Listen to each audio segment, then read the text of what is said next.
right, why are we waiting?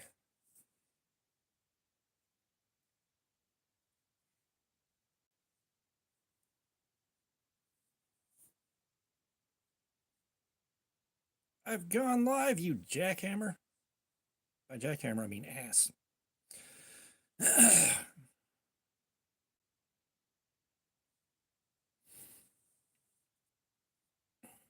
Okay, there we go. And the light stopped. No, they're just not registering. All right. Let's. Oh, there they are. Maxilla, what's up, brother? Okay, we are playing around with some lighting elements on the bottom of the thing. There we go. I think that's a little better. So these light up when I make noise. What have you been up to today, sir?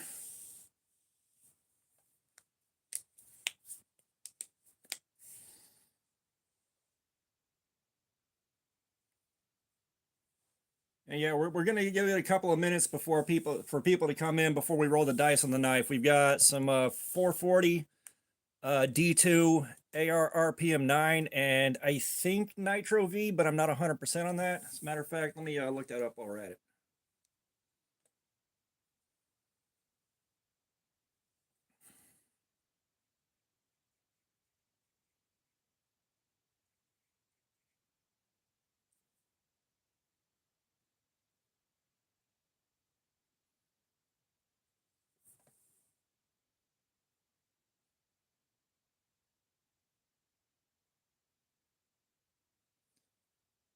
Oh man, everything's good here, man. Just went through a couple of weird days at work, and now I'd have to be awake until I think about 4 a.m. now. Okay, 8CR. That's what that is. Yeah, just figure we get some stuff set out. We're gonna try again with the dice and let it pick the knife. We got 3 people in here. Swave, what's up, dude? Yeah, so I just popped my other phone open again so I can see the chat. You like the lighting right here? It lights up when I talk. I thought I'd upgrade it a little bit. And of course I had to use cardboard because, well, cardboard.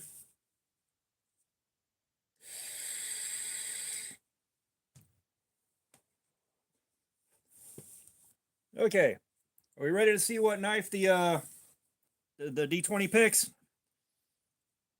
All right, drop it in the comments real quick. Which one do you think we're going to get? 440, D2, AR RPM 9, or 8CR? We got Gas Station Crap, SOG Terminus XR, Kajerb Tigris, and CRKT CEO. You think we're getting D2? Maxilla, which one do you think?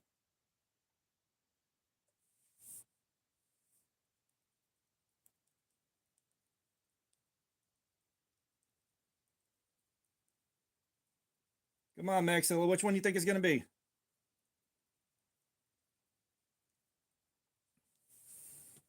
We're about to have to roll this. We're going to have to roll this bad boy shortly. All right, well, we're going to go ahead and roll and see which one we get. Oh, 20. We got the CRKT CEO. This is going to be an interesting night. And we rolled a 20. Like, yeah, we didn't get the Tigris. We got the CRKT CEO. And this is a 8CR13. So we know it's going to hold up well. Right? Like, I get nat 20s when I'm just screwing around, but when I enter combat, it's always 2s and 4s. Like, it took me forever to just learn how to calm down and quit throwing dice every time they misbehave. But I think that deserves a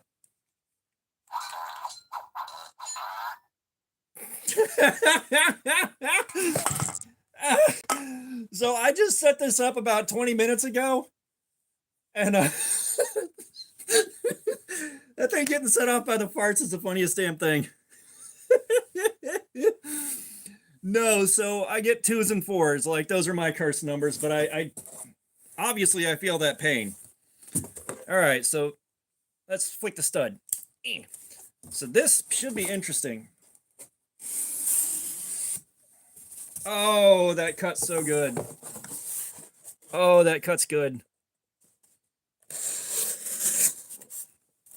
It's an easy cut, but I'm wondering how long it's going to take me to get tired of the pocket clip.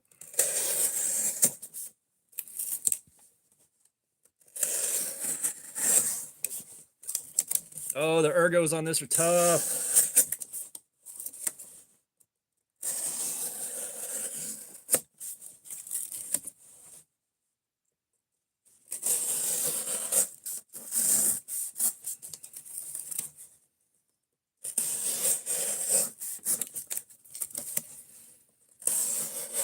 So I am drawing a blank on anything interesting to talk about yet. Like I'm still trying to think of stuff. So bear with me. If y'all got anything interesting, let me know. I did carry the Gen Captain from the knife kit today. Oh my god. Oh my god, that thing is good. Like it carries like a bit of a kind of standard level of bulkiness for a pocket knife. It's not like an ultralight, it's not a super slim, but like the operation on it is incredibly smooth. It's, you know, it's on ceramic bearings. What do you expect? But Jesus Christ at the factory edge. Holy crap. Like, I thought it would be good, but like, Jesus.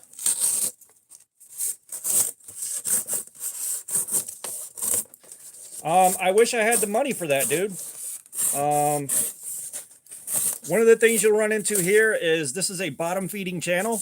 I am currently extremely broke, so stuff like that is off the table right now. How much was the Jerry Rig Everything knife? Now I'm kind of curious. But like right now we're doing the live streams and we're going through stuff that I have piled up that I haven't used for anything else. Keeping it super low rent.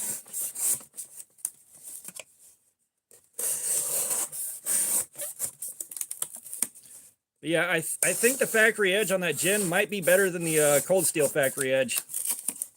Man, this thing is trying so hard to twist in my hand.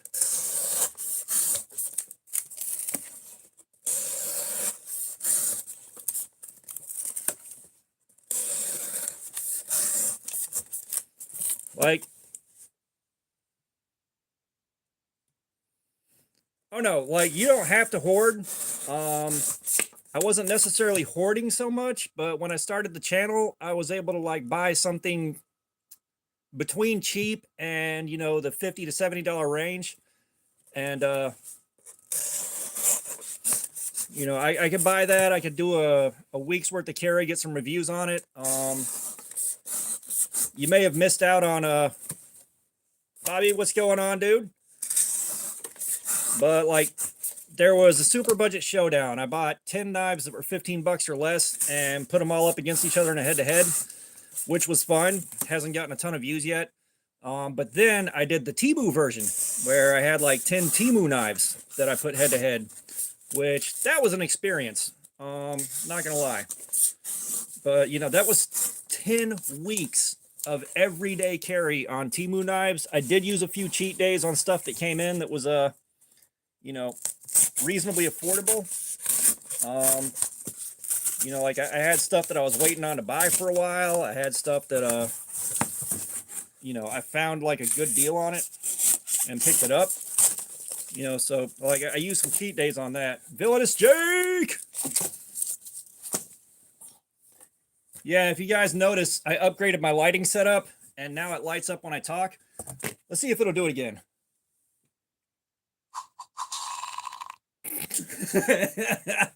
That is so good. That is so good. I do not care. That is so good. So we rolled a natural 20 on the die and we got the CRKT CEO.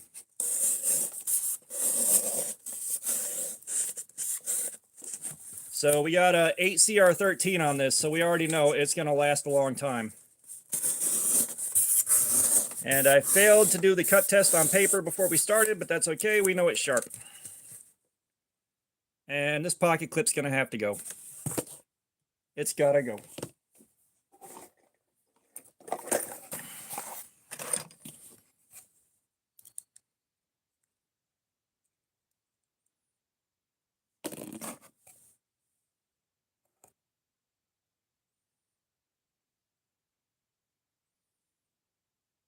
Yeah, dude, like that gin knife, holy crap. Like I was expecting, you know, an okay knife, but that has exceeded all of my expectations by like a huge margin.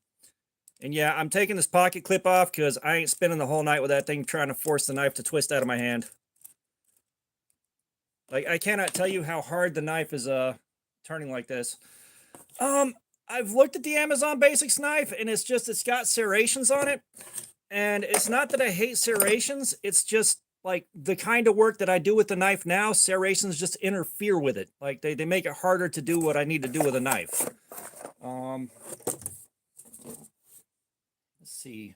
I'm gonna set this right here. I'll put the pocket clip back on a little bit later. But for right now, this thing is just trying so hard to twist. Let's see if this is an improvement. Oh, that is so much better. All right, so we're good to go for the night. Yeah, Amazon Basics had one knife that oh, thanks, man. Yeah, I definitely appreciate it. I'm having fun. Like, the channel's fun for sure. But like, Amazon Basics had a knife that wasn't serrated at one point, and I had it lined up, and then when I went back to look at it again so I could order it, it was gone. Like, they just took the listing down and it never came back.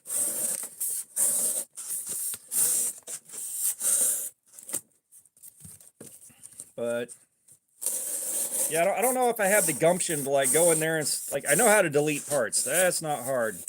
But I'm not sure how I'd go about putting a thumb hole in hardened steel like that. I'm assuming you have access to much better shop equipment than I have if you're doing that.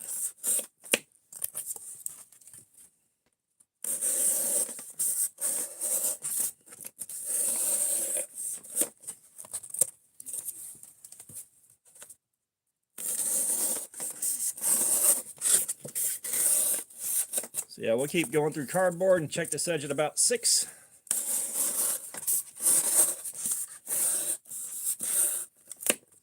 And I cannot tell you, if we had a Temu knife take 3.5 hours before I wanted to strop it, I didn't even need to, and 3CR13 took 3.5 hours.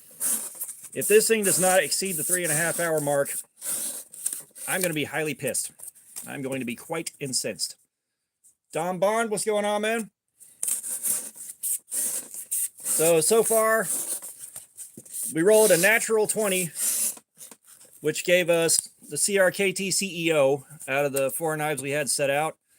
I have removed the pocket clip because the pocket clip was making it try to force itself out of my hand, twisting this way. So we are now running no pocket clip. I am doing quite well, sir. It's been a couple of weird days at work, but now I have to keep myself occupied because I can't really go to bed until about 2 o'clock in the morning. Maybe later.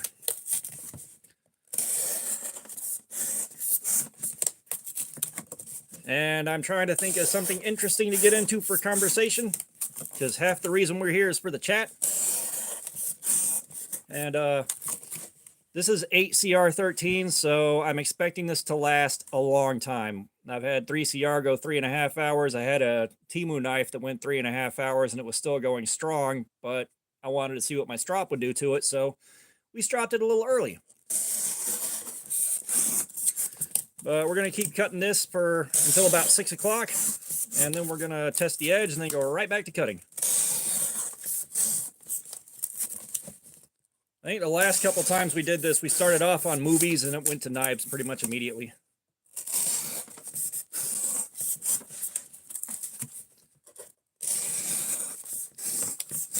And yeah, that thing's lighting up off the sound of the cardboard cutting. I like how having that in the background makes this look like a fancier setup than I actually have.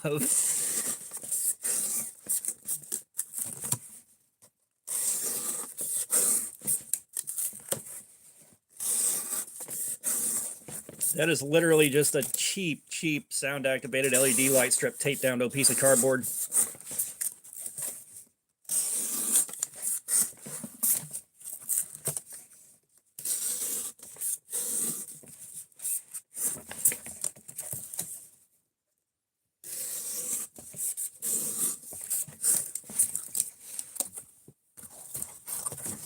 Oh, so there's a channel, and you guys might want to check him out.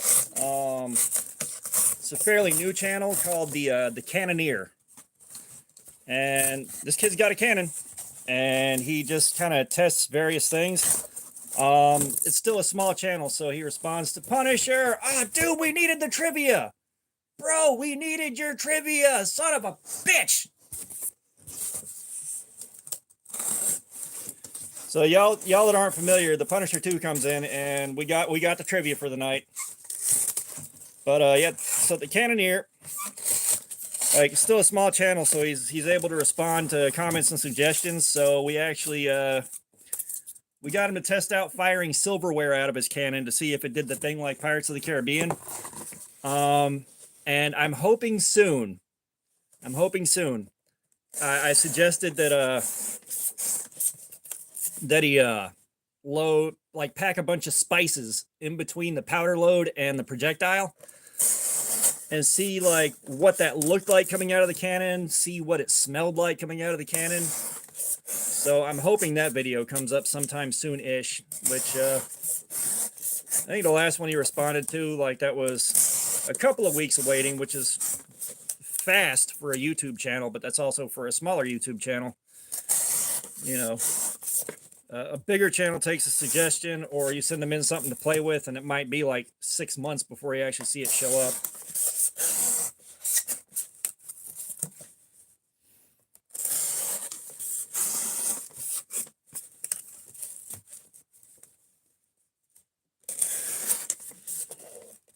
But yeah, my prep for a road trip is there's a bag of clothes. There might be a handful of bags of snacks. And there's a bag with like the Nintendo Switch, battery charger for the mod, extra e-liquid, all that, and then I'm good. Like, I travel very lightly. I might check the oil before I leave.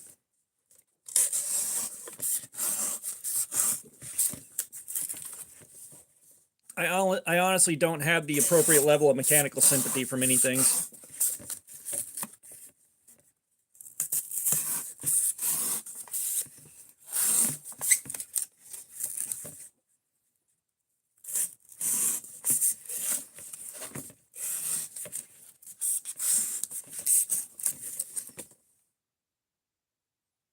Yeah. Oh, yeah. No. Villainous Jake, man, we were talking about your shop, man. What do you have that's going to cut through a hardened steel cleanly and leave a nice thumb hole? I want to know. My curiosity is quite piqued.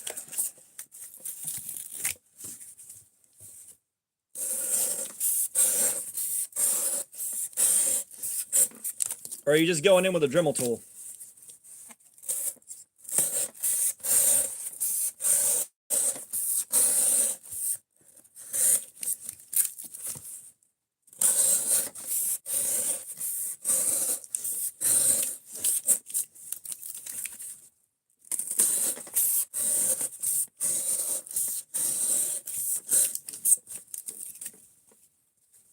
Jake's like, well, you asked, so now I'm not going to tell you.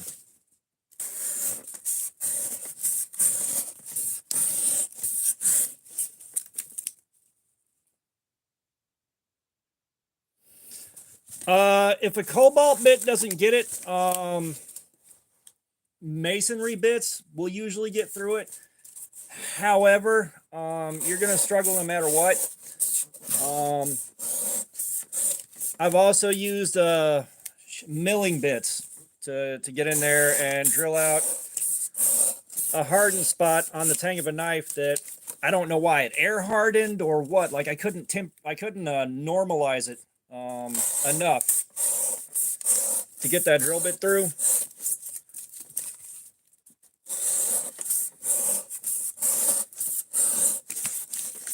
But yeah, if a cobalt bit doesn't get it, a masonry bit might.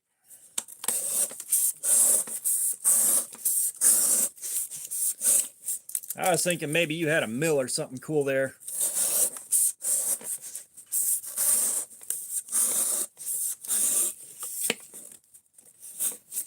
Like my my oil that I use for you know, lubricating when you're drilling through steel, I just use a bar and chain oil that I had left over from an old chainsaw.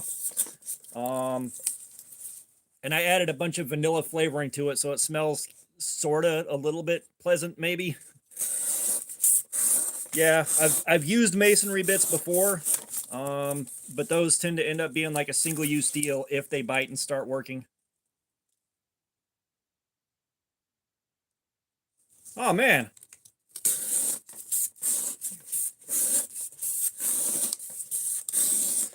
So I have, like, we've talked about the super steels, and the only thing with that is, like, we're trying to cut with these things until the edge starts failing, like when it can't really push cut copy paper anymore. Speaking of which, I need to go get some. A super steel is going to last way too many hours for a live stream. Like, I've got about 3.5 to 4 hours in me before I start wearing out, basically, as a me physically. And I don't know if we could sit there for like 13 hours straight sawing through cardboard to see how long it takes the super steel to start losing its edge. I'll be right back. I'm gonna get some copy paper because I forgot. Oh no, I kicked the lights. Oh no, you've seen behind the curtain, son of a bitch.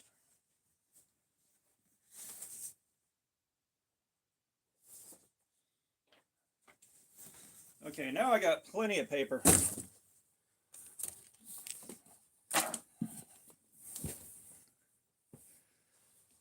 Yeah, I've got a few belt grinders. That's what I was doing, getting more cardboard. I've got my 2x72 belt grinder. I've got a 1x30. I think there's another 1x30 that may or may not work in the pile somewhere. But yeah, the 1x30, you can buy belts for it at Harbor Freight. That being said, you're not getting ceramic belts, and you're not getting like, you're getting aluminum oxide belts. Folk, what's going on? So a couple things. One, we rolled a nat 20 on the die, so that gives us a CRKT CEO and 8CR13. I have added some lighting down here that lights up when I talk, and let's see if we can get the night to go off again. Ah, that's so good. That's so good.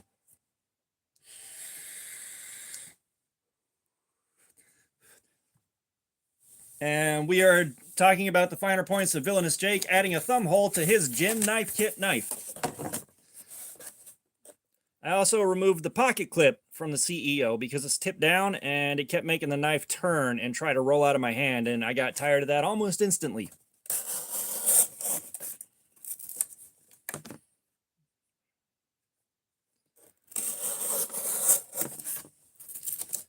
Yeah, I mean, this has become kind of a common thing. Was the Boker Quaken the first one to do this? I know it was the first one that got really popular, if I'm not mistaken. I think the Quaken was before the CEO.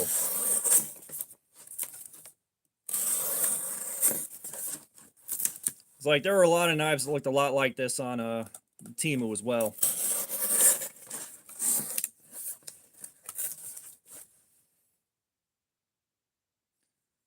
I think the Quaken was first, but without going into Google and doing a longer search than I want to search, yeah, I've got a few ceramics. I got some aluminum oxides. I never got Scotch-Brite belts. Like, that's the thing. When I was playing around with making knives, I was trying to do it on a super tight budget because I couldn't afford to, like, burn through ceramics. I couldn't afford to really burn through aluminum oxides that fast. So that wound up being a huge sticking point for me in trying to make stuff. Now, that being said, the belts I have are great for making hammers. They'll make some good hammers. At some point when I go in the shop and make a ball peen tomahawk, it'll be great for that.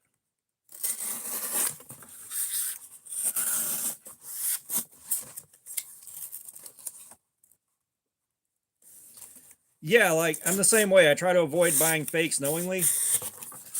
That's part of why, like, I stay away from companies I don't recognize all that well.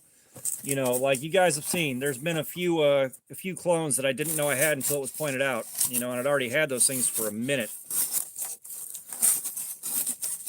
You know, Ephraim Grow is bad about it.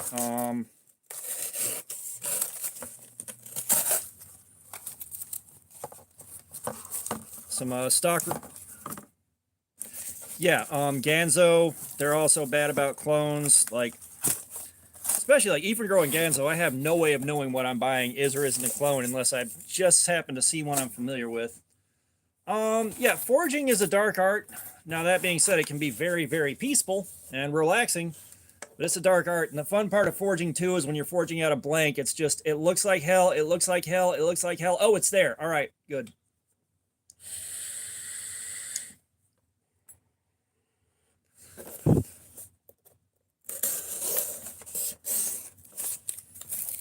But yeah, you're going to want something to heat treat the stock removal knives.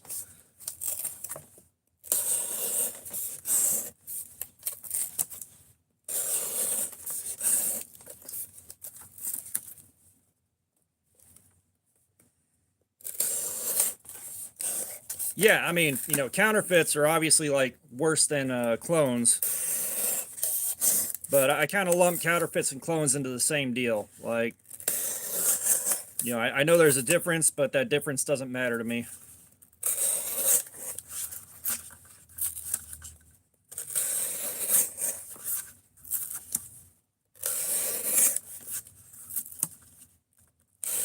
Like, I got somewhere to beat them Friday night, and if I see one of my friends that also likes, you know, knives and things that go bang in the night, I'm just going to toss my Harbor Freight Icon knife at him. He doesn't care. He's got one nice knife, and then everything else he gets is like gas station grade. And the nice knife he got, his wife got him a Benchmade.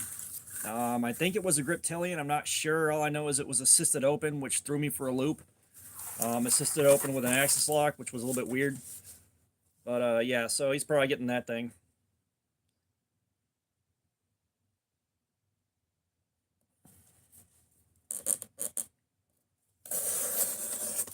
Yeah, I've kind of given up on that, but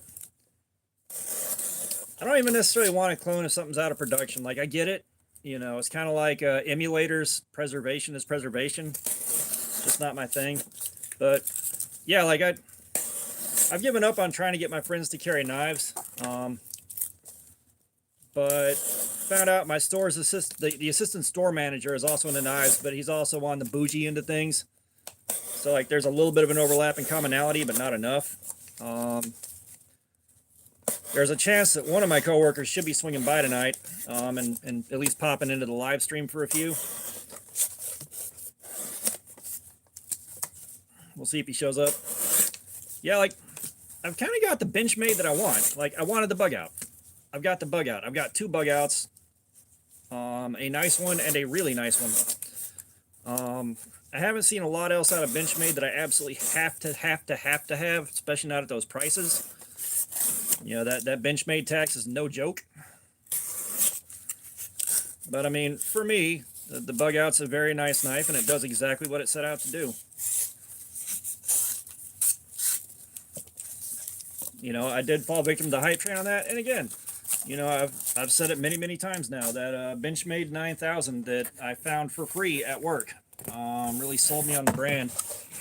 You know, when I was a kid, my uncle would talk a lot about Benchmade, and he said something about the butterfly. I'm like, dude, why are you talking about butterflies? I don't understand what the hell's happening here.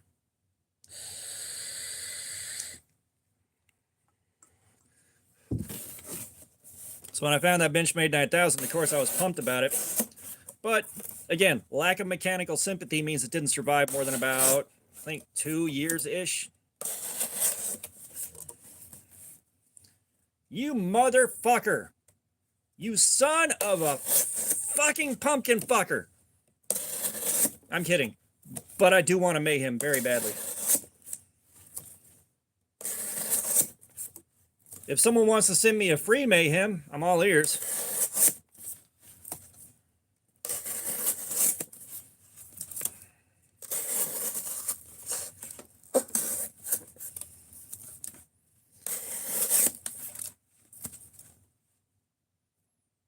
That is a very, very good gift. They knew what to do. Yeah, you were talking about that, what, last week's, the last live stream, what, like, the better part of a week ago?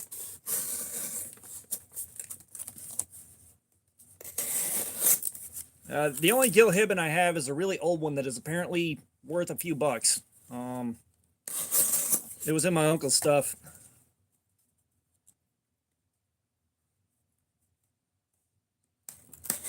Ooh. I think my AD10 is the usual Scandi. I don't think it's hollow.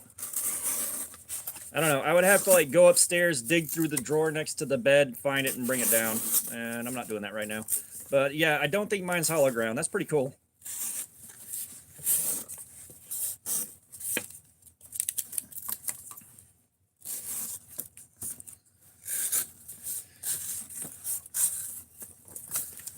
Let's put it this way.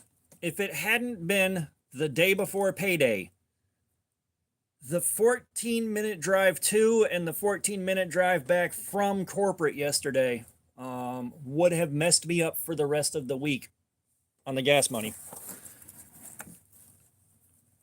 I ain't buying no $169 knife right now.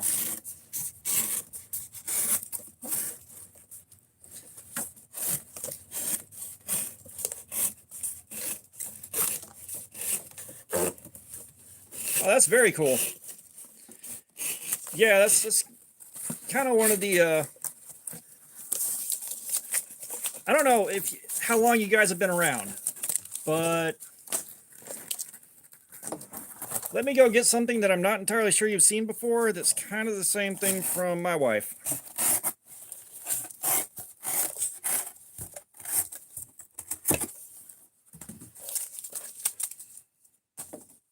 Yeah, no, that's still cheaper than expected. Let me go grab something special. Oh, God. The war room is so disorganized that I don't have a safe way to get out of my chair and move around. This is... I can't not bump into everything in the room.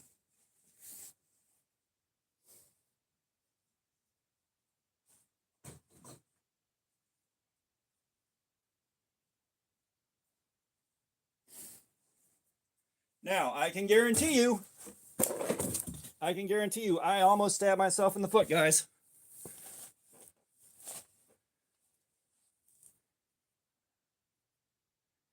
Yeah, no, I mean, oh man, that better be a damn good Chinese titanium folder. There are some knives out there I consider paying $350 for, but you're talking about full custom. Now, this is something everybody over a certain age has wanted at some point in their life, and you may have seen it and you may have not. But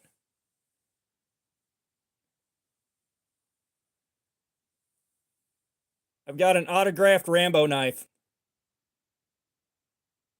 Ah, you were celebrating Ramadan. But yes, we have this certificate of authenticity and all. And no, I'm not doing a live stream with it. Don't even think about asking.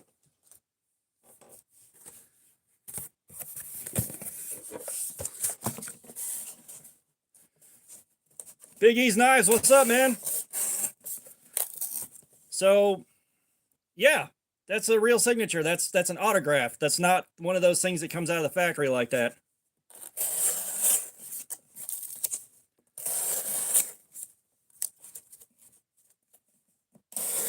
So, what's happened here for you guys that are just showing up? I rolled a 20-sided die to pick between 4 knives, and we got the CRKT CEO.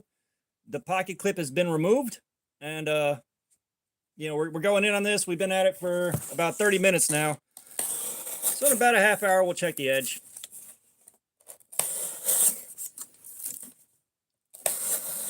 Yeah, we're now on to knives that our significant others have bought us. And the funny thing is, she got me that because she knew me well enough a few years before I ever actually saw the whole movie. And the only reason I saw the movie was Goodwill. Like, for the longest time, every time we were in a new part of town, we'd find a Goodwill and go in and check the place out. and there was one. They had the box set, the first 3 Rambo movies for like $6, and I'd always wanted to watch them, but you know, by the time I had like money and the ability to buy things, I had completely forgotten about it. And then it'd pop up once in a while when I was nowhere close to a place to buy a DVD. And then by the time I was out somewhere where I could buy a DVD, I forgot about it again. Which, you know, my brain is about as reliable as a slightly rabid feral ferret.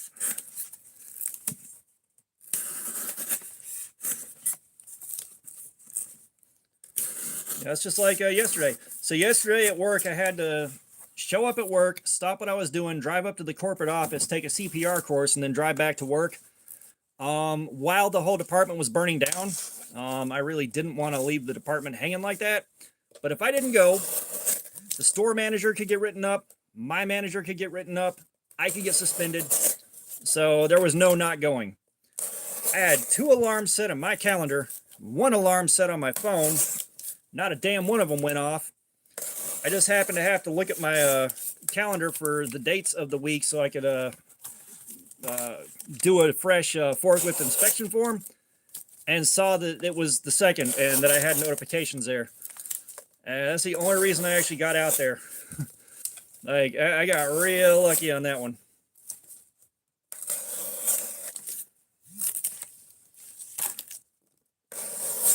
And of course, I got emails coming in abundant.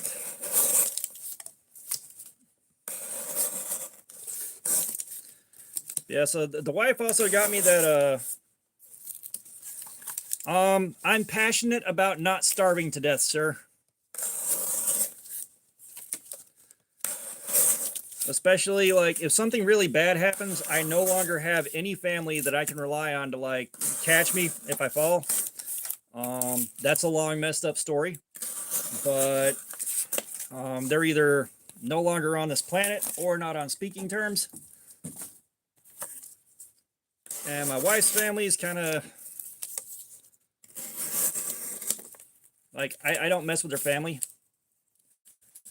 Oh, no, mention it, dude. Y'all go check out Big E's Knives. I'll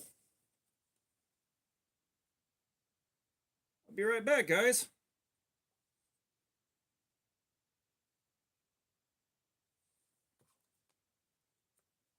Yeah, let's try to get him up over 700 tonight. You should be 11 now.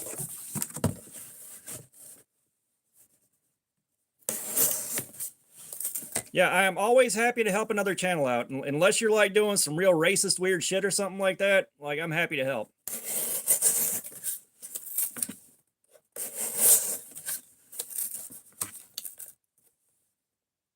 Damn it, Fook! You're tearing this family apart!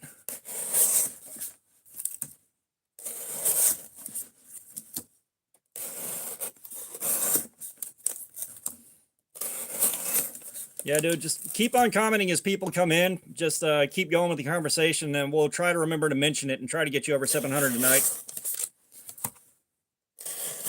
Like, I think I hit 880 something over the last day here. I'm getting closer and closer to 1,000, and I cannot tell you how hard it is. Midnight, what's up, man? Float like a butterfly, sting like venereal disease. Yeah, and I'll tell you right now, it's really hard to climb up over 1,000 if you're not doing a ton of giveaways. Like, everybody around me in the little corner that I fell into is just giveaway, giveaway, giveaway, or they're not really looking for subs or anything. They're just doing videos to do videos, which is, you know, I'm kind of, you know, part of this is I'm doing videos just to do videos, and part of this is I would like to hit the point where the channel can kind of support itself and pay for itself.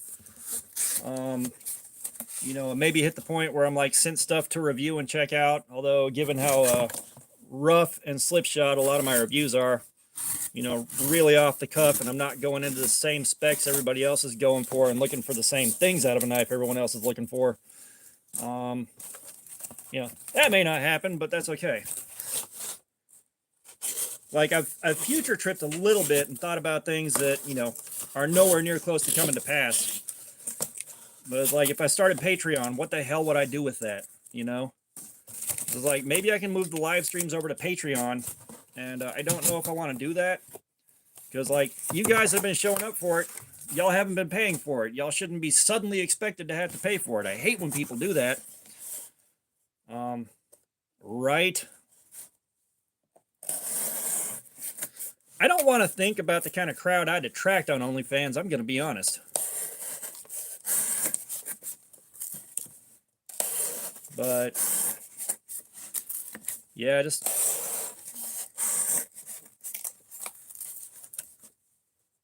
yeah, that's the big thing right there, is the number of eyes seeing it, you know, and that's where the slow build's coming in. You know, like I feel kind of bad for the Gen knife kit, because like I got the, you know, I got the first look at it up, I got the assembly video up, and they're like sitting at like 50 views a piece. And it's just like, dude, come on. I want to do these guys right. Like, if the knife was a piece of crap, I wouldn't care.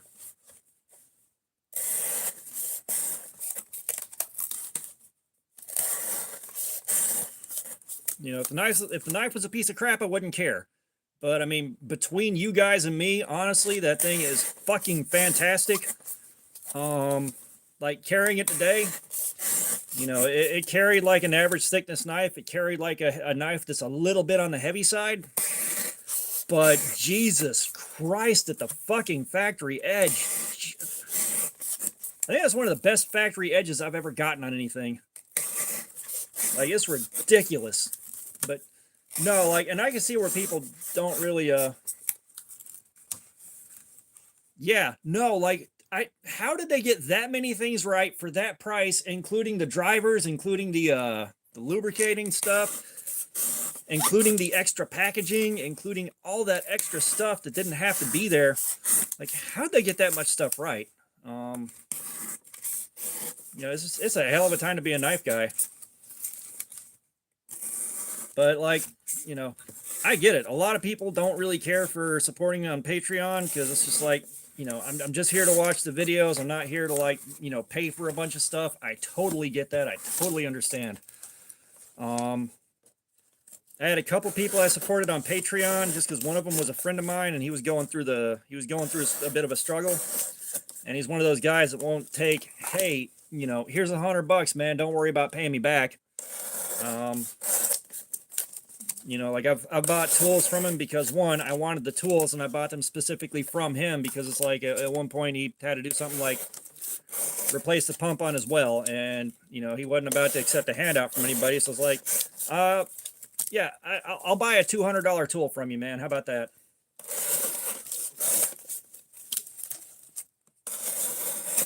Gotcha. I think I only ever used Patreon on the computer, and that was for one guy. That was for Walter Sorrells. And that was so I could access the knife designs and print those out and see if part of my problem might have been just trying to freehand stuff from beginning to end. And then, like, the shit hit the fan financially, and I had to curb all of that.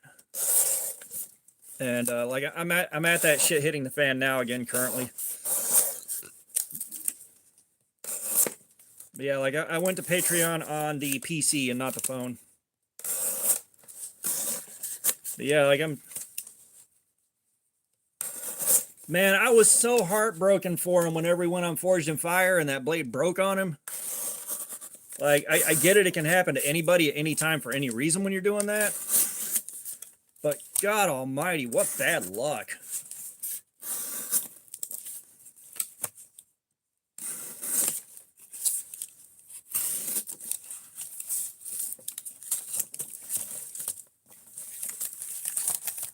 I don't know how many before YouTube memberships. I haven't looked that far into it. All I know is before I can monetize the channel in any way, I've got to get over 1,000, which, you know, we're getting there slowly but surely. Like, if a pocket check goes off and goes good, I can usually see three or four,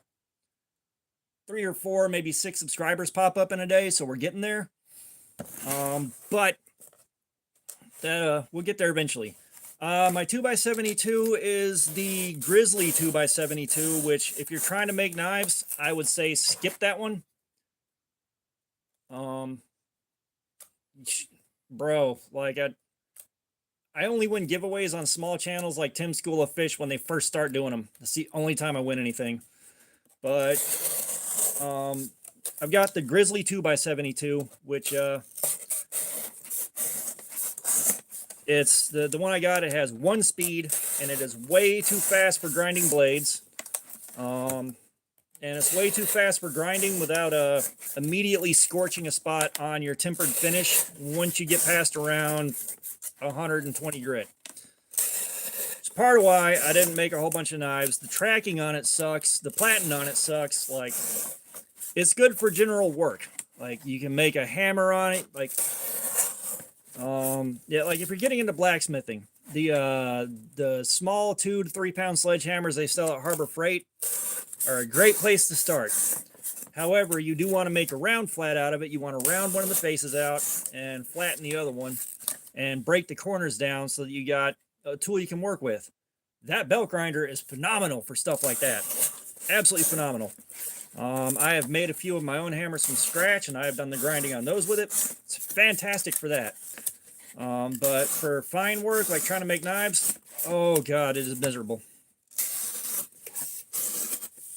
That being said, that Grizzly was like $600, and the cheapest good 2x72 I could find was like $1,200, and I was like, yeah, no. And then I was saving to get a nicer 2x72, like a better one that I had with like variable speed and all that. Like, I mean, you really, really want variable speed if you're going to be doing any kind of fine work. And like, I was almost there. And then the money had to go to cover bills. I was like, all right, well, we'll circle back around to that eventually. You know, I'm not mad about it. Life happens. You know, I wasn't being the most responsible in other areas financially. So, you know, my uppance had come. But yeah, that's trying to save up for stuff like that's been a tough road. Like right now, I'm scraping a few pennies together at a time to pay for a blade show.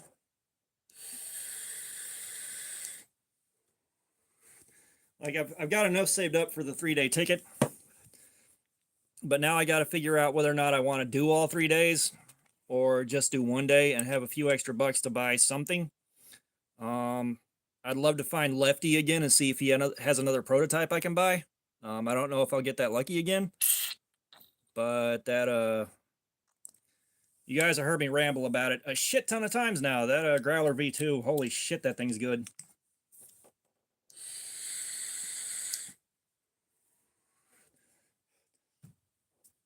And if I wasn't scared of annihilating the coating on the blade, I would definitely do a cardboard slayer on it. Now, if I get Lefty in here hanging out while we do this, then I would definitely cardboard slay with the V2. However, my Growler V2 is a prototype, so it's in D2 and not the, I think 14C28N is the production steel. So I don't think that would be entirely fair to the production versions.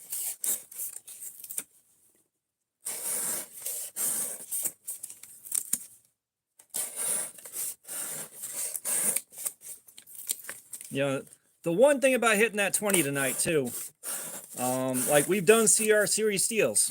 We have done 3 CR. I don't know what series steel that Temu knife was. I don't. But we had a D2 AR RPM 9 and 440, like modern 440 on the table to pick from. And the dice is like, nah, you get CR series. Or the die, the D20, the singular dice.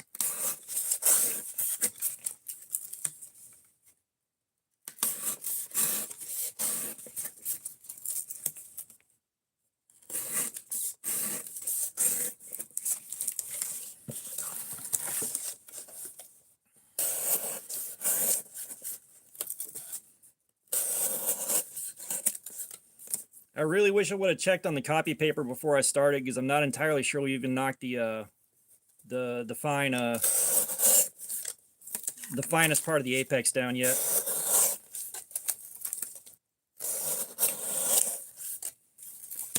We'll check it in about 10 minutes here.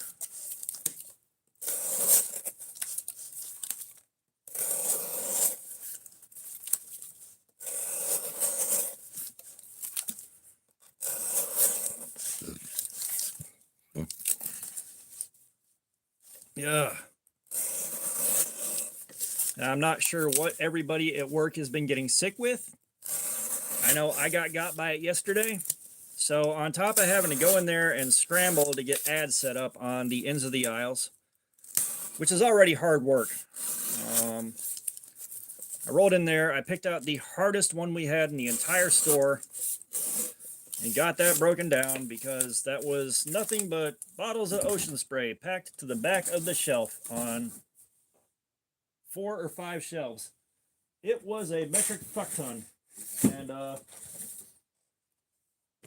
ran in there and did that, turned around, left, drove to corporate, drove back to the store, worked through my break, and stayed there scrambling to get as much of the ad set done as I could while I was there.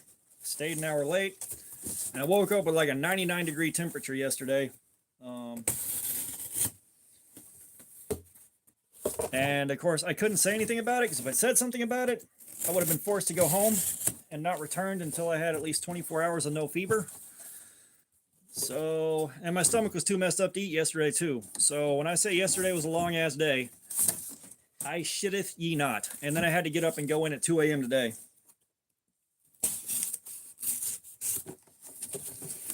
So I said, this week's been a ride.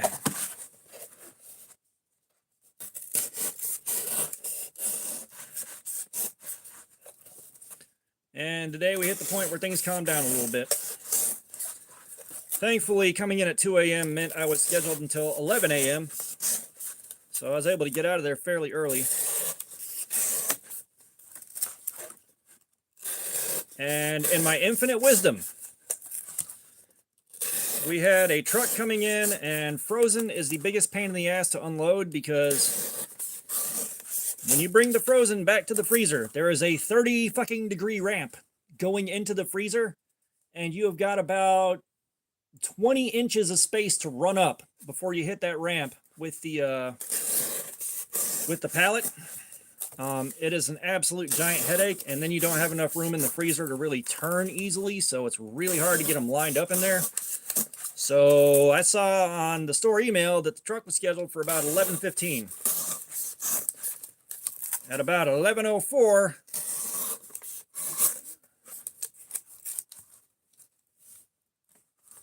I'm not comfortable doing that, I'll be honest. That runs into some liability stuff, and I am absolutely god-awful at remembering to get stuff out to people. Like, I'm not the guy you want to do that with. But, yeah, at 11:04, I kind of wrapped up what I was doing and pretended I was done. And, put everything up and cleared out. And I think I was off the clock and made it halfway through the store before they got the announcement to go back and unload the truck. But yeah, it's kind of one of those things, like stuff involving money I am super, super uncomfortable with. I'm pretty sure there are guys that are more comfortable handling stuff like that floating around on Facebook groups. I'm just not sure where to point you.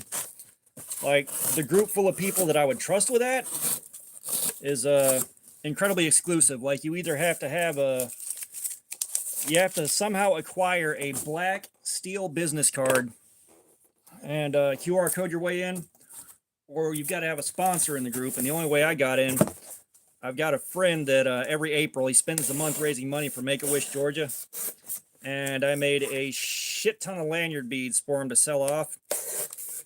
And nice. Yeah, you were talking about picking up that truck. But yeah, I made him a shitload of beads, and they wound up being kind of giveaways in the group to help sell the challenge coins that he had made for April that year, or April last year. So I got in through a back door basically like that. But yeah. Like, I don't consider myself the right person for handling other people's money. Like, I'll go in there with the best of intentions and be like, absolutely, I'll get it done. But I've had shit I've had to mail out that sat in my truck for like 2 weeks, and I work next door to a UPS store. Like, that's how bad it gets.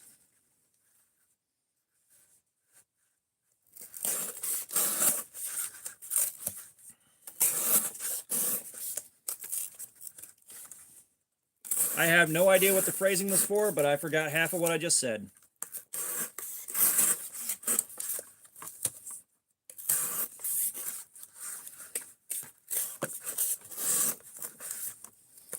But we got the Punisher in here, so we need to start up with some trivia, dog. What you got?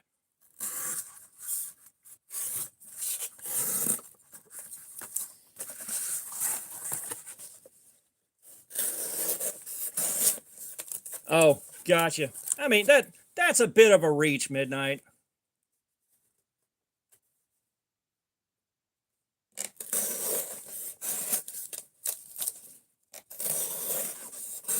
Old TV shows. We have been down that road before because we covered basically most of the early 90s Nick at Night lineup.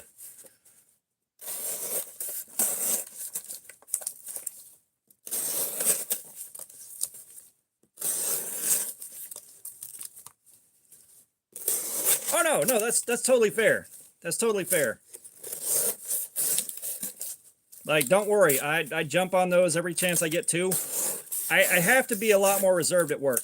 I damn near got written up, not because I said something particularly off color, but basically all of our skilled, all of our veterans that had some experience, the guys that have been there for a couple of years, they've all quit. They've gotten run off. So everybody that we got is like, they're all new, and when I'm not there to train them myself, they don't get trained worth of shit. So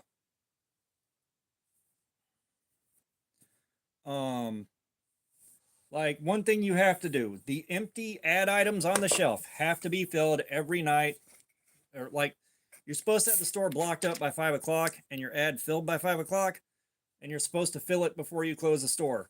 One of the last things you do.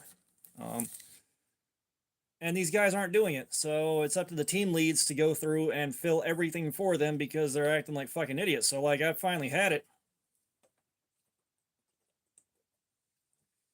And I had them all in the back room. I was talking to them, I'm like, guys, we are struggling with getting ad filled. It shouldn't be my job to go behind you and fill that ad. You're supposed to do it. Fill the fucking ad. And a couple more sentences. Fill the fucking ad.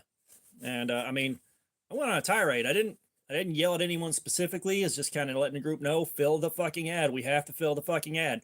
And somebody in customer service, like, was looking, like, I turned around and saw her and I was like, well, I'm in too far to back out now.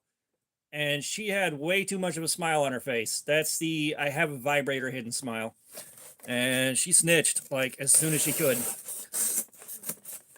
But yeah, like, I try to be honest with stuff like that because, like, I don't want to mislead somebody. Like, I'm self-aware, and I try to remain accountable. Like, if I said I'd take your money and go do that and I didn't, or something happened, I'd be a mess about it for a long time. Like, I'm not one of those guys that can just take your shit, have something go wrong, and then be like, nope, not my problem anymore.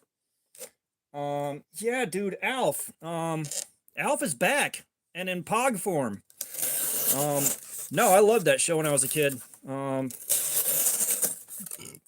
At one point,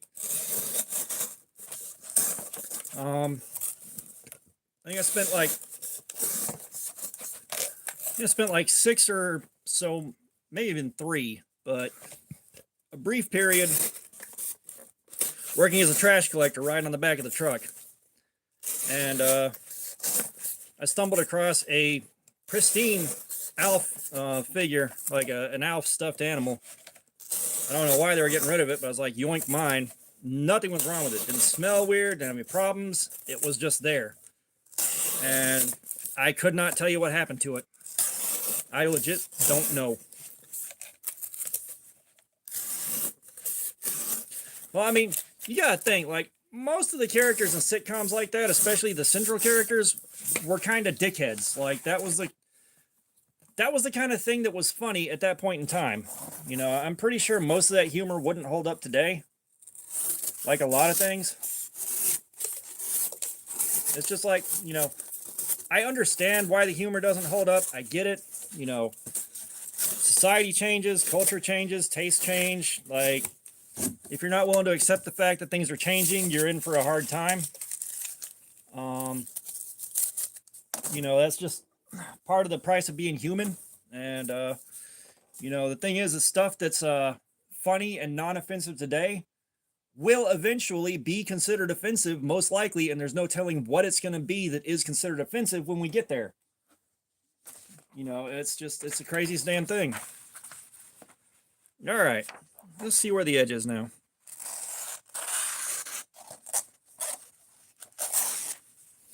So this is about the same as every other knife. We have knocked the fine part of the apex off.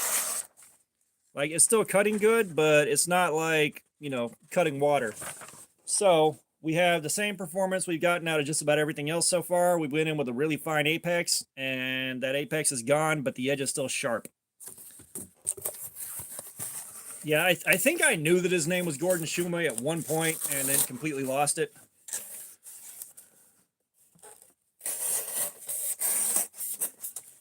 Now, me, I've always been a big fan of Knight Rider, but did you guys see what they call it, Knight Rider 2000 or whatever?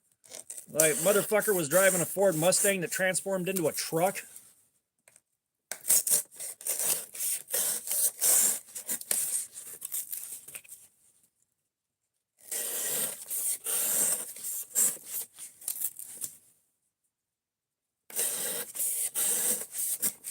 Oh God, I was scrolling through Faceballs today.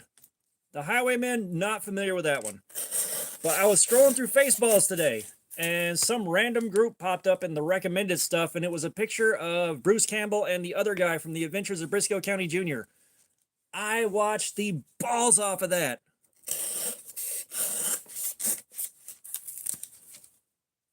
All right, Fook.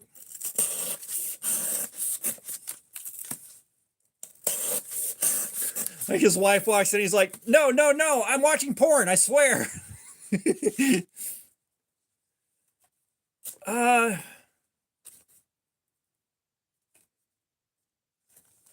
Highwayman? No. No, so it was a Knight Rider reboot. It was a Knight Rider reboot. I just can't remember if it was like Knight Rider something or if they did Knight Rider 2000, because every fucking thing had to be 2000. No, it wasn't 2000, but it was right after the new Ford Mustang body was released. It was a Knight Rider reboot with the Mustang truck. I just can't remember the exact title of it, because if you remember, they rolled that out when they rolled out the new Mustang body style, way back when, like what, 95 or whatever. It's kind of like they had that show with the Dodge Viper. I think it was called Viper when the Viper came out.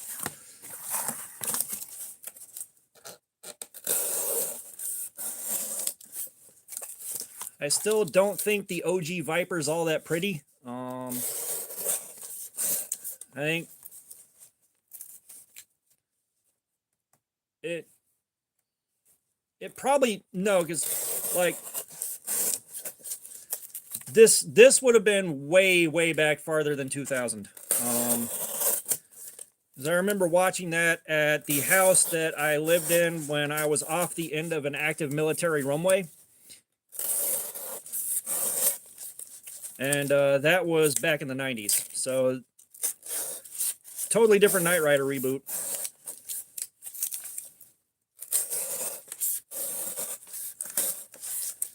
Yeah, like I just thought about that show Viper.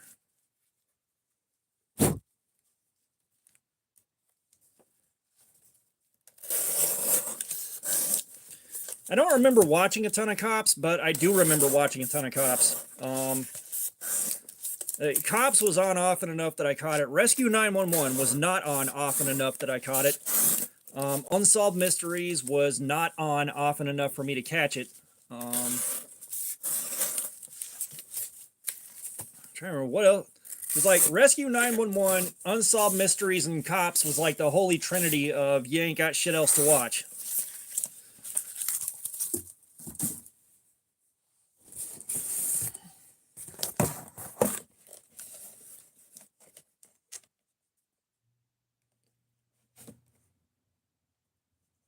Well, the original Knight Rider, that was a Pontiac Trans Am.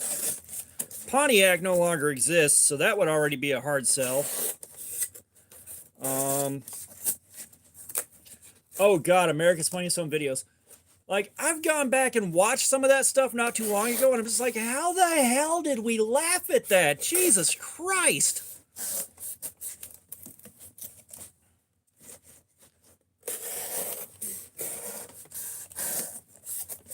Oh, wow. My closest claim to fame is I've had 1, 2, 3, 4, 5. Let's see. Mark, Jess, Brock, Ting, and Eduardo. Like, I've had 5 people I know on Forged in Fire.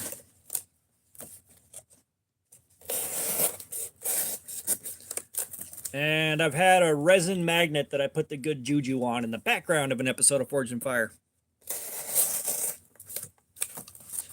Well, it's not the Bob Saget part. It's just, it's again, like, I go back and look at what was funny in the 90s, and I'm just like, Jesus Christ, none of this aged well. It's like,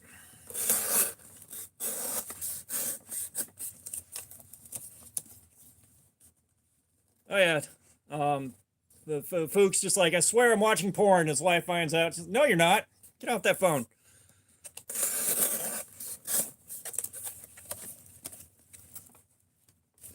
So I got Jess, Mark Hopper, his apprentice Jess. I spent a lot of time in his shop, or at least some time in his shop, Goat and Hammer, when that was floating around. They probably remember me for the guy that was using a framing hammer instead of a blacksmithing hammer because it just felt better to me. I got James Davis, Eduardo Saul, and then Paul Brock, who was also from Goat and Hammer. But like James Davis, I've been to his house. I've made hammers on his press.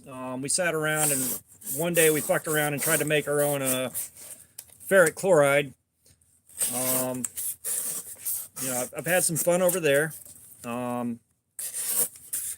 He also was out there with us at Quad State, and the juju obviously worked. Like, he was on the episode, but he got second place. So like I got him on the episode. That good juju got him on the episode. Everything else is out of my hands. But so Quad State is kind of like Blade Show, but for blacksmiths, and it's up in Troy, Ohio. And we have a friend that lives. We had like a friend to everybody that had in that group that had YouTube channels.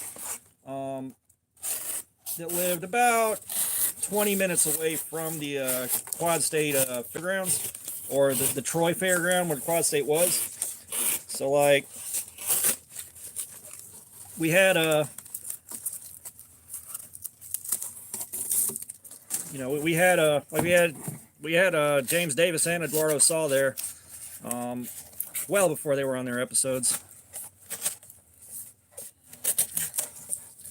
But yeah, man, that was an awesome experience. We had classes. We brought a guy in from Great Britain, from the UK, who I think he had COVID way before anybody else in the States reported it, and everybody else there got COVID before it was ever reported, like by about 6 months.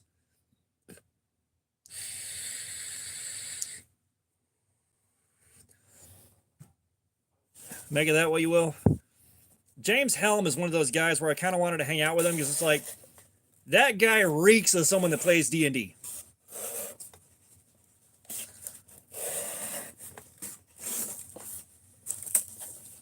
Like, Helm reminds me of a few of my friends.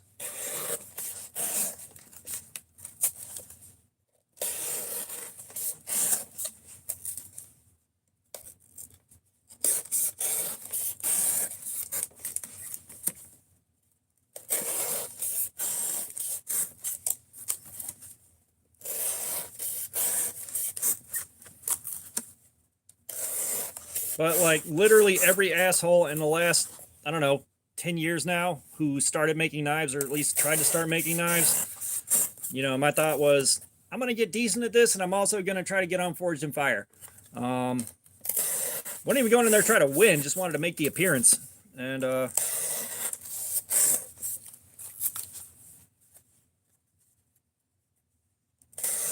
that's pretty cool. Yeah, no, I'm like, when I'm talking about my Forged in Fire guys, I mean, these are people I've hung out with personally. But yeah, I wouldn't even go in there to try to win. I just wanted to make the appearance. And you know, I kind of realized after a little while it took longer than it should. Like I'm not where I need to be making knives. Like my grinder ain't set up for it. Mentally, I'm not set up for it.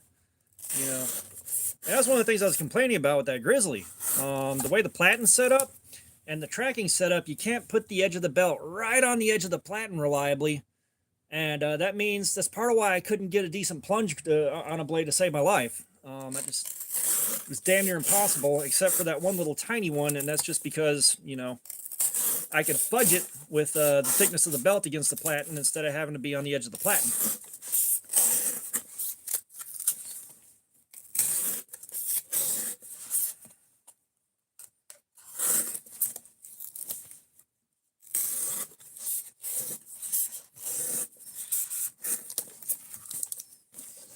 And I don't know if I know anybody else that was on Forged in Fire, because after, I think it was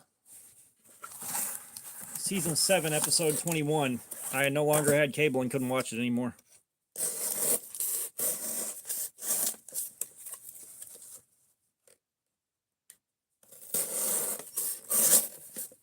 There are a ton of guys out there that can show you how to make a knife for next to nothing. If you're forging small blades, there's even a way to do it with a couple of propane torches and some fire brick. But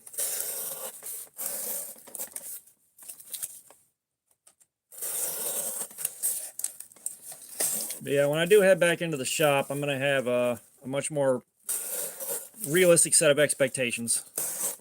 Because I had all these grand designs. I was going to have like a wall on the shop with everything that I plan to make and just checking it off one at a time. And yeah, looking at it from here, no. Like I really want to make a kukri at some point.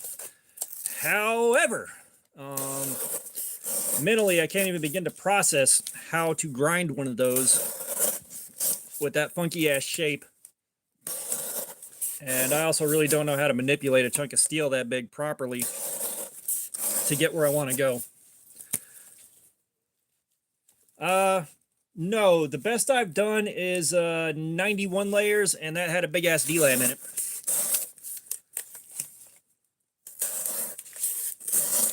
But have you guys seen video of the guys in Nepal that are making the kukris? That shit is nuts. You got a room full of guys sitting there cross-legged with what looks like a sledgehammer head buried in the ground, and they are hammering out fucking kukris on those shits.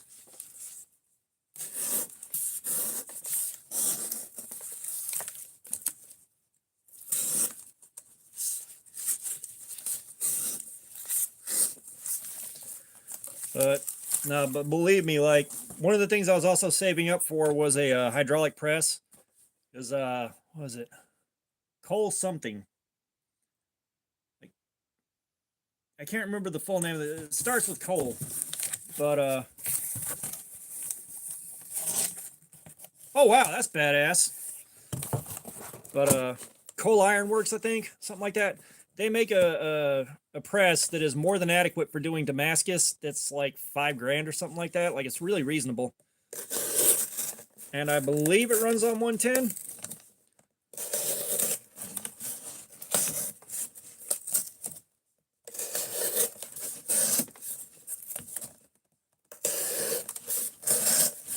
I mean, that's the problem. If you're just using a hammer, like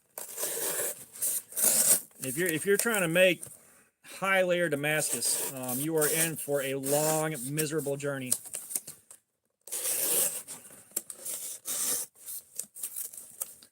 Like I've got a good 10 hours into that 91 or 93 layers, whatever it is. And again, it delammed.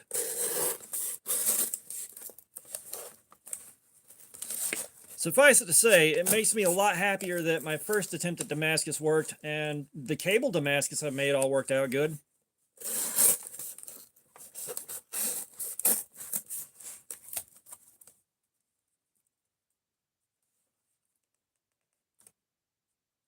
Oh, wow.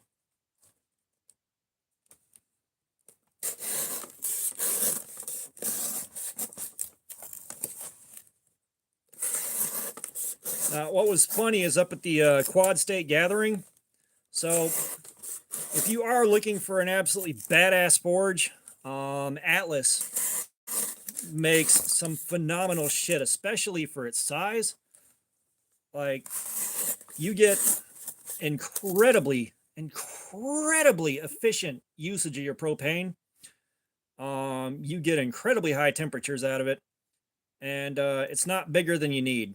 So one of my forges is a knife maker's forge, and it's small enough that it's got a handle on the top, so you can pick it up and carry it with you.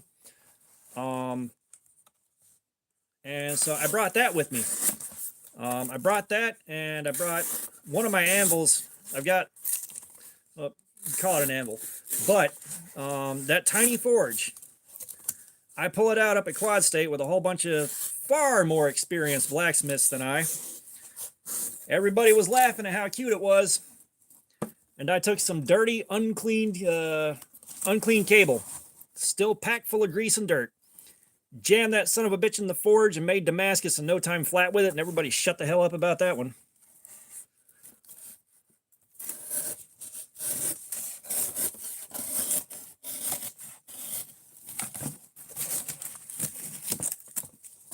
And so, like, at one point I went looking for a smaller anvil, because the anvil that I have, that's another one of those things, belonged to my uncle before he died. The only work I've done on it is it sat outside for around 7 years after he passed away, before I was able to go pick it up and bring it home. And it sat outside in the elements. So the surface of the anvil was basically a trough that was all pitted and rusted out. And I think I spent around 12 or 13 hours with one of those floor sanders, just going back and forth and blowing up belts until I finally got it flattened back out. The edges on the face of the anvil are rounded out on all the corners, like really badly rounded out, and I wanted something with sharp corners. So I start fishing around, and a buddy of mine takes me up to a guy that's just selling all kinds of crap, a yard sale that had smithing equipment, and he wanted too much for everything. So I find this big old block of what looks like steel sitting there on the ground. I'm like, can I buy that? And he's like, yeah, $10. What I bought was a 50-pound dock calibration weight. So when you got loading docks and stuff like that and you need to calibrate them, you take that thing and set it on there, because it's a known 50 pounds. And I don't know what it is. It's a bit softer than the steel on my anvil, but you know, I was able to sand that face down and get the sharp corners I needed, and it turns out it forges pretty good. I don't know if it's just, you know, ductile cast iron or what, but I dragged that out there too, and they're like, that's a piece of shit. That ain't gonna work for nothing. And then I proceeded to forge on it all weekend and draw out tapers, make tongs, all that crap. It's like, no, I knew what I had before I brought it up here, guys. I already knew it worked.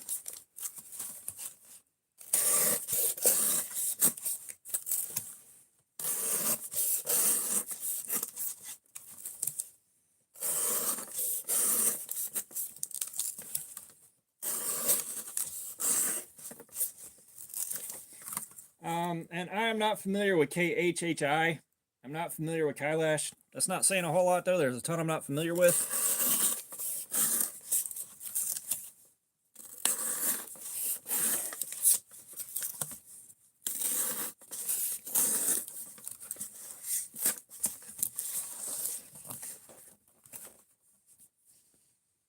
Oh, God. Guys, I can't tell you how much this tears my back up. Jesus Christ.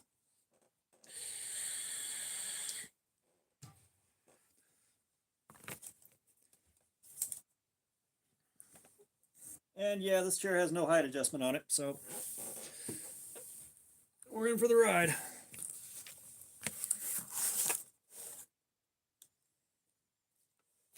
Railroad spikes are fun to forge with. I've made a few things out of railroad spikes. The railroad spike knife. You don't have blade steel there. You have mild steel.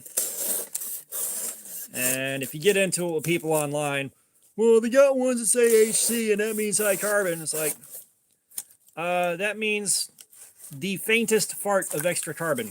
Still not good blade steel. That being said, we had one guy that was kind of a legend. Guy named Chandler Dickinson, who had he had like one of the early blacksmithing channels for our group. Like that's kind of what everybody gravitated towards and then branched out from there. And he made a railroad spike knife out of railroad spike knife steel. And he put it through a full-on journeyman's test, and it could have passed the test, more or less, which was surprising.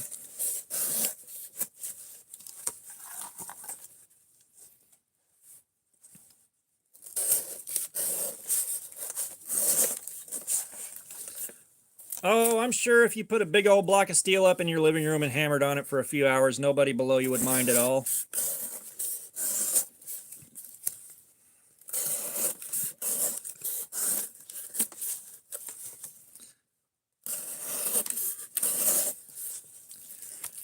One of the funny things with my uncle's anvil is I've still got the steel stand he welded together for it.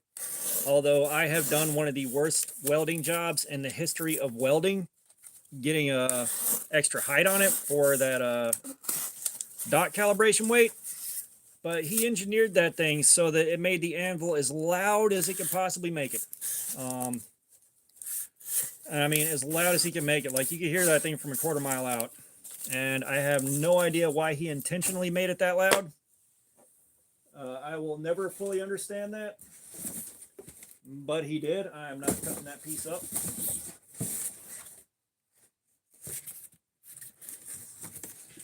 We'll go for this piece. Because why the hell not?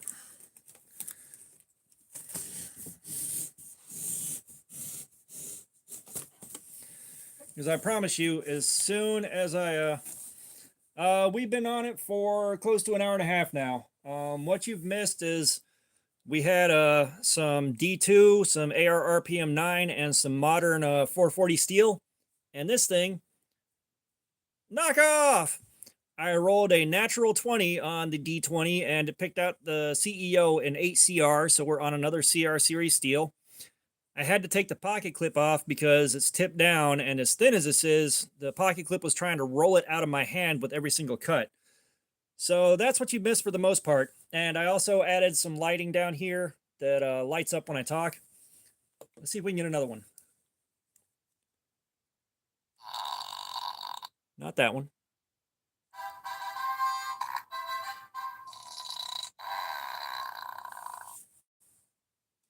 Yeah, the lights are less distracting when I actually have cardboard up here and I'm cutting. I just stopped for a minute to get a new box to cut up.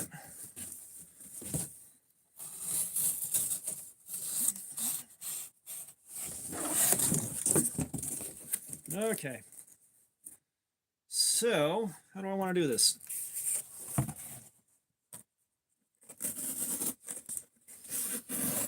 Go ahead and cut these pieces off.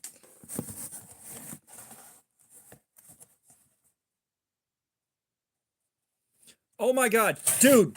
So I used to live out in extreme West Georgia. Okay. And we had a neighbor that, I don't know what religious group she's part of. Like it's something kind of in the same vein as like Mennonites and stuff like that. Like the women have to have their hair long. They're not allowed to wear makeup. They have to be wearing a dress pretty much 24/7. But it was like her two sons, and I think it was her mom that lived there. Her mom was batshit crazy. It's like she had a garbage exchange program.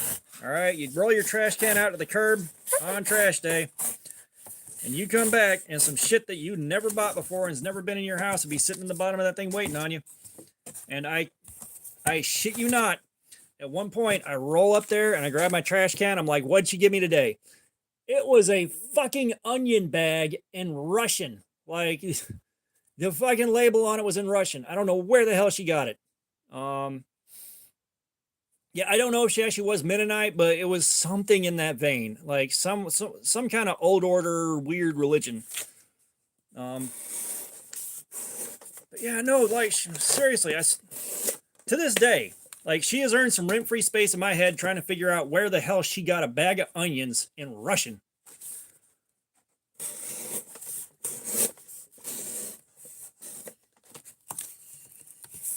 Mennonites are kind of like the Amish. I think they're like,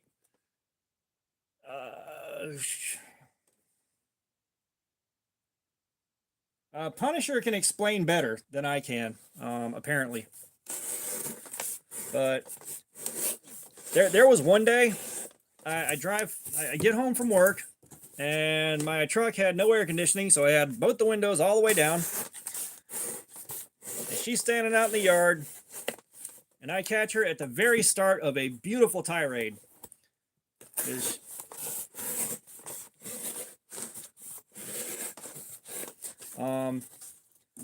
Like I pull up and all of a sudden I hear her, she's like, well, what are you gonna do when the deer fight back? When they pick up guns and start shooting back at you? What are you gonna do then, huh? And like I sat there for about, I don't know, 30 or 40 seconds of that, and then I was like, I got out of the truck, I closed the door as quietly as possible and walked into the house as quietly as possible and sat there and just kind of processed what I just saw.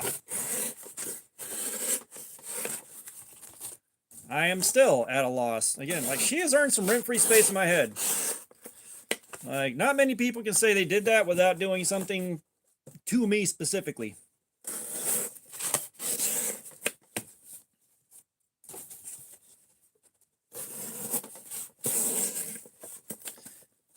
Yeah, you make more money as the leader of a cult, but you have more fun as a member.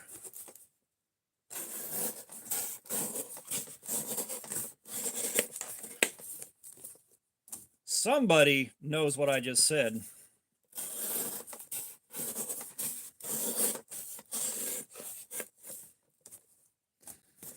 Sir, I already belong to enough cults. I'm fine. I appreciate the offer.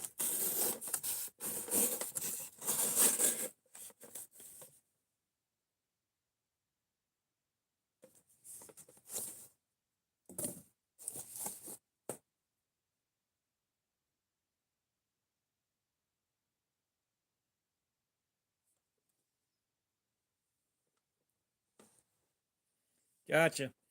Well, that was the thing. Like, brother, we are out in extreme West Georgia. All right. We're in the part of the state where guys don't even look over their shoulder before they say some racist ass shit. We ain't have a lot of Russians out there. I promise you.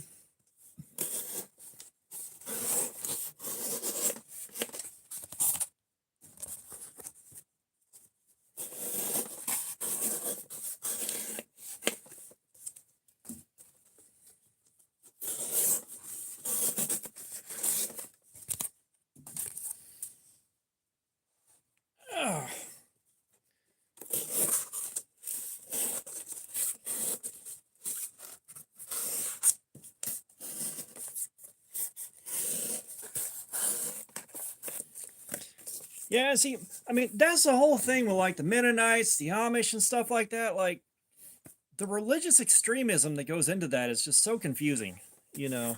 And like, you know, you're doing something wrong when like you make sure people don't leave under extreme duress. Like, if you decide you don't want to do this, you no longer have a family, you know?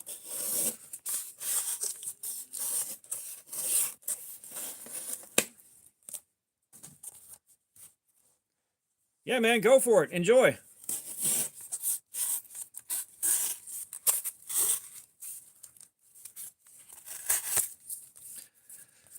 This piece of cardboard is not a fan of being cut.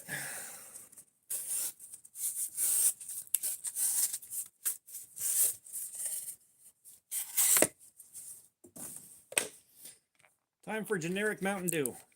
Struggle bus.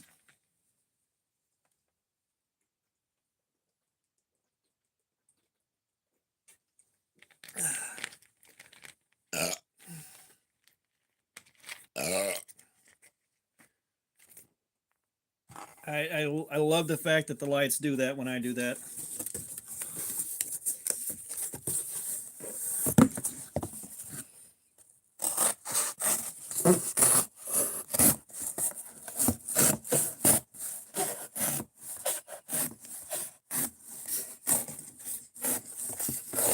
Oh, I can already do that for free.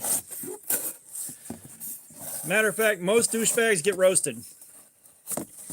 And a lot of times I take it a little too far when I do that.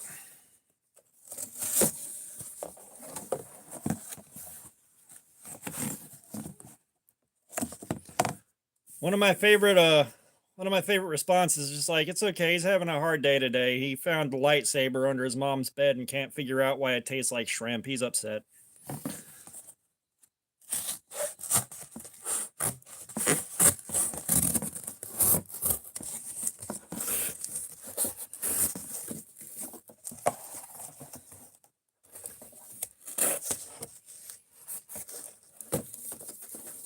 God. Okay, this piece of cardboard is being weird.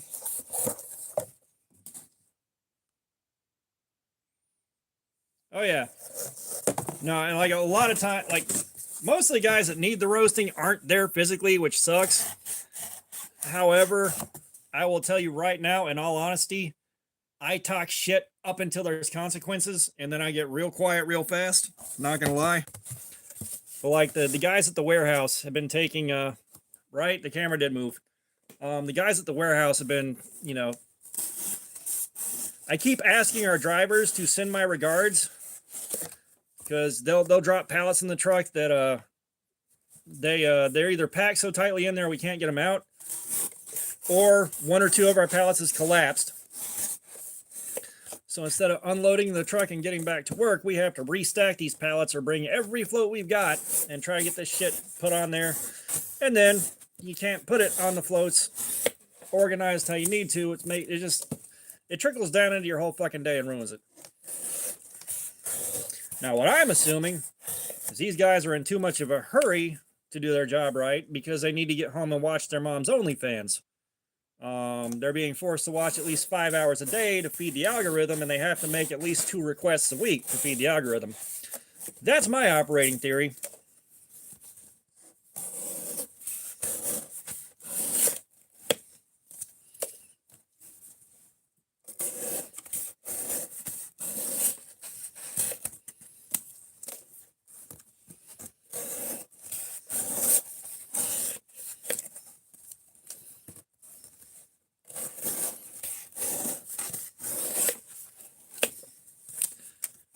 One of my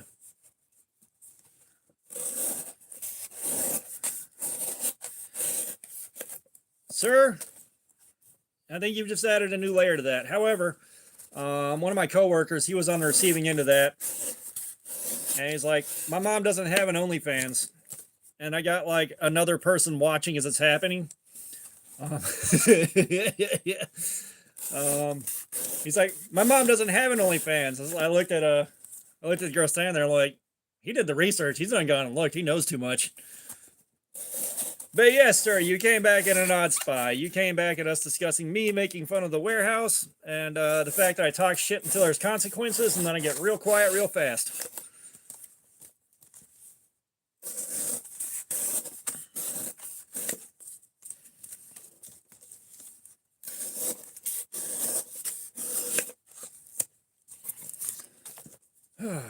God almighty. And I was explaining the fact that this tears my back to shreds. I just want y'all to know this.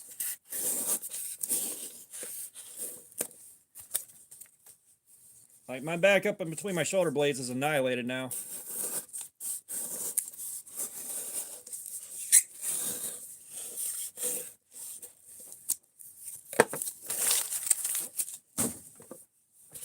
Yeah, well, I mean, I will say in my defense, at least I'm self-aware enough to admit it. You know, I'm self-aware enough to say, yes, this is who I am, this is what I do. And I think, like a lot of us, if we hit the point where it's go time, there aren't words.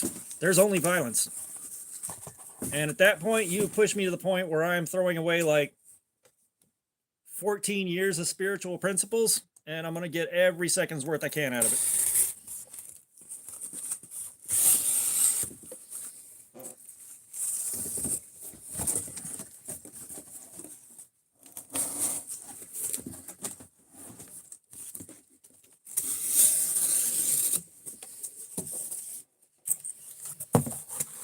I have not tested Spyderco's 8CR. I've got the Tenacious floating around. However, at the moment, we're doing this with knives I don't care so much about.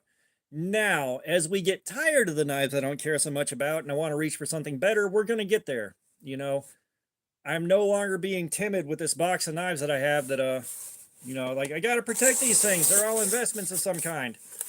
No, we're going to wail on them.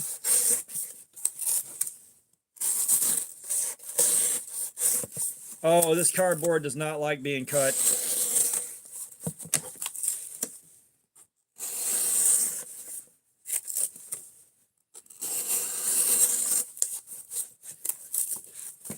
But yeah,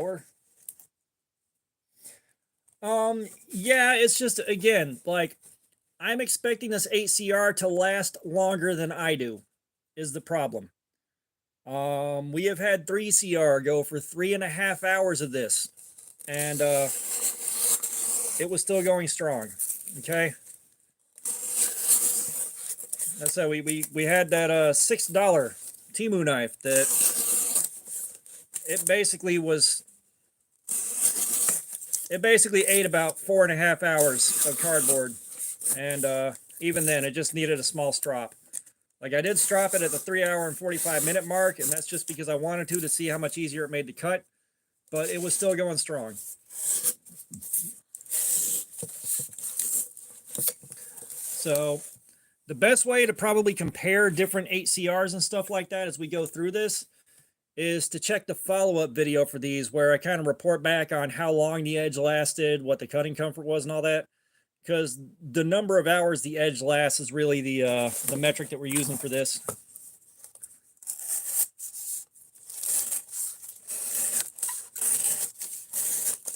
You know, like, this is known 8CR, and I mean, the thing is you know, like, I did look down on CR series steels, but I thought like D2 was a lot better than CR. CR was a lot better than 440. No, there's not much separating them at all. Like, molecularly, the differences are tiny.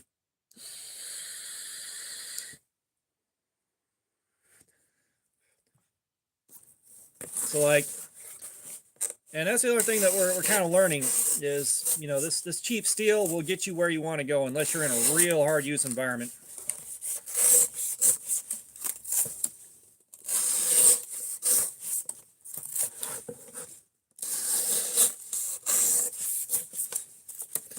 Well, I mean, you know, the other thing about that too, on the other end of that, is most of these guys are getting their 8CR from the same place, the same factory that's making ginormous runs of it, and they're doing the heat treatment in enormous runs. So there's a good chance that this 8CR is the same 8CR that's going to be on a Temu knife, the same 8CR that's going to be on a gas station knife.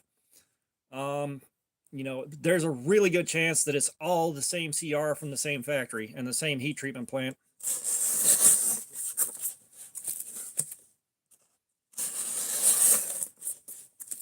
You know, and that gets overlooked a lot, and I tend to forget about it a lot until I'm talking about it like this. Well, I mean, and again, that's the thing, and I've seen other guys talk about it too, but like these guys, you know, they're getting their heat treatment done in enormous batches, enormous, which is part of why we can get these steels that are so much better than what we used to get.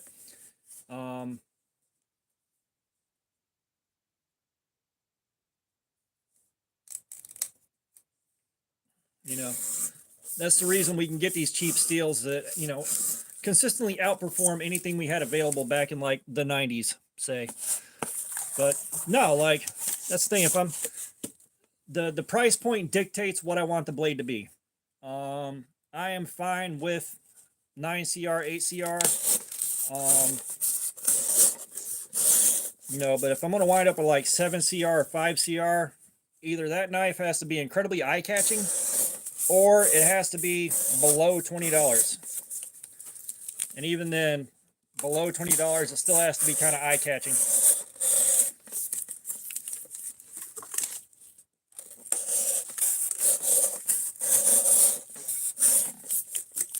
You know, through the process of the way this channel has developed organically, I'm becoming somewhat of a connoisseur of gas station knives.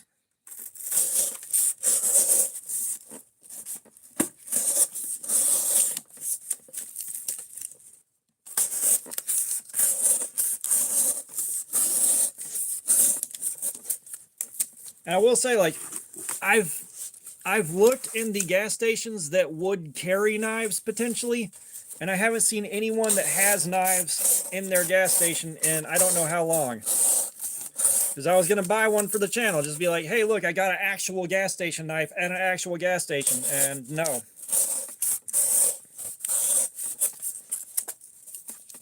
Yeah, someone has to be that guy. I mean, I will say one thing for what's come out of that process. You know, I'm testing things that, you know, nobody else is really testing on YouTube. You know, like not a lot of guys are going in there, and I think the nearest Buc-ee's that we have, and the only one in the state, is something like an hour and a half, 2 hours away from me. I'm not going that far for it. I don't know where the nearest truck stop is. I'm not gonna lie. I know I don't have one that close. But you know, guys aren't taking these cheap knives and doing this with it and seeing what the edge can really take. You know, at most they're opening it and closing it 3 times and being like, yeah, this thing's awesome, Jesus. You know, and I hate it when guys do that. None of the vape shops that I've been to have gas station knives in them. I've been to a bunch of them because for a while there, the cool thing to do was just go to different shops and check the place out. Yeah, no luck.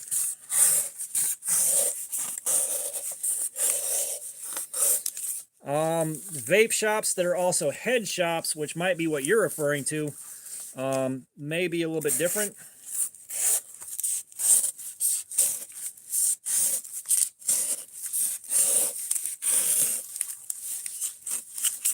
But yeah, the ones out here that I have near me, none of the dedicated vape shops have knives. Like, they are all vape all the time.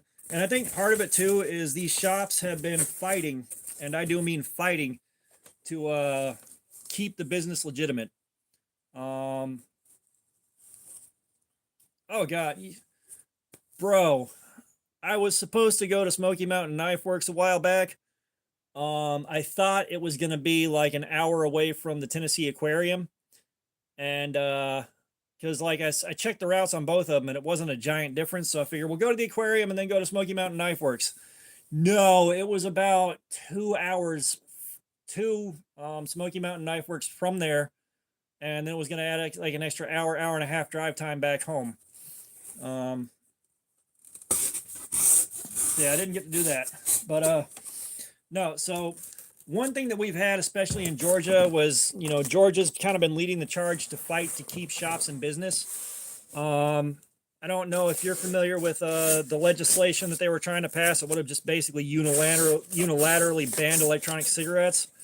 You know, and every time it would be the bottle with the modified Trix Rabbit on it, called like, you know, fruity cereal or sugar bomb cereal, something like that. Oh my God, think of the children. They're appealing to kids. Even though no shop in their right mind would sell to anybody that didn't have an ID on them first. You know, it's mostly because middle schoolers were getting their hands on Juuls from gas stations and getting caught in the bathroom with those. But, so like all the shops here that are still in business that have survived that whole thing, you know, is like, what the hell was it? 2008. 2008 was supposed to be like the end of the industry, basically. And yeah, so these guys out here have been fighting for that long and hard. And a lot of the shops that were letting that crazy shit fly and weren't doing anything responsible to try to protect their business went down. And a lot of shops were also at each other's throats and stabbing each other in the back trying to make a few extra bucks. So the ones we have left here are the legitimate shops that were good and they were doing the right thing. And there's way fewer of them here than there used to be. Oh yeah. So you can ban whatever the fuck you want. You're not stopping me. I have got enough nicotine base for another 3 years, maybe 4. And propylene glycol and vegetable glycerin are perfectly fine to buy. So are the flavorings from the Flavor Apprentice. And I have RDAs and I got rebuildable tanks.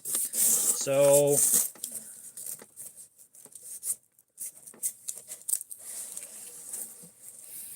like, I can keep vaping for as long as I damn well want, no matter what gets banned.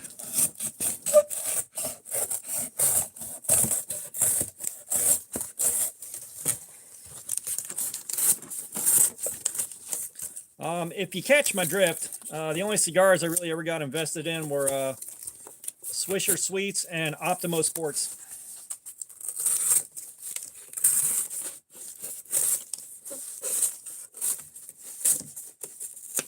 Oh, and Black and Milds. I've burned my way through a lot of Black and Milds. I actually like those for what they were, but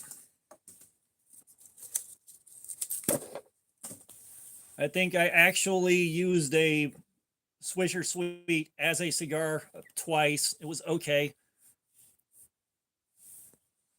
Robo Stevo, what's up? Oh my god. Dude, back during my active stoner days, I actually found a couple of Sherlock Holmes pipes at a thrift store. It turns out those are amazing. You talk about knocking your damn block off.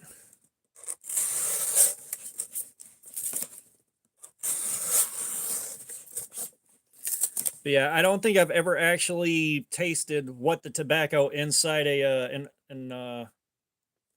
Optimo Sport actually is. I only bought them for the wrapper.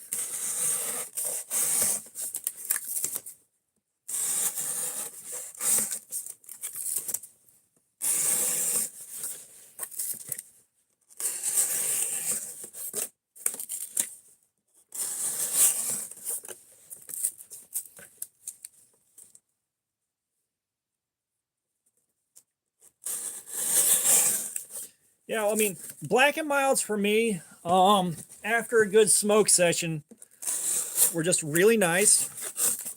It was also easy to knock the end off of a Black and Mild or knock the tobacco out of the end, pack a roach in there, and then pack some of the tobacco back in and finish it off and not have a bunch of evidence in your pocket. And then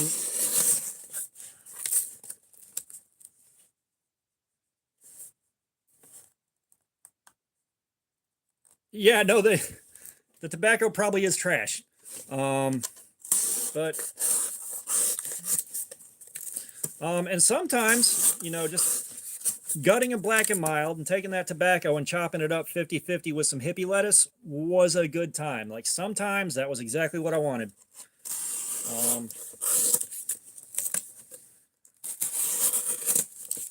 You know, personally, I mostly prefer to water bong. You know, that was my weapon of choice, especially if we could pack a bunch of ice in the water. But yeah, I got out of that game in 2001. For some reason, my body chemistry changed and it turned into smoking a 7-hour panic attack. So I moved on to other things.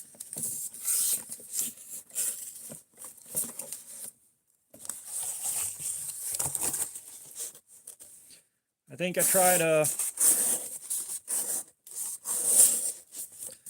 tried it one time again in 2005. Because like, what I can't tell what happened there is, you know, either my boys were getting a dirty supply that was laced with stuff or had some kind of adulterant in it or something. But yeah, it went from basically in the course of one day. I went from enjoying a good smoke session to panic attack for the entire time I was waiting to come down. So I stopped. I tried again.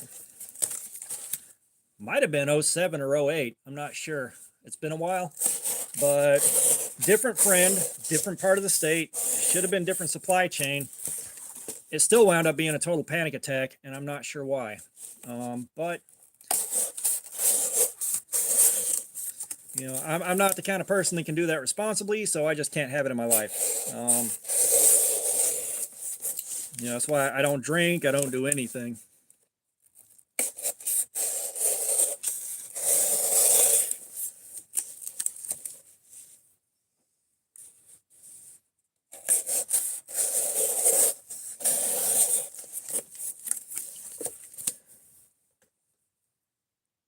Who wants to check and see if those cigars are on Amazon? No, wait, Amazon can't sell that. Never mind.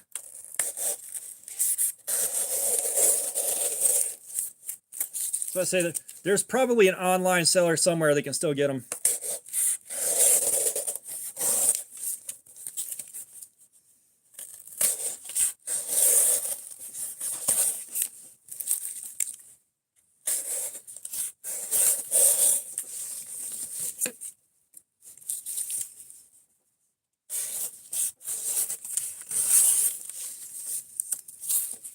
Okay, you get just the right angle, and this is like cutting through water.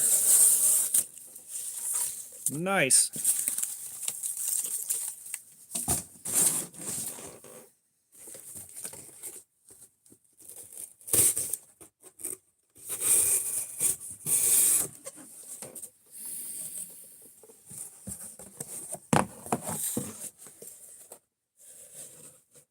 Sheesh, what's going on, man?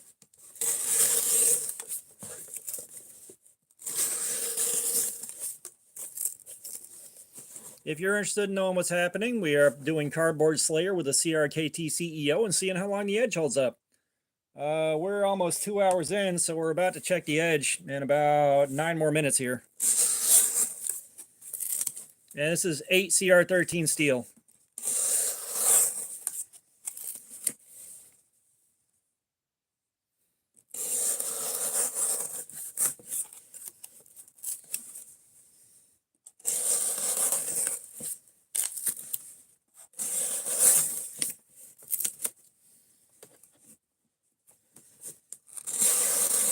You know, what's interesting while you are talking about that is I have got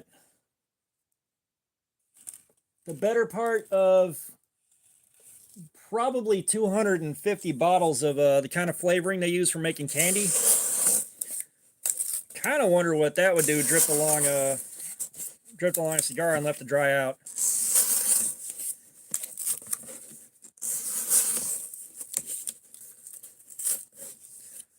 The flipper version of the CEO is very, very, very good.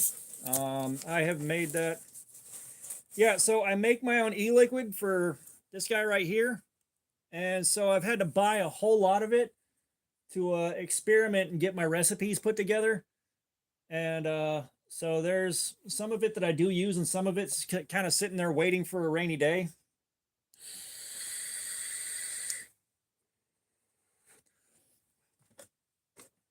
No, sir, I do not ship to India, brother. Like, it's illegal to ship that stuff in the United States, and there's no way I'm trying to get that past customs and pay for customs and everything else. Like, there's no way that will work.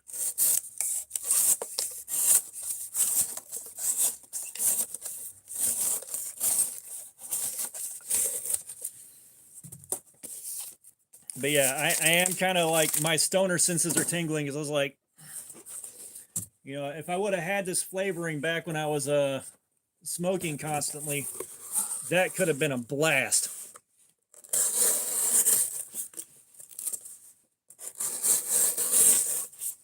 That's a good question.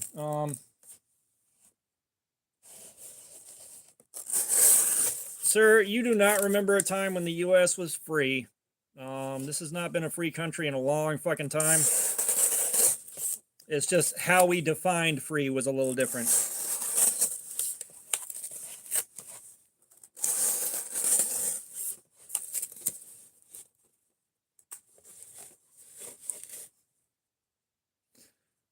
We were just talking about that, trying to figure out if the Quaken came out before the CEO or after.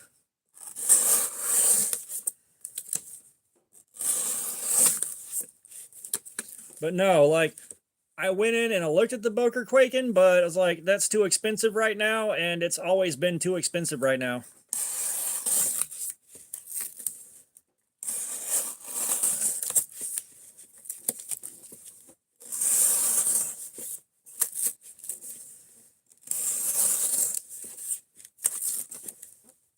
Like, you know, when I've had that kind of money, like I got the money put together for the Artisan Proponent. It went on sale, and then I had a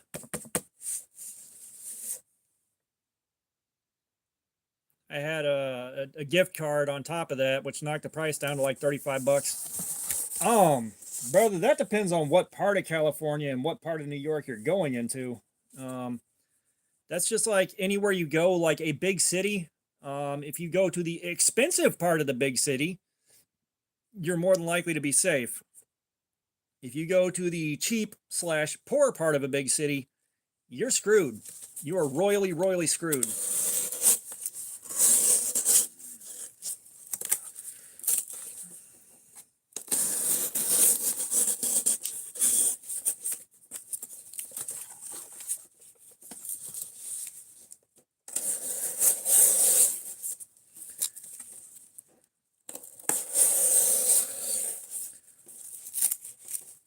Like, Ashish, I'm going to be honest. What you want to do is you want to find where there is a large enough Indian community that you can be, you know, like that he can move into, have some sense of normality and get his bearings with people that, you know, are looking out for each other. Because you really don't know what you're going to get dealing with Americans. You can get really nice people that, you know, understanding, caring, generous, happy to help you adjust. And then you can just randomly run into an absolute racist dickhead that might try to harm you just because you're not from America and you're too brown. Like, it happens.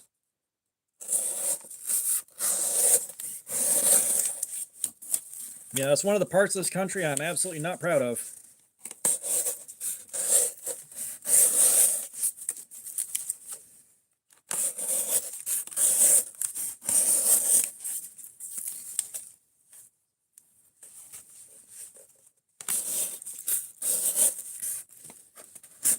Yes, it is a land of opportunities, but you really have to pick and choose where you put yourself, especially if you don't have your bearings. Like if you don't know what's going on around you and you're not established, you haven't gotten yourself situated, you're in for a struggle. Like, you know, I've had the opportunity to live like 4 completely separate different lives.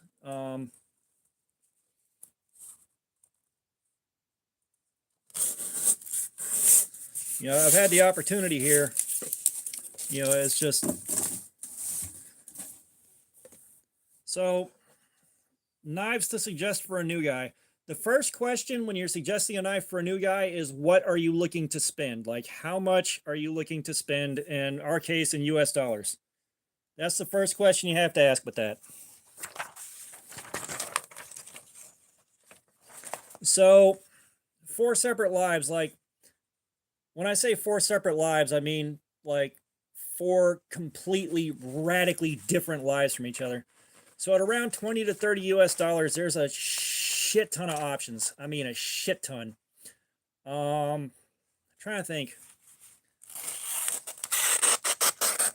Oh, there is some noticeable wear on that. It's more lifestyles, but I mean, it is basically, I was a completely different person in a completely different situation, you know, and some of that was just surviving, you know, but I'm trying to think something in the $20 to $30 range. I know you guys have got some recommendations in the 25 to 30 range, but like, you know, without getting, I am 43 years old. But so like,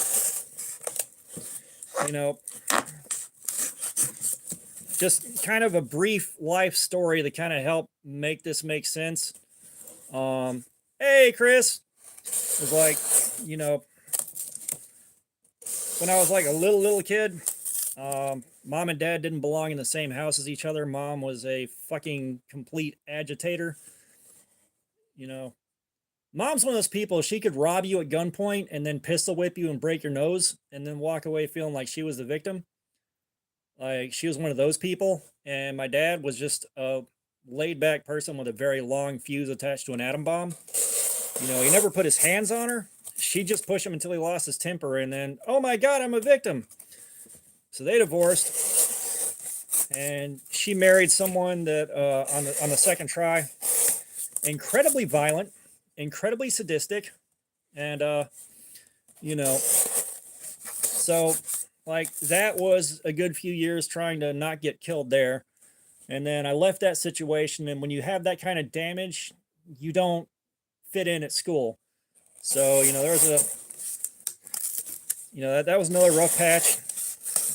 And then the period after school was a lot more interesting. Like, I was getting into all kinds of random stuff. You know, the point where I started getting high, that was a completely different chapter of my life. I was in a completely different world. I was a completely different person. And then, like, you know, my first marriage, that was a completely different life from the other ones. Which, oh God, that was rough.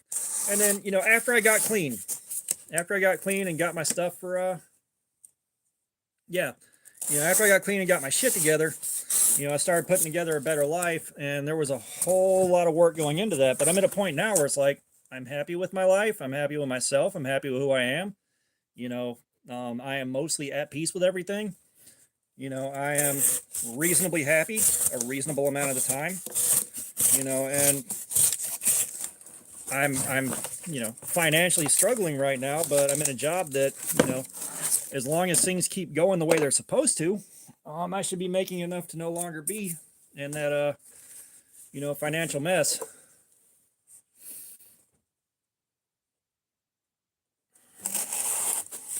Oh God. So yeah, the monocolour grenade's definitely a good one.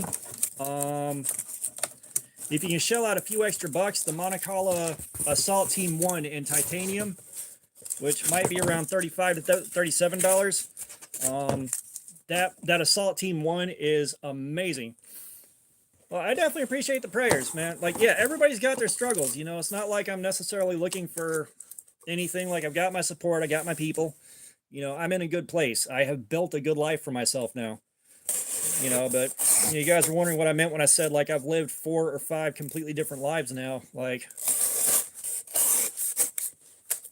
you know, it's not like, you know, normal people that haven't gone through it, where they kind of grow and you know, they kind of grow along the normal track for personal growth. It's like, no, I kind of mentally and emotionally stayed at around 12 years old and put myself in a lot of crazy situations before I wised up and got my shit together and started working on myself.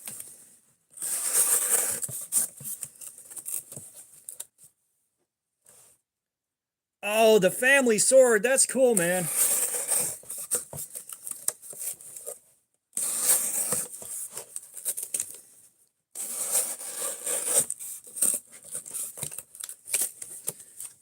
Yeah, see, that's what we were saying, Ashish, is yeah, even at 20 to 30 bucks, dude, you got so many options. It's ridiculous. Like, it was ridiculous how many different knives you could get for 20 to 30 bucks that are all good. Now, one thing that I'm carrying for review now that just came in is it's a knife kit. Hey, Ace, what's up, man? But for 30 bucks, you can get a kit where you build the knife, and it turns out that knife is really fucking good. Like, Rich, the that gin knife, like, it might look a little goofy, but holy shit, that thing is good. Like, I am, that might be the best factory edge I've ever gotten on anything. Yeah, I know the knife kits on Amazon, but I have, like, I'm not in India, so I don't know a thing about you know, what you can and can't get in India.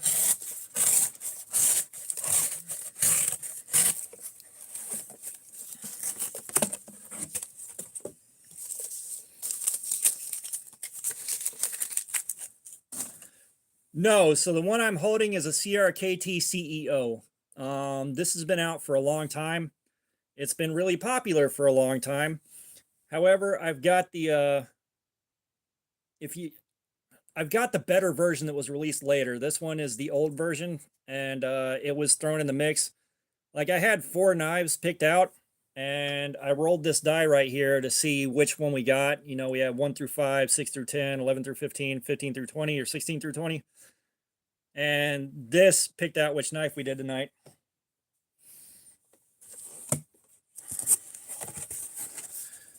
Yeah, if you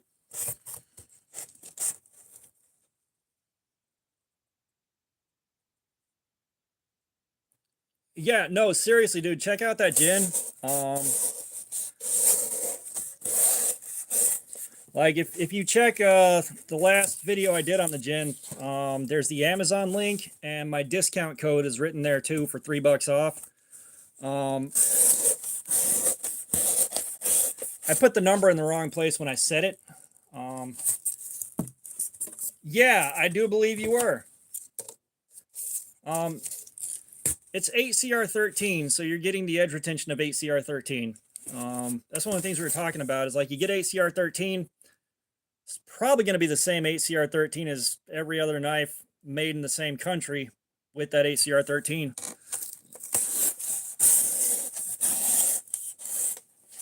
Yes, this is 8CR, Rich.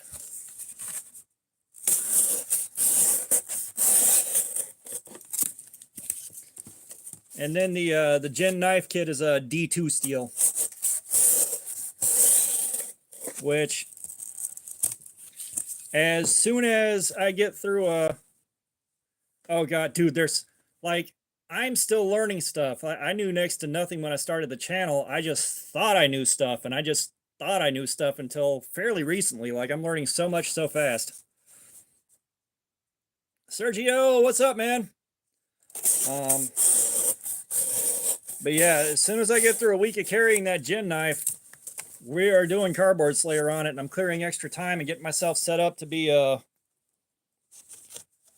more comfortable while I'm doing it, so that we can go until that edge fails. Like, I really want to see how far that goes. And I mean, the guy sent me the knife for review. I want to do him right and like give it the full money, you know.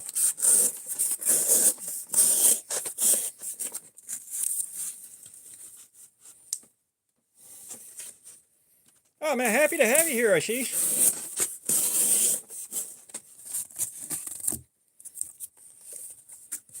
Yeah, I'm becoming something of an expert on cheap knives. Like, I'd love to say I know all about stuff that's up over $100, but no, I know a lot about stuff under $50.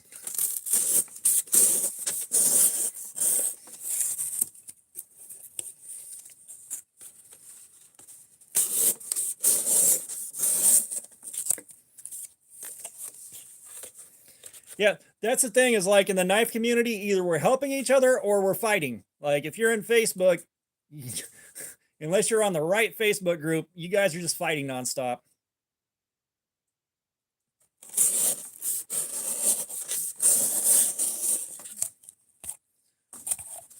I will say one thing that I need to find for a live stream at some point here is a vintage stainless Pakistan knife from like the 1980s or 1990s. Like, I want to see how that holds up. I really do, because I remember those things, and I remember them being trash. Yeah, no, that's one of the things that I had mentioned earlier. Is like, you know, you got any number of channels to pick from that are, you know, $100 and up. You know, the guys that say $100 and below is a budget knife. Like, I get it. I really, really get it. You know, for a lot of people that are making good income and things are really stable for them, yeah, $100 is budget. You know, for a lot of guys that are kind of in my boat, you know, for like me, I consider budget $50 or less. You know, Like once you get under 20, you're into super budget territory. And you know, that's you know, super budget territory is a different beast entirely.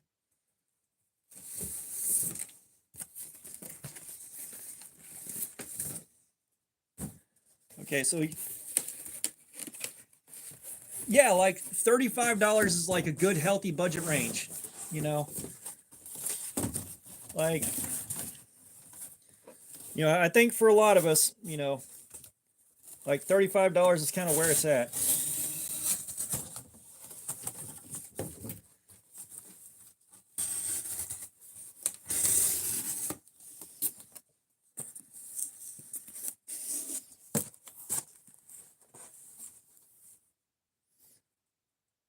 Oh no, dude, I can just hit up eBay and get one of those Pakistani knives for like 18 bucks. It's not a big deal. I'm just a little bit broke for it right now. Like that's one thing like I'm not at a point where I want people sending me stuff or trying to buy stuff for me or anything like that because I'm not comfortable with it. I'm not comfortable with the idea.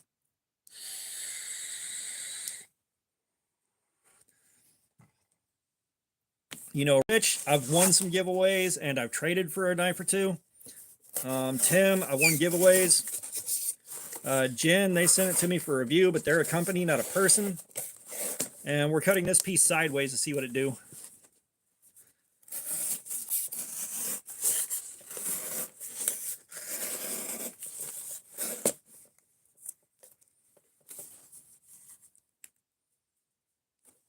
Yeah, you got to sift through a lot of junk.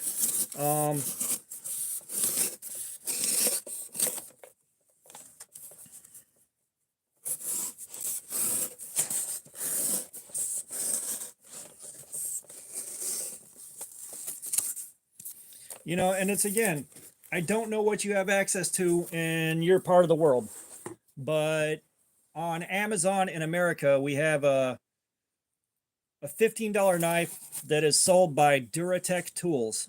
And that thing is phenomenal. Like that thing is amazing for 15 bucks. Jesus Christ.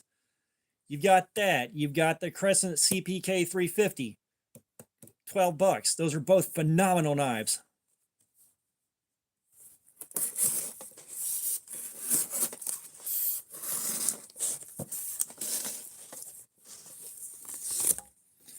Let me see. Let me see if it'll let me post the link on Amazon for it. Give me 1 second here, guys.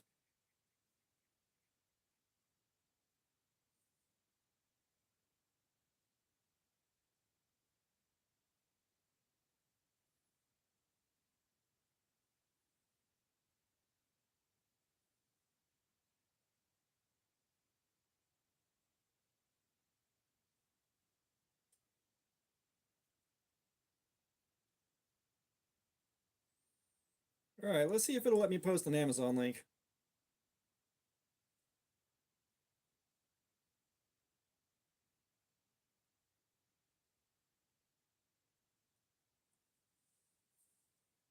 Hey, it worked.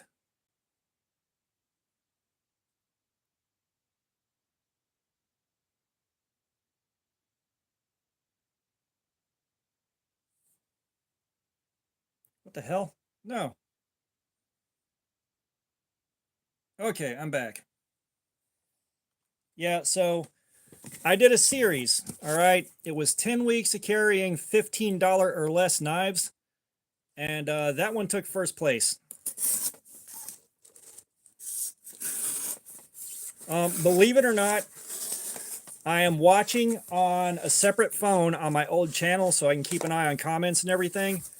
And that one is a moderator, so I can moderate while I'm streaming on another phone.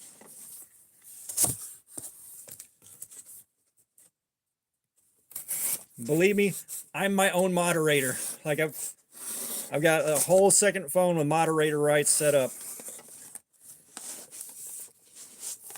Now, yeah, Ganzo is a good budget option. You just might buy clones, but you probably don't care about that.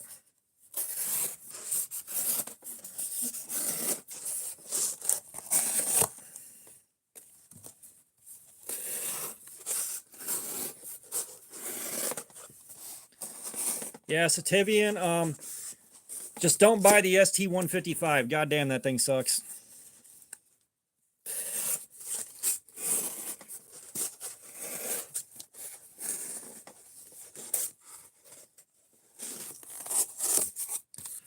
I haven't had much luck with Grow.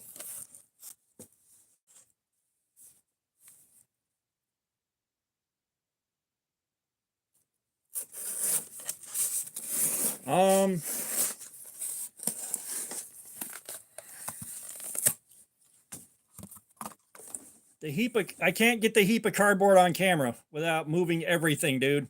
I've just got a box here that is, I've got one box over here that's slammed full of cardboard and closed so I can take it to work. Another box here that's getting slammed full tonight. I've got a third box over there that's just slammed full of the shredded cardboard. Let's see.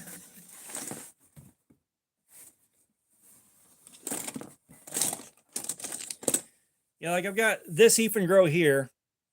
I have two kukris. I have this Grow right here, and it is a clone of a knife called the Decepticon that's a much higher end knife.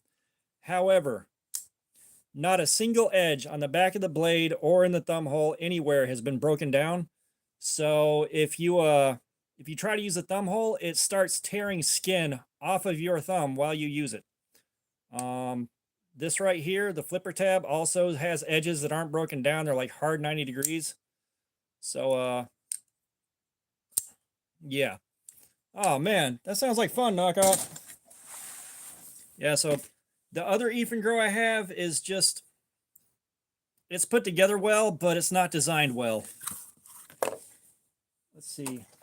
Where is that one? Yeah.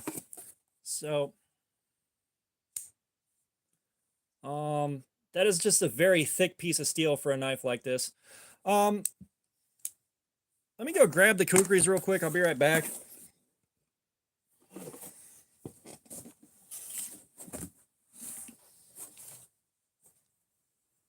Don't light anything on fire while I'm gone.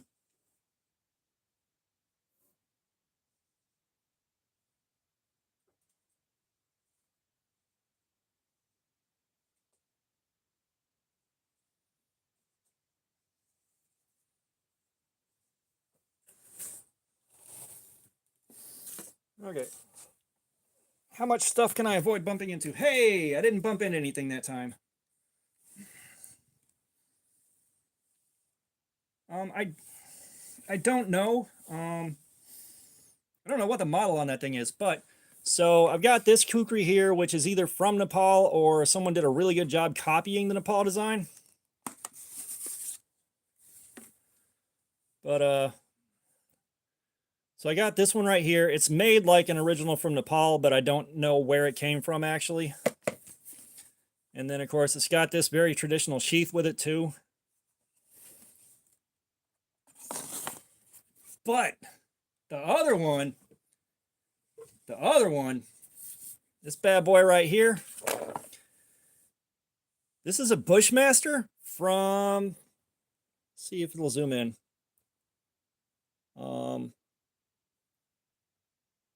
Hang on, I'm trying to see if y'all can read this on my other screen. But that is Pacific Cutlery.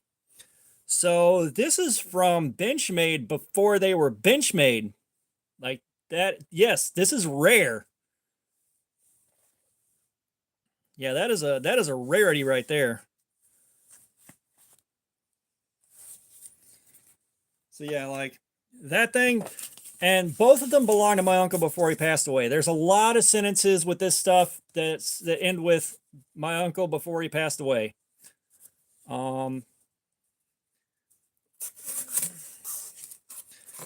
So yeah, like when I think it was my cousin and my grandmother, they gave me a box of his knives. That was in there. And like the man loved a good kukri. Thank you, Ashish. Like the man loved a kukri. And that was kind of one of those things. Like he'd go on a tirade about kukris and the Gurkhas and how badass those guys were, and I eventually found out how badass they were, and he was not wrong. he'd go on a tear about Gerber knives. He'd go on a tear about Benchmade occasionally. And I think that was it for the knives he was super, super into. Like, he always had a Swiss Army knife, but a lot of the knives he had were just cheap gas station stuff. Yes, so he was in the Army. He was in the Army in the early 1980s, and he was stationed in Germany. So he was in Germany during the Cold War. Oh, boy. Hopefully the hail didn't damage anything. But yeah, so he was out there during the Cold War, like before the Berlin Wall fell, all that. He never mentioned Camillus, and he didn't have any Camillus stuff in his collection, or the collection that I got.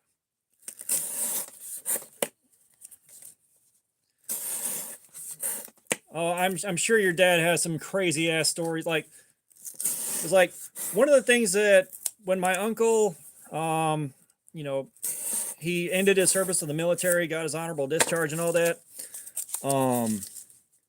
The guys in his unit had designated him Rambo. All right, man, have a good evening. But they called him Rambo because, as the story goes, he was in, I believe, the engineering corps, like with engineering. And some of the more elite guys were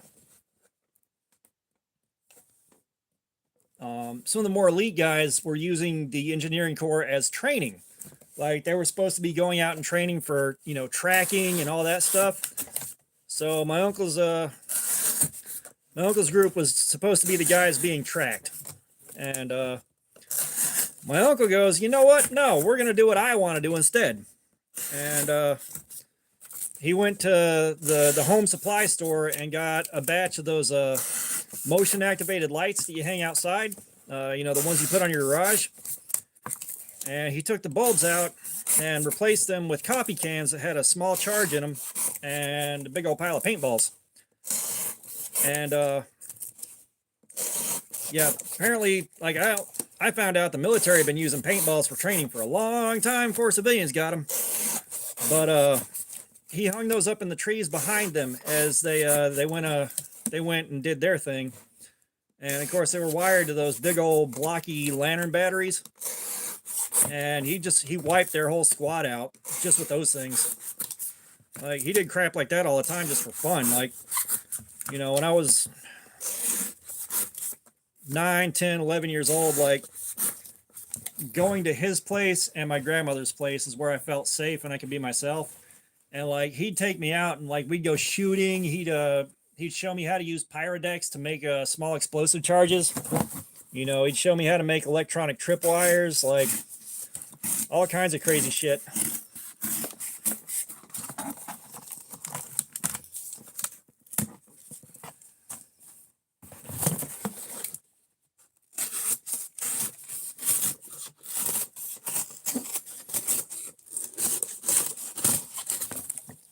You know, it's kind of one of those things, like, he's one of those people where, you know, it still hurts that I can't call and go, hey man, I'm doing great, you know? Life gets good and like I can't call and go, hey, things are awesome, you know? Check out what I built for myself.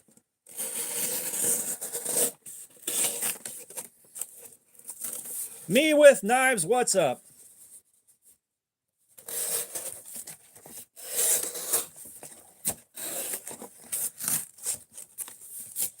I mean, the thing is I was born in 1980, so I'm kind of like that really, really dangerous generation where I both know how to live online and I also know how to go out and get lost in the woods for 3 days and come back.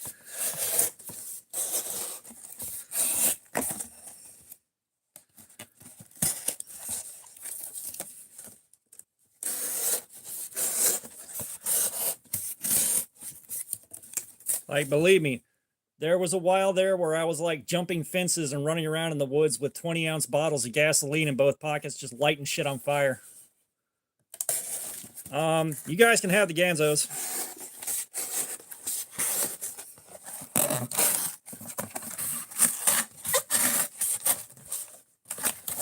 And I already don't like this box anymore. When they got these tear-on dotted lines things, they suck to cut up. I thought it'd be good cardboard, but nope, this one sucks.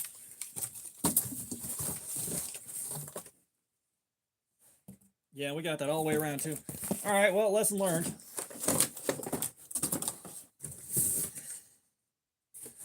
Let's go for a box of Orville Redenbacher popcorn.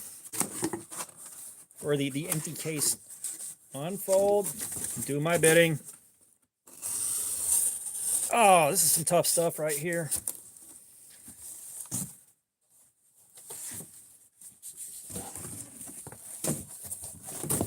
Yeah, I have no idea what my age group has been labeled as.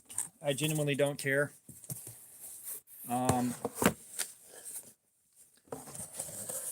Yeah, this is Orville Redenbacher butter.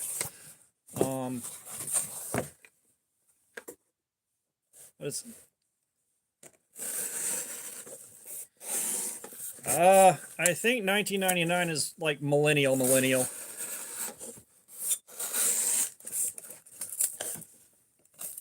Like, what I do know is I am intimately familiar with what the world was like before the internet, and intimately familiar with what it was like when the internet was happening.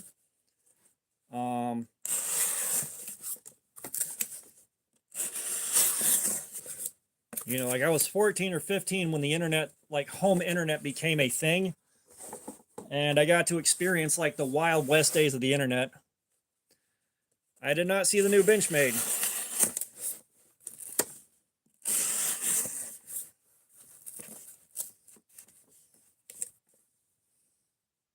Really? See, like, I don't know about these things. Yeah, the only time in my life I felt like I was born in the wrong year is when I was getting high constantly. I was like, man, drugs were easily available in the 60s. I was born in the wrong time.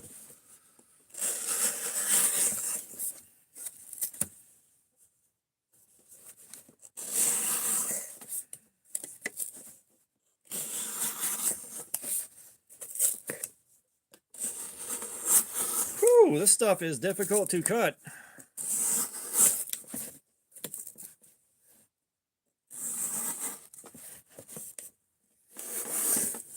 Oh my God.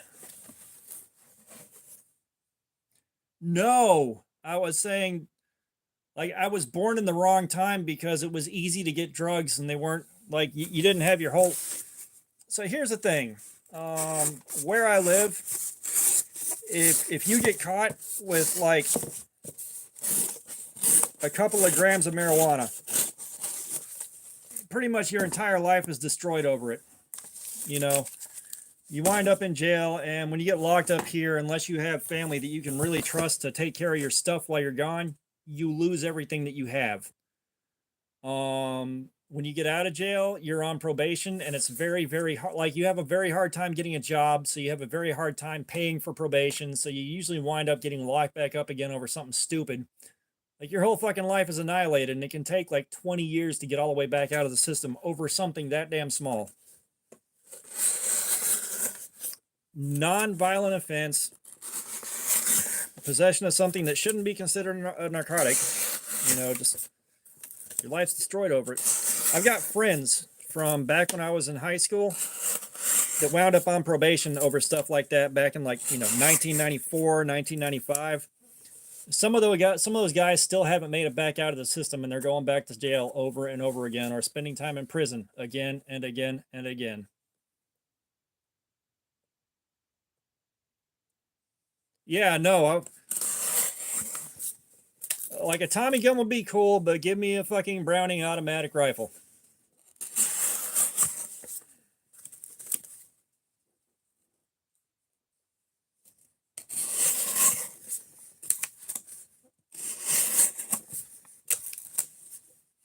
Well, I'm 22 years old and I don't have syphilis. Well, of course I've had gonorrhea. I'm not a Superman. Oh no. Drugs can easily destroy your life. My life was destroyed by drugs. It was fucking miserable. You know, I completely understand what drugs can do to people. All right. Like, You know, I got clean 14 years ago, and being in the recovery community, I've seen so much shit go down. Like, I've lost friends to shit.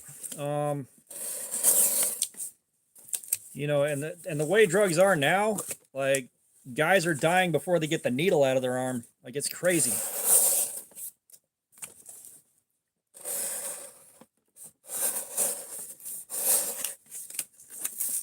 Yeah, I don't know whether or not I'm allergic to penicillin. I know one of my kids is, maybe both of them. Like, I don't know.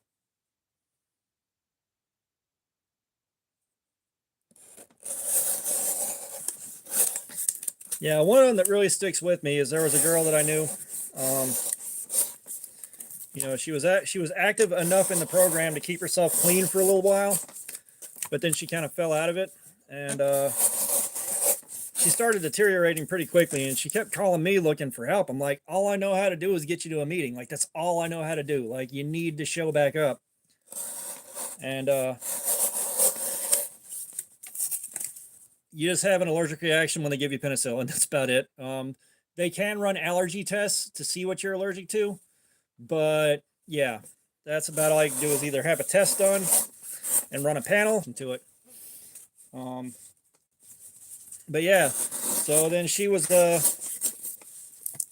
you know, she called for a while, and then she finally said her dad was coming to pick her up and take her back home so she could go to treatment there. And you know, her dad showed up to pick her up, and he had to kick the door in, and she was dead on the floor in her apartment. All right, she was that close. You know, so, and the thing is, like, everything's getting loaded up with fentanyl. Oh my God, fucking diclofenac. So one of the problems that I lived with for a long time is my spine is curved in just the right way to sit on a nerve and rub on it and piss it off. And so I had a doctor that gave me diclofenac sodium in an oral medication form. It was pills. Anti-inflammatory. It provided good pain relief. So I took that for about 2 years. And it annihilated my stomach lining. Like, it tore me to pieces. Like, I'm still not the same from that.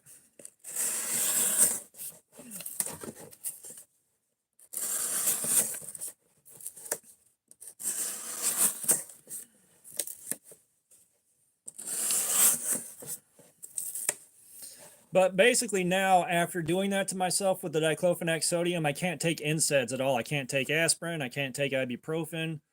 Like, I can't have NSAIDs. Now, about the only thing I can take for pain is Tylenol.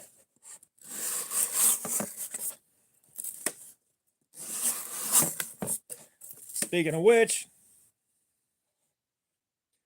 I had a friend, like, is that just diclofenac, or is that like diclofenac and other NSAIDs like ibuprofen?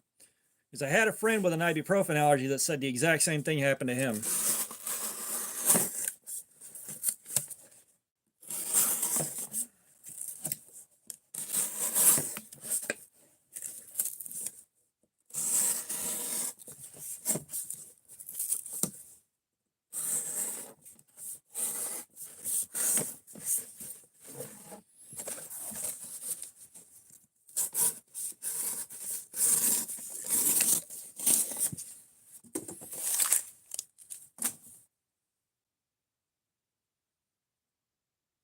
Okay, so then it's not an NSAID allergy, it's just the diclofenac.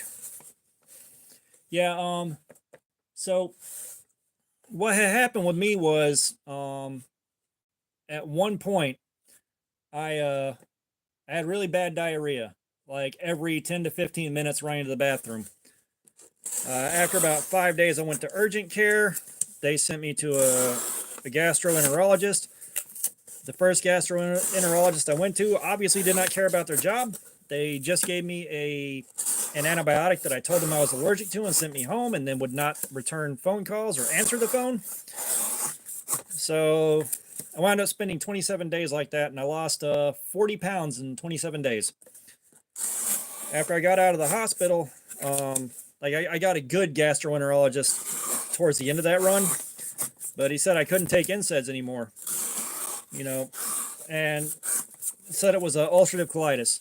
So I'm dealing with severe back pain months after all that happened. And so I take some diclofenac from the old prescription I had. And I thought my appendix was rupturing. So I got my wife to run me to the hospital. Like, I didn't even try to act tough. All right. After about 4 minutes of that pain, get me to the hospital. I think it might be my appendix. That diclofenac caused something to swell up, and it was so painful that when the doctor looked at the MRI, he just walks in and goes, "Here, have some morphine." Oh no. Medical in America sucks. Like, the health industry and health insurance in America can suck a bag of smashed assholes. I hate it. I hate it so much.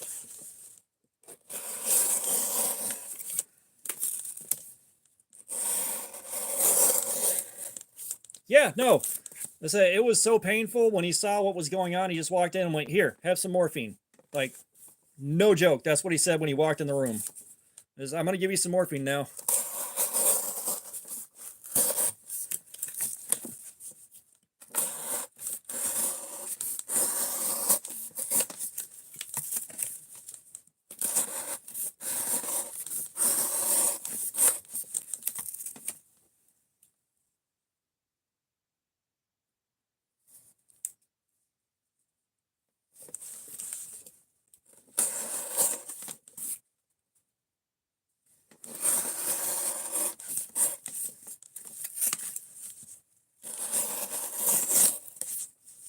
Trust me, we know how bad our medical system is, but hey, the state pays about $100,000 a year for every prisoner they keep locked up.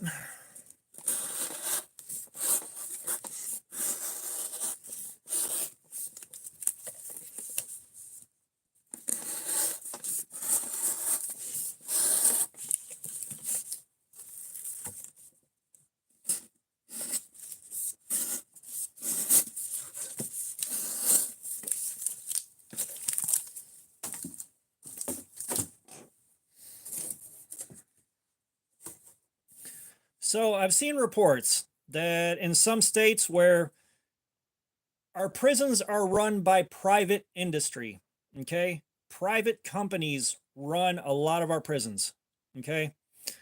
And the state pays, I've seen anywhere from $70,000 to $100,000 per prisoner per year.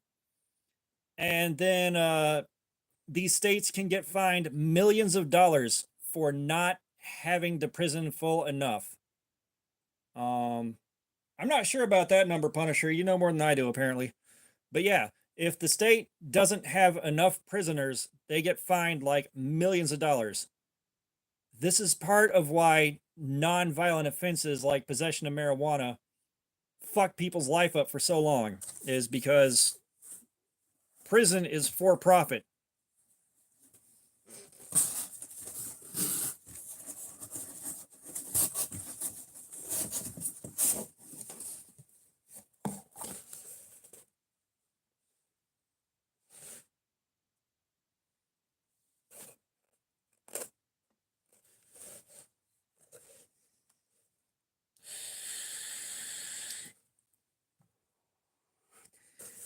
Yeah,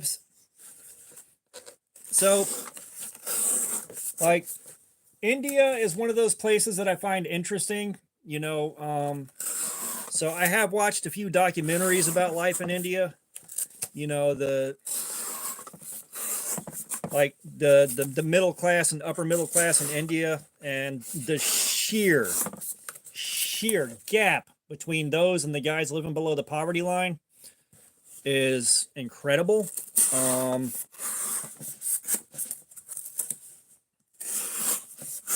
Because India has a lot of very, very beautiful places in it, and then it has a lot of places where, oh my God, it is awful because everybody there is like trying to live off of like, what, $2 a month or something like that. Like, it's so bad. And a lot of people are worried that America is going to turn into like communist China or something like that. Oh, believe me, I know. That's like watching a documentary trying to depict the entirety of America. You know, the one that I remember the most is the one that was just showing the difference between the incredibly poor and the middle, like the incredibly poor and the middle class. So this is the CRKT CEO in 8CR13. The 20-sided die picked it out. Um,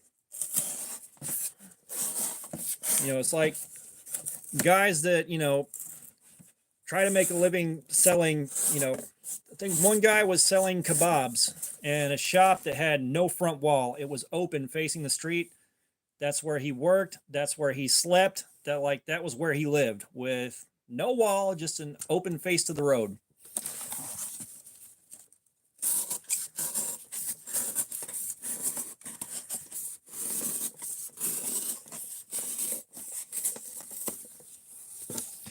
Oh, dude, I've seen those weddings. Like those and the weddings in the rich parts of the Middle East. Like Jesus Christ.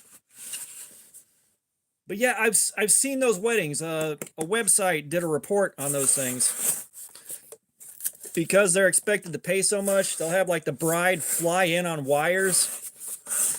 And then the train of the dress is like 30 feet long, and that's also flying in on wires too.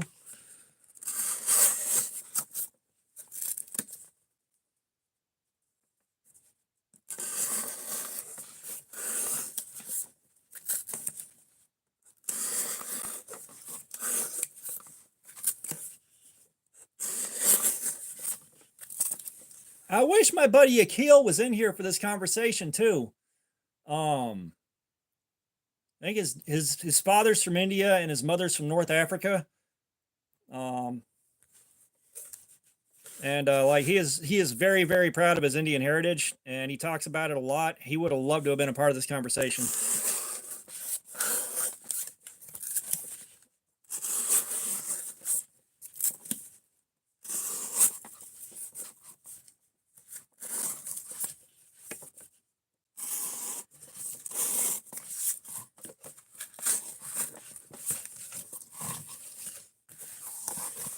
Yeah, that's what I'm saying. I believe his dad is Indian and his mom is North African. So yes, that is actually how Akil is spelled too.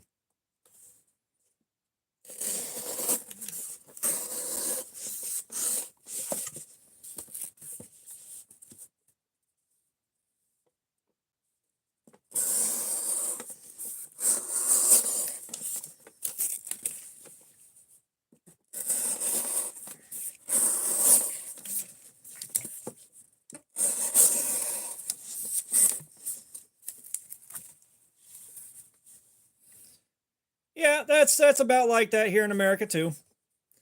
Um, yeah, one thing I got Akil turned on to is there's a band in India called Bloodywood, and they kind of they'll like do American style metal with a lot of Indian stuff thrown in there, and then they have a lot of stuff that's like very uplifting and inspirational, and like it's a really cool thing.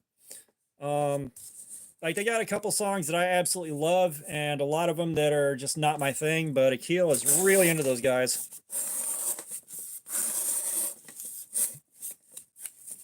Yeah, that's the thing. Like a 6'4", 230-pound white guy is going to stand out anywhere except America or maybe Great Britain.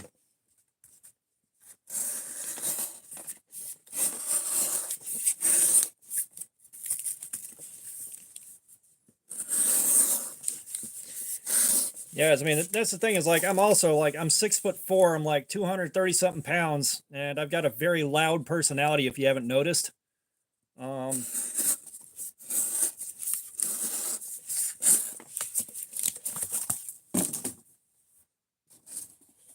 so yeah, like I was like I would go to India, but I don't think I'd be brave enough to go into like the slums. I don't think there's any way for me to do that safely unless I had a what's a myth?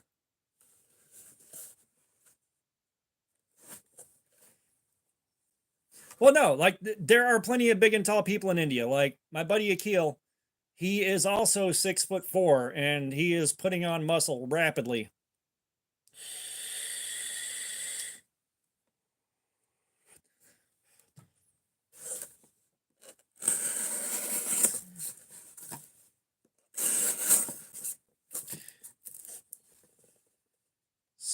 Swedish. Okay. So what is your favorite Swedish band? I'm interested now.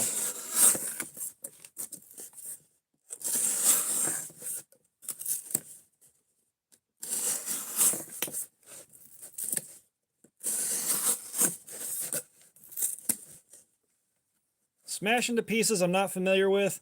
No, my favorite Swedish band by a mile is Avatar.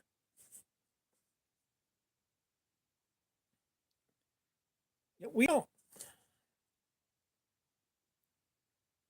Yeah, the Great Collie is something else.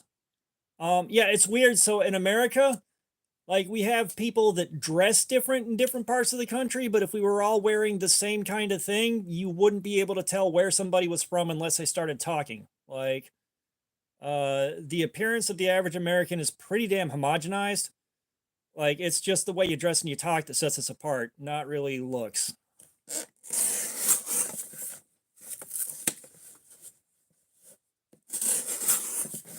But Avatar is metal. Like, well, if you listen to the Black Waltz album, that is an absolute masterpiece front to back. But their sound has been drifting more into kind of an alternative rock sound than metal.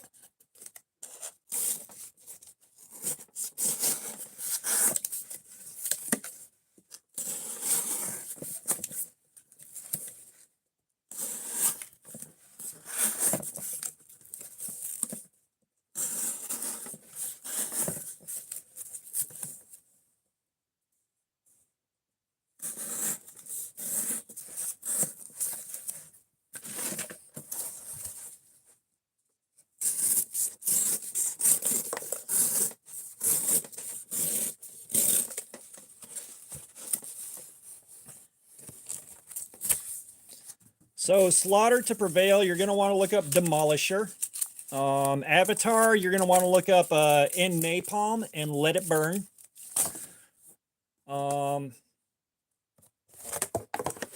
Let's see, Rammstein, you just got to go with the classic Du Hast. Trying to think. Now, me personally, I've been on like a Dutch hardcore kick for a minute now, so it's a lot of like Grid Killer, Indica Ali, Anger Fist, stuff like that.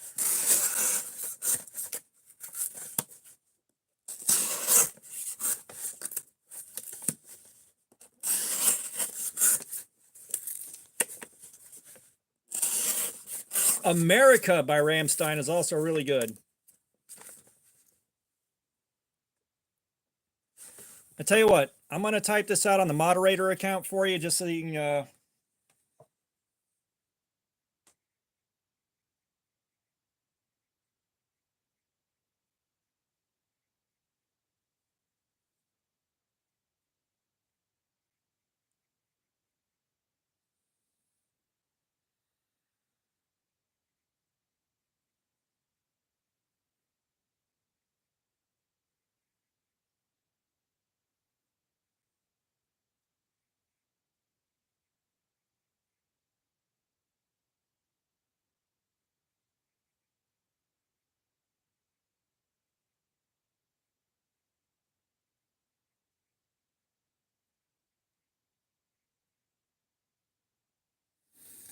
So yeah, those are the ones that we were talking about a second ago. Like the Dutch hardcore stuff, you better really like electronic. You better like it really obnoxious and really repetitive.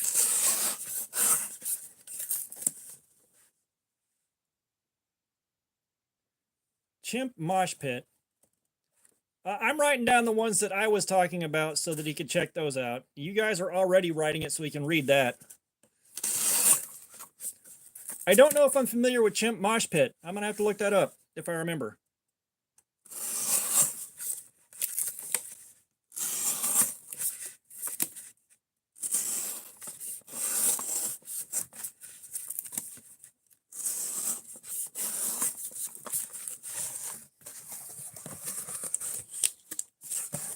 Okay, well, tell you what, we'll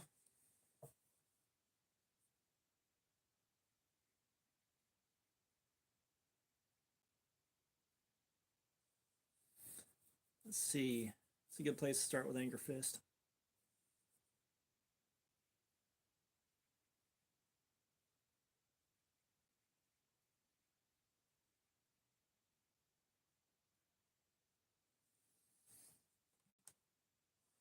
So that will tell you whether or not you like Anger Fist and the Dutch hardcore shit in one go. I have not seen 13 Hours.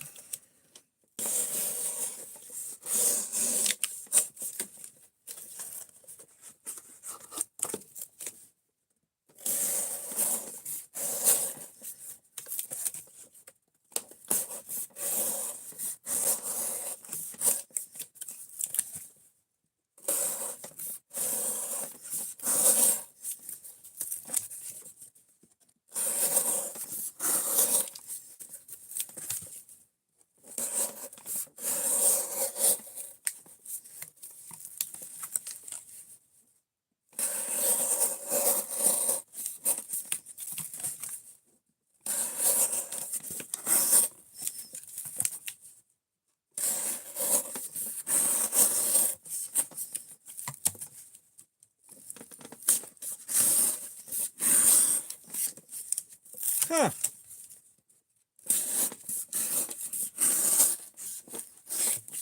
I haven't been able to sit still long enough to watch a movie and longer than I can remember now.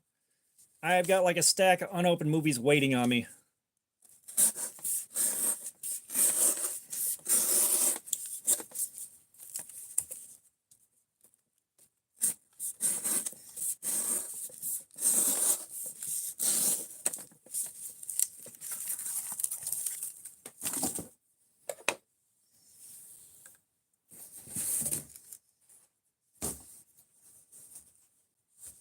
Okay, we got us a Sideways box.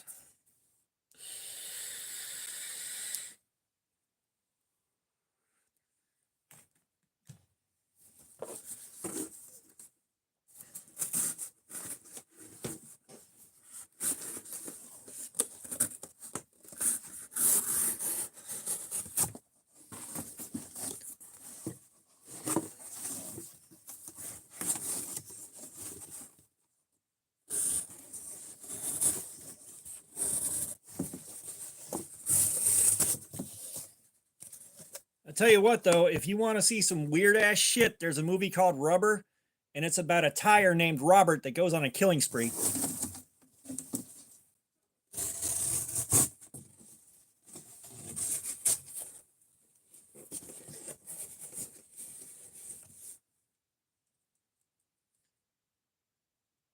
A SpaceX knife. Oh, I was confused for a second there.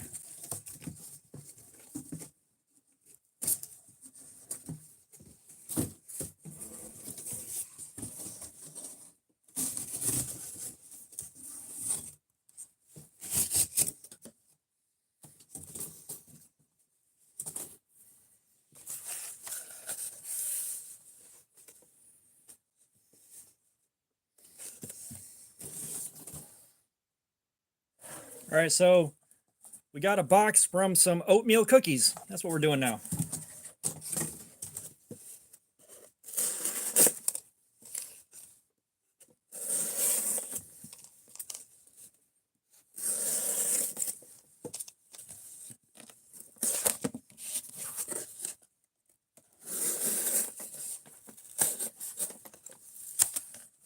Okay, so it feels like that last box put some serious edge wear on this thing.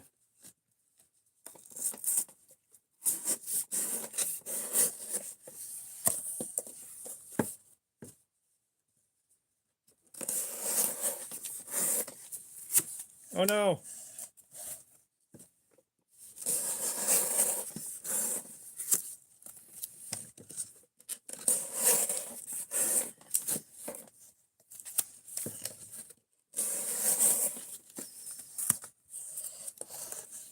I can't tell you how happy I am that I discovered that those lights can be voice activated. Like, I just found that out today.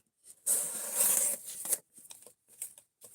like, if y'all remember, I just had like a couple of pathetic loops running through there that were just wadded up. So I decided today I was going to peel the sticky off and slap it down on some cardboard. Because the cardboard seemed appropriate. The cardboard seemed very appropriate for this channel. And while I was doing that, I found out you could like hit a button and make it a voice activated. Yeah, so I've been using the whole blade from here back to here. Like, you can kind of see some of the scratches and dings on it where I've been pushing the whole blade through. Because I know if I focus all this on one little chunk, yeah, that's going to go dull fast. You know, that's not what I'm looking for here. But we're going to see how bad the edge wear is shortly.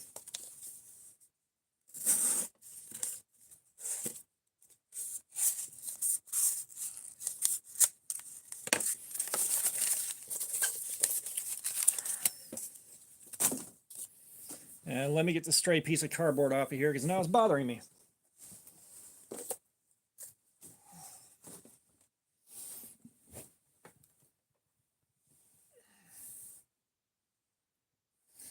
Oh yeah, no, I've said it before, the CEO with the flipper tab, when I broke my wrist a year and a half ago, that was the only knife I had that could easily cut into packaging.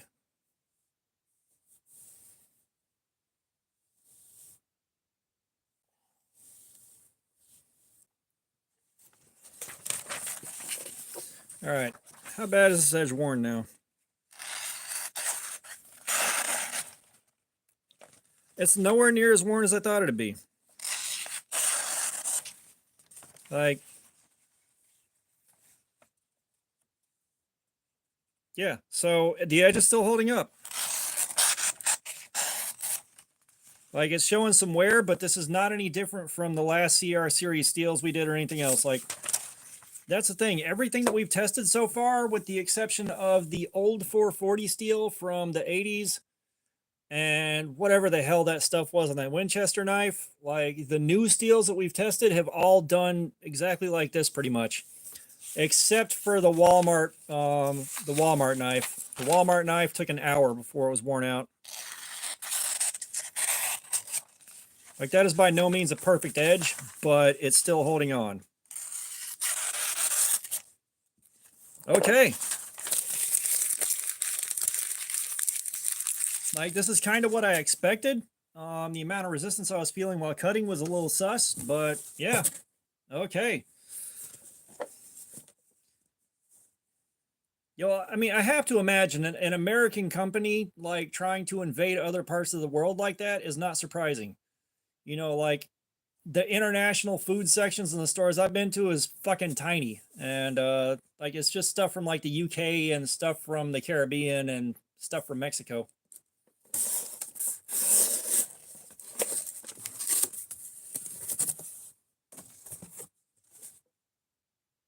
Yeah, it's still going.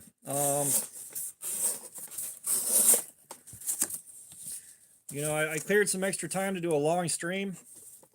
So, you know, I'm gonna see where I'm at after about another hour here. Just see if I'm just too tired and sore to keep going.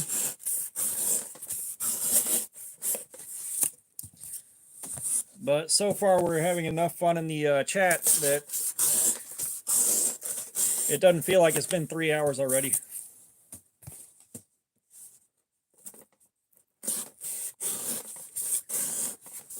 Bro, me too. Like, I've been wanting to do that forever. Like, just go to Japan and live out of vending machines and not buy panties from vending machines, because I don't know. That's weird.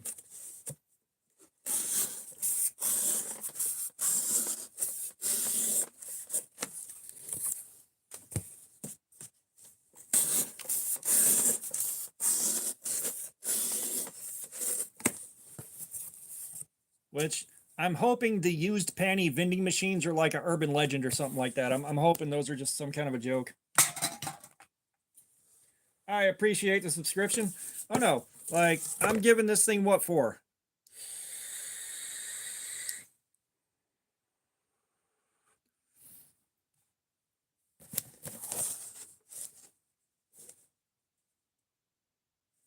Oh yeah, no.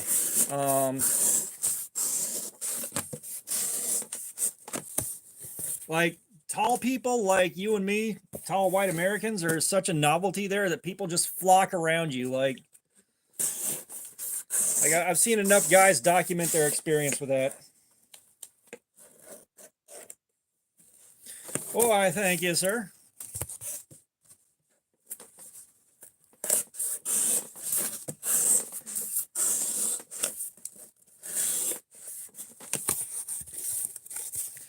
I was able to do smoke rings for a little while, and then I can't anymore. I don't know what I'm doing wrong, but smoke rings just don't work for me. Although I wonder if I can still do the tornado.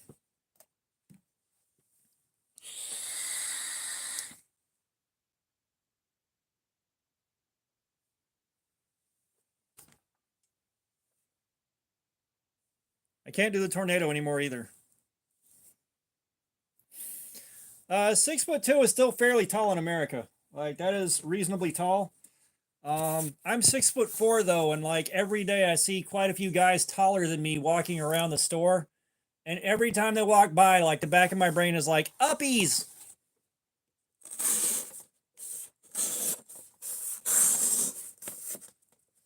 No, like I said, I can't do smoke rings. Like, I had it figured out briefly, and you have to be on a much smaller device to do those. I can't do smoke rings. I try, but it doesn't work. There's another move, and part of it is my table's not quite flat enough, but basically you can blow it out and have it flat on the table, and then you do this with your hand, and you get a tornado right there. And the table's not flat enough, and I'm not able to really make it work here.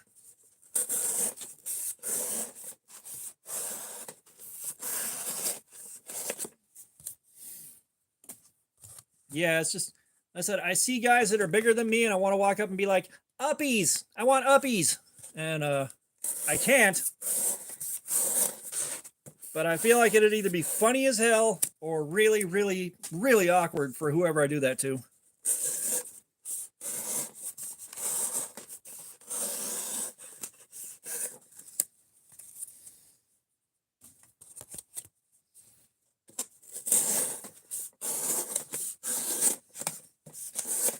Yeah, the tornado was pretty easy to figure out. But yeah, smoke rings, I could do smoke rings for like 3 days and then it quit working. But that being said, I don't have any teeth left on the top. That's probably where part of my problem is.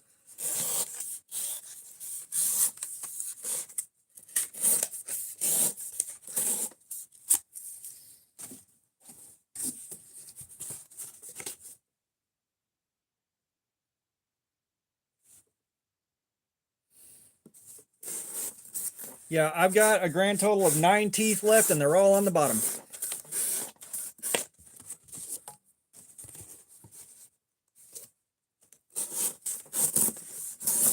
Yeah, like, I don't see very many women that are taller than me. Like, there are a few, but a lot of them are about as tall, and they're walking by. I'm just like, Jesus Christ.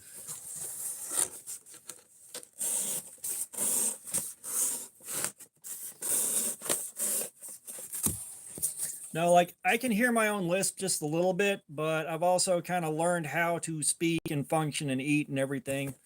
It wasn't an accident. It's my mom's side of the family already has bad teeth, and when you go through the kind of like drug use and everything else I've done, like, you don't take care of yourself. So that had an impact on them. Like, just kind of one of everything went wrong. You know, I didn't take care of them.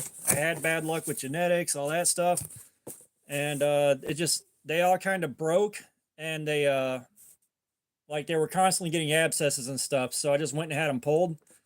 And I had dentures, but the dentures were sitting in the glass of water waiting for me whenever the ulcerative colitis fired off. So what had happened was, that was 27 straight days of just running to the bathroom every 10 minutes. And so dentures are the last thing on your mind when you're doing that. And then when I got out of the hospital, I was on 80 milligrams of prednisone steroids a day for a few months, and then it was another like 3 or 4 or 5 months of tapering down off them. So I just wound up basically living in bed. So the dentures, the water in the glass dried out, and then the whatever they use to like fit the dentures the inside of your mouth, that dried up and curled up.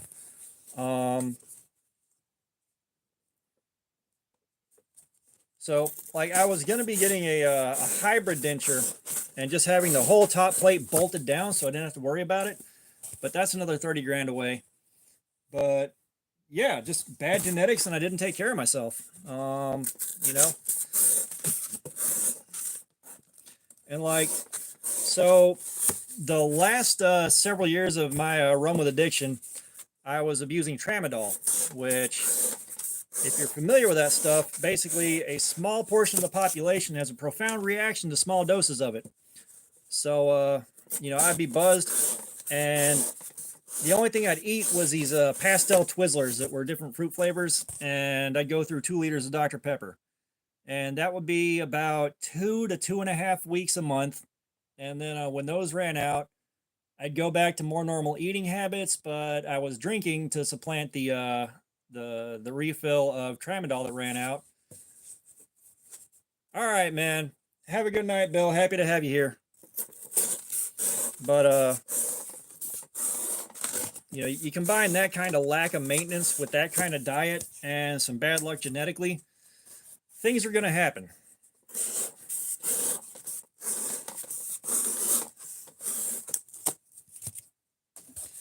Like, when I got clean and quit abusing tramadol, I slept about 20 to 30 minutes a night for 62 straight days.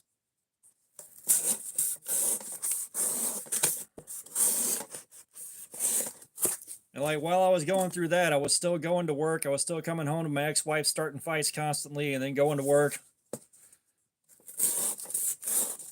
Let me tell you, that 2 months felt like the world's longest day.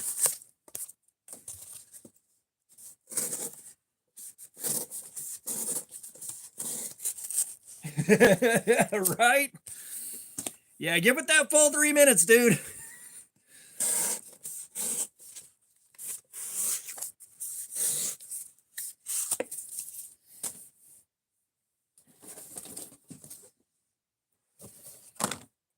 Okay, the box of oatmeal cookies is almost gone. Yeah, no, that wasn't sleep, dude. That was like a 20-minute cat nap. And like, so every night I would watch the movie I Am Legend. I would watch the movie Hancock. Most nights I'd watch 300, and then I'd pick a random movie. Half the time it was Watchmen. So like, I saw those movies, like I said, about 60 times each. You know, it's just, you know, it's what I had to go through to get better.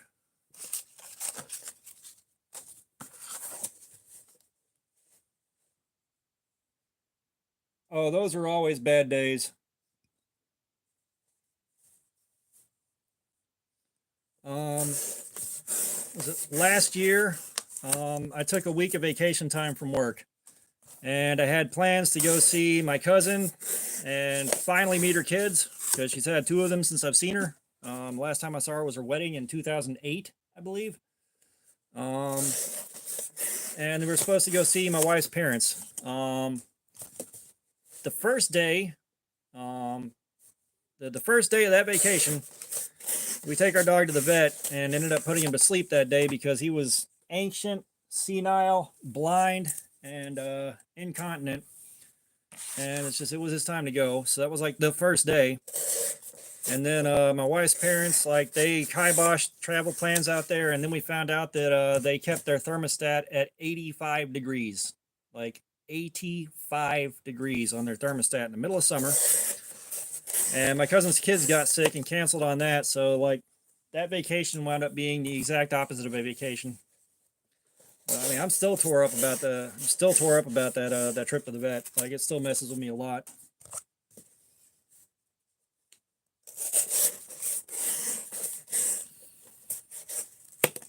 But we had a Chihuahua Dachshund mix named Cody, and Cody liked the wife.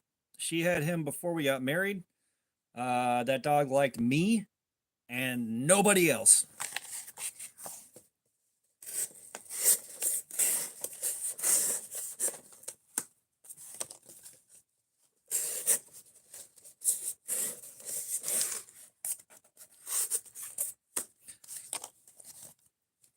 Yeah, like I want to say tattoos are nothing to be scared of, but like if you are just not okay with needles, it's going to be a rough ride that first time. Um, my first tattoo was a piece on my back for my uncle. It's still cutting pretty good. It's still cutting pretty damn good. Like, let's get some copy paper.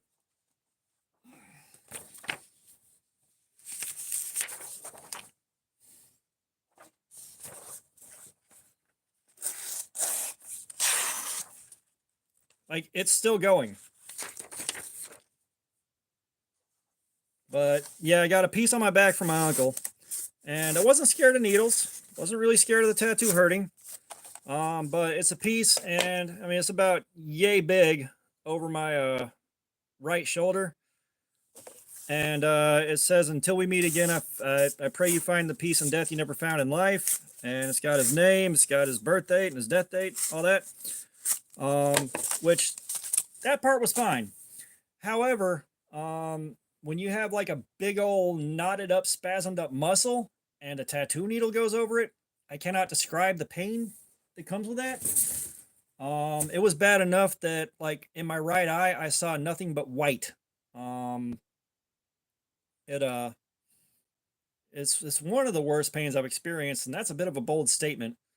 And the ex-wife was just laughing at me the whole time.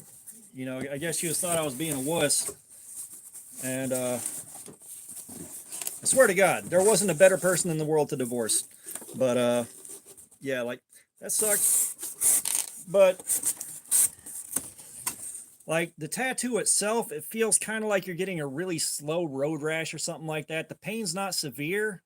It's just constant. You got to be patient and wait it out. Like that's the hard part.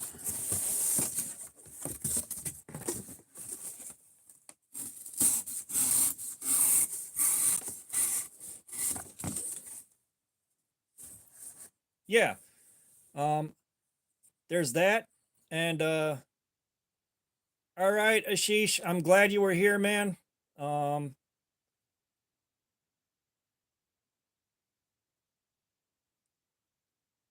yeah, hopefully I'll see you at the next one. I'll be posting when it's about to come up, dude. But yeah, like that tattoo right there, it wasn't a big deal. It was just sitting there and being patient. Yeah, thank you again, Ashish. I'll be happy to see you, man. You were fun to have in the chat, dude.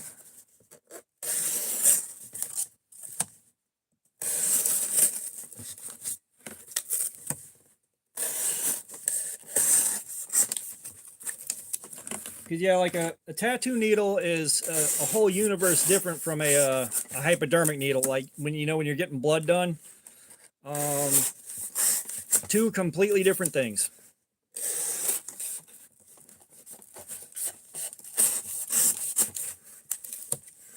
Like I'm still planning on getting a tattoo for Cody at some point here.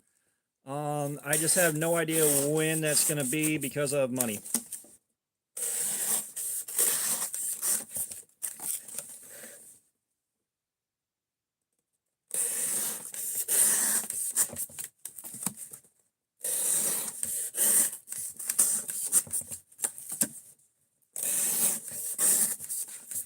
All right, Jake.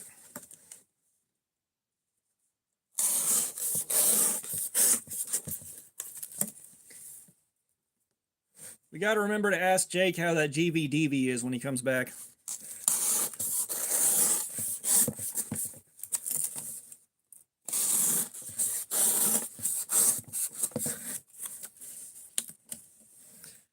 That sounds about right. Which also means there's a lot of places he's not allowed to enter.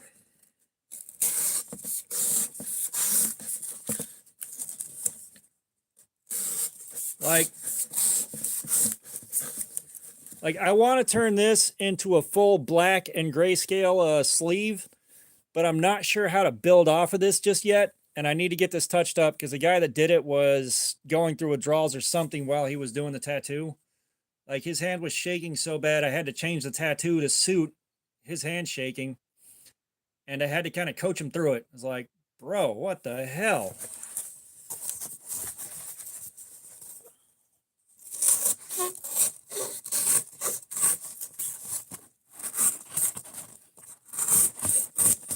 Yeah, like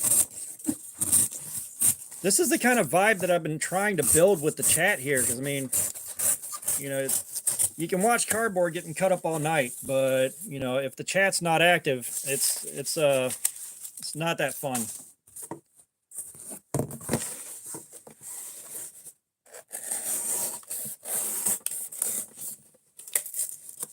Yep, positive vibes and knives.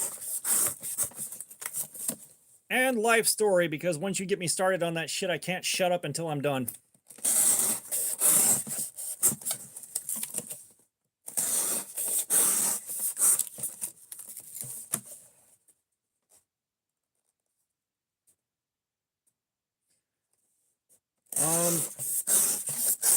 There are places in Japan that flat out will not let you in the building if you have tattoos because of the Yakuza.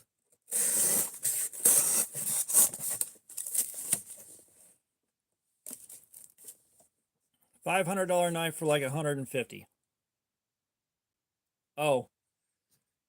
It's not a knife I'm familiar with, but that's not saying much because there's a lot of them I'm not familiar with.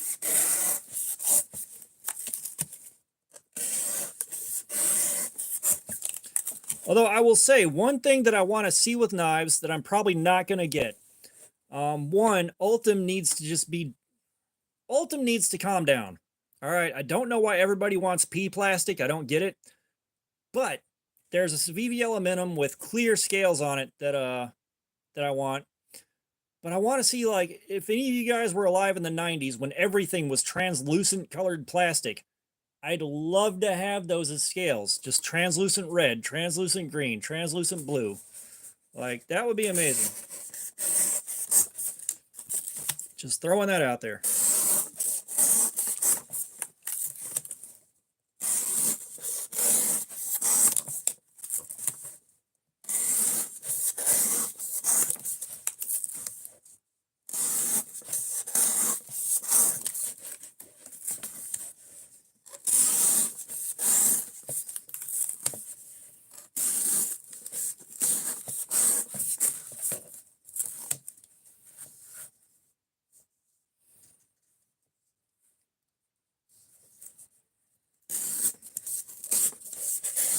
We don't speak of Pepsi Clear.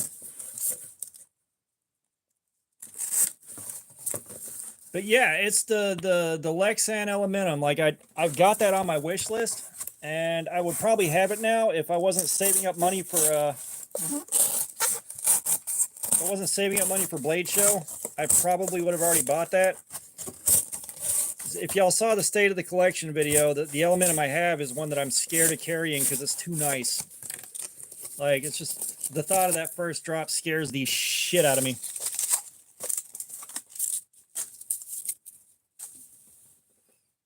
You know, and like, of all the knives to have a first drop with and get it over with, the Manus Gearhead was possibly the worst one, because now I'm like, I don't feel bad about carrying it, but the way that lever is set up on the side, it's really hard to carry.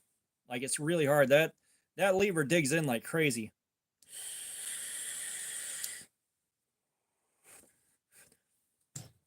Fuck a Swatch watch. I'm going slap bracelet, bitch.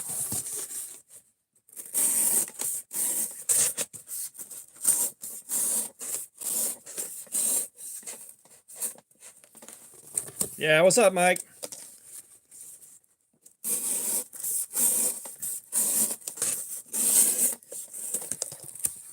I actually went looking at what Trapper Keepers are now, and I was so disappointed by what I saw.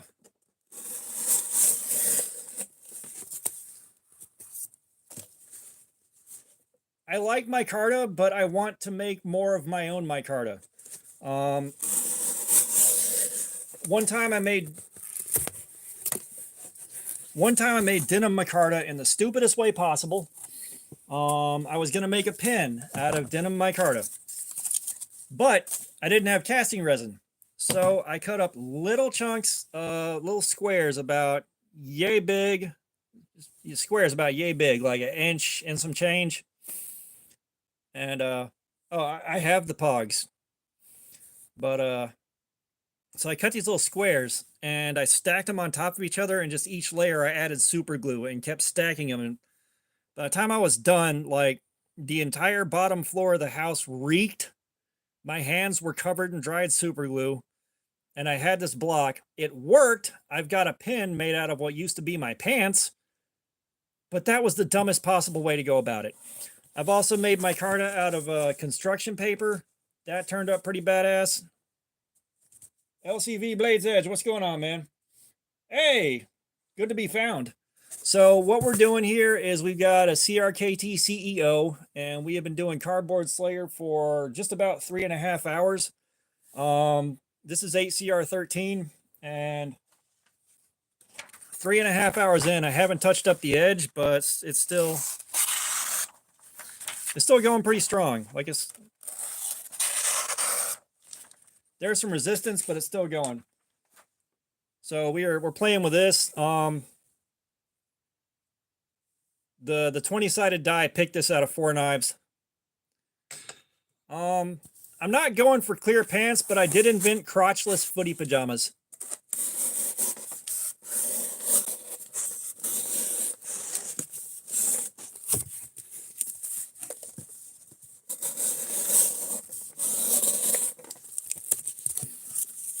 But yeah, we've been hanging out in the chat. Like, the cardboard cutting is great, but we're here for the chat, dude. So, like, if you want to be active in the chat, by all means.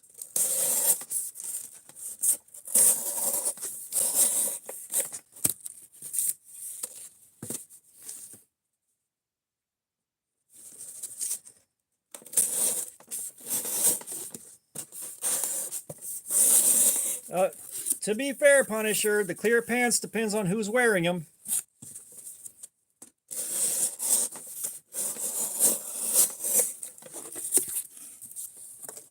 It depends on who's wearing the clear pants. That's your make or break right there.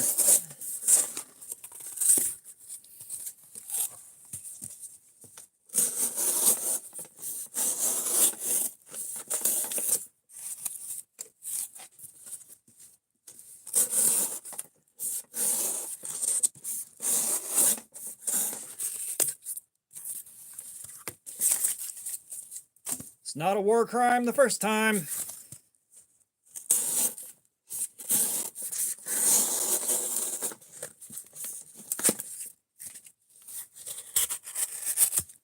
Eh.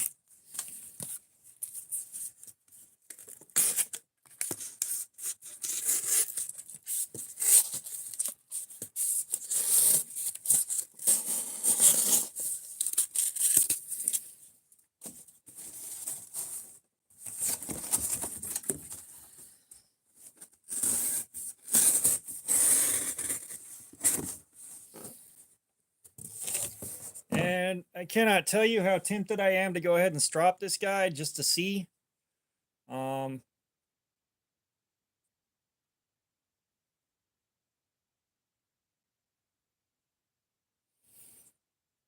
I want to push this and see how much farther we got to go before it stops cutting the copy paper. And oh boy.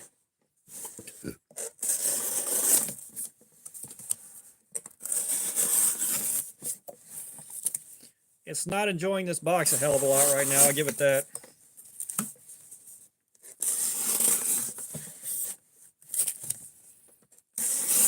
Well, I mean, Geneva must be pretty popular if they had a whole convention for her. I'm guessing that was like Comic-Con, but everybody was a lot more serious.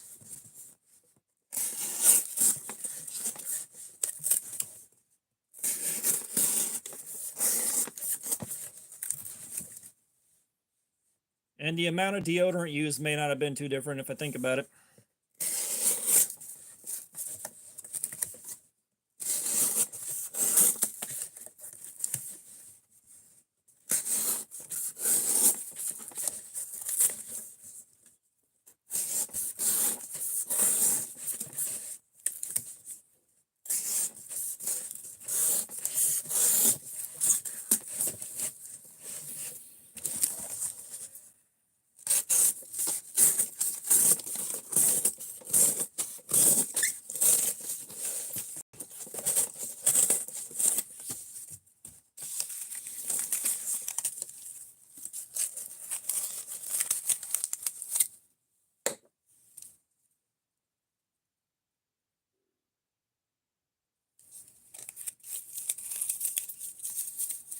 Knockoff.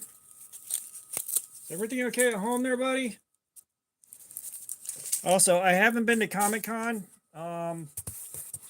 I should have gone to Dragon Con by now, but I haven't. Like, I've got so many friends there. I've just been to Blade Show, and then I've been to Quad State. That's been about it.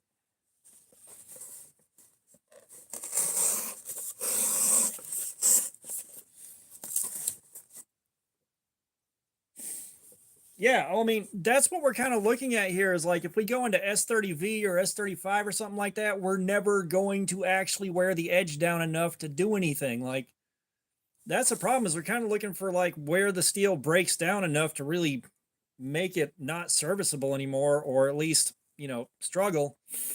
And, you know, look how long, like 8CR, we are 3.5 hours in and it's still going. Like, trying to do S30V, dude, we'd be here for 3 days.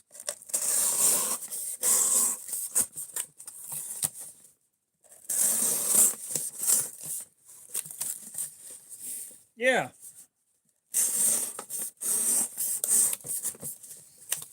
That's it. I mean, the takeaway from this ultimately is, you know, if you're not in an abusive environment or you're not putting it through hard use, your blade steel don't matter that much, you know?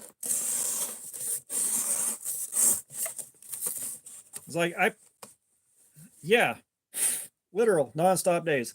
Like, I can tell you right now,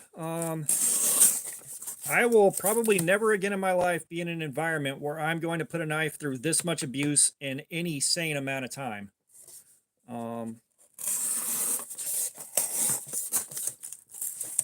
It's again, dude, you see like the entire edge of this thing being beaten up by cardboard and some really nasty cardboard.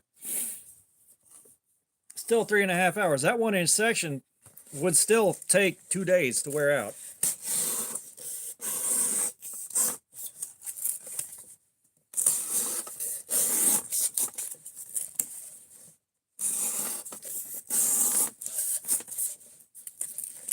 Oh, sorry, dude. What is it? I think Harbor Freight, when they mailed me the Icon knife, sent it through FedEx, and I had the same problem. You know, it's like delivery expected today. It's in Oklahoma. Sir, I'm in Georgia. It is not expected today. Thank you, but no.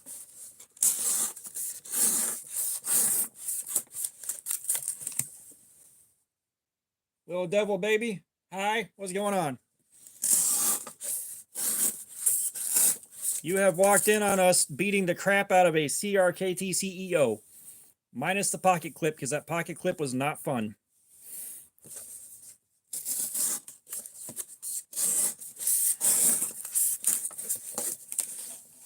Oh, God. Oh, there we are.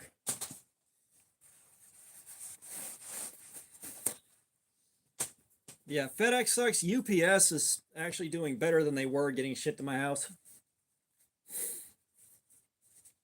Sorry.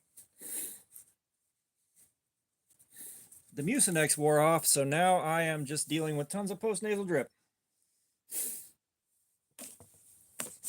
Yeah, I think my FedEx knife took about 5 days longer than it was supposed to.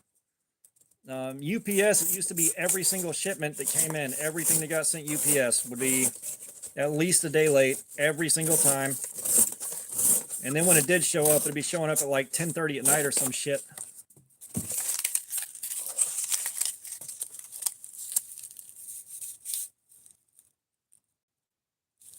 Yeah, no, that's FedEx.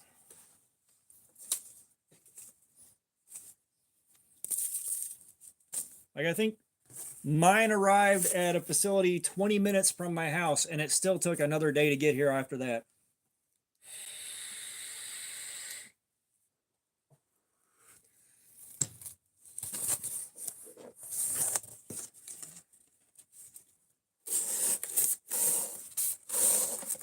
You know, that is a large part of why I order most of my stuff off Amazon. Like, the worst I have to deal with it with Amazon is occasionally something's a day late, except for like the truck parts that I ordered were supposed to be Prime 2-day, and they took like 8 days to show up, something like that. So I guess someone decided they weren't going to ship out on Prime after all.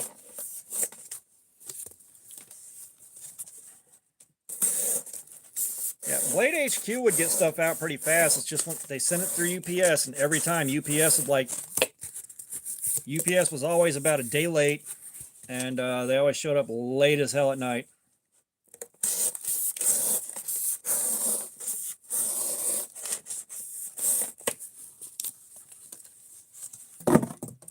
Let's see which one we get.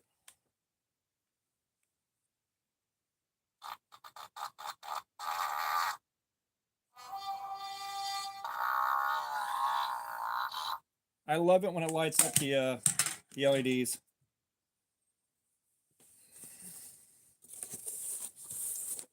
Oh, great. That's what we needed to hear.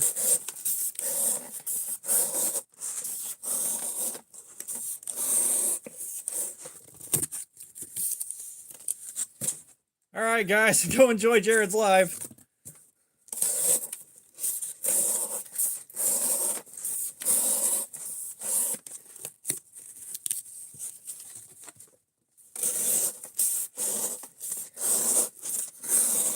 Go find out which knife you didn't win.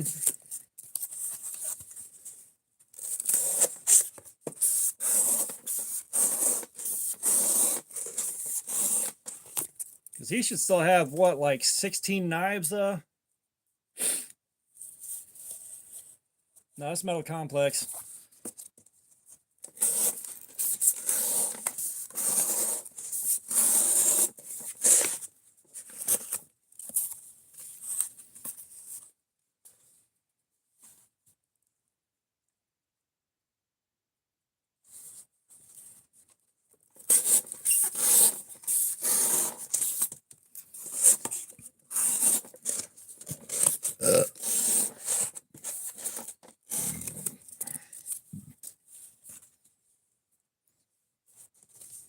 Yeah, I mentioned it earlier, but the only giveaways that I actually win are small channels when they first start doing giveaways, and they might have like 20 or 30 entrants.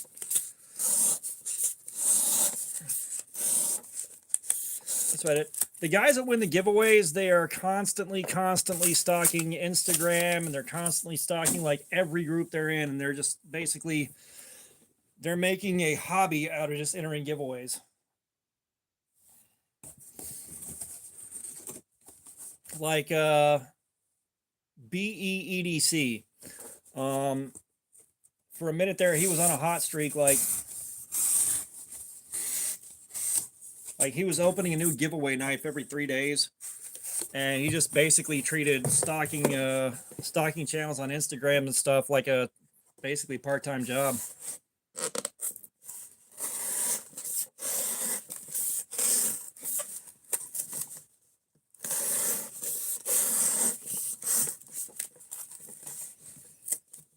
Yeah, I'm doing a giveaway at 1K.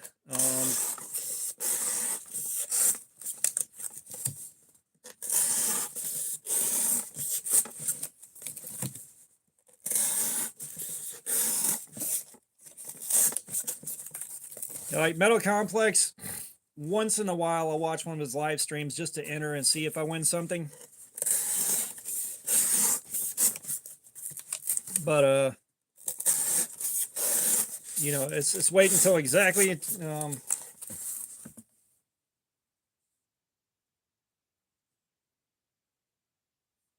like I'll wait until exactly the time when the drawings are over, and then I'm like, all right, I'm done. Well,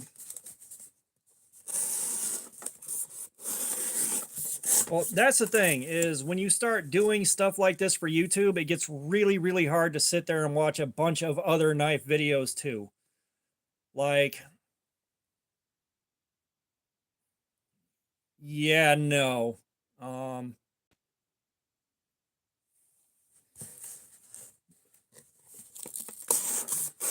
But, you know, like I find it very hard to watch other knife channels consistently like I was when I first started the channel and before I started the channel. You know, because like it's not like it's an extra amount, like it's not like it's a ton of extra work to like carry stuff for review and all that. It's just it occupies space in your mind while you're doing that for the entire time you're carrying it for a review. and you just kind of burn out and you're like, I just can't watch a knife video right now.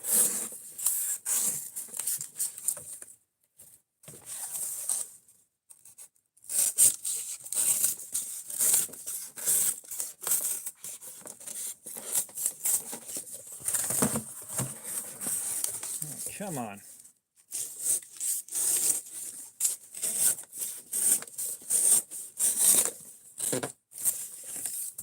Okay. Like I've won a couple of the Ace on Knives giveaway. I've won a Tim School of Fish giveaway.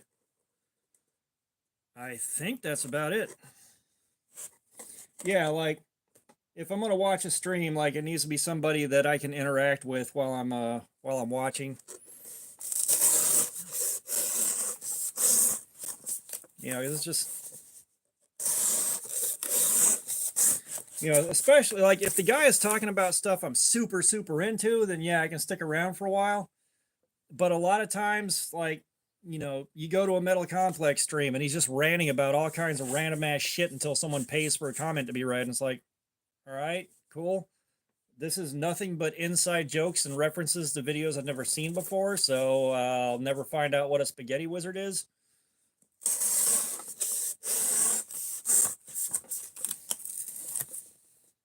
Oh shit, banana bread. Fucking hell, yes. I'm not even joking. I have no idea what the fuck a spaghetti wizard is, but apparently it comes up quite a bit.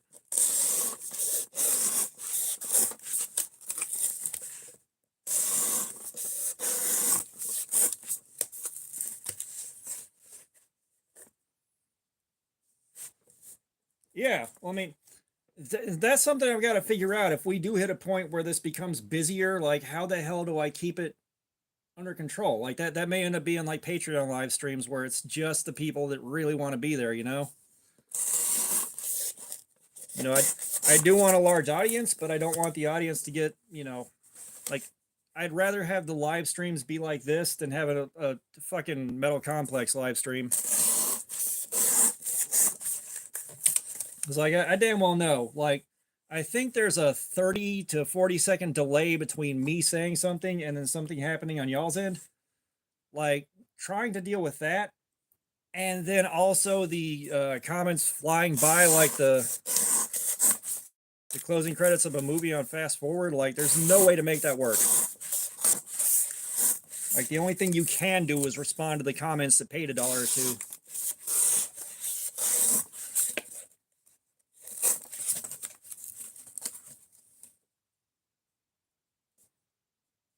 Okay, so 10 to 20 seconds. Yeah, that's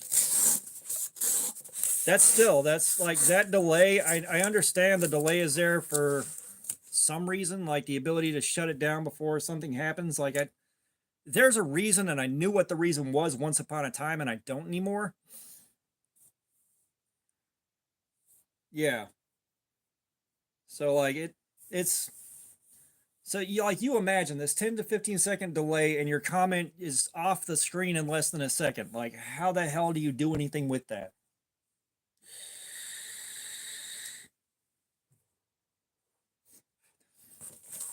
And no, I don't think we'd have to worry about anything on Patreon or something like that for a very long time. And we are making sure the former home of Greenwise organic white corn tortilla chips goes down in flames.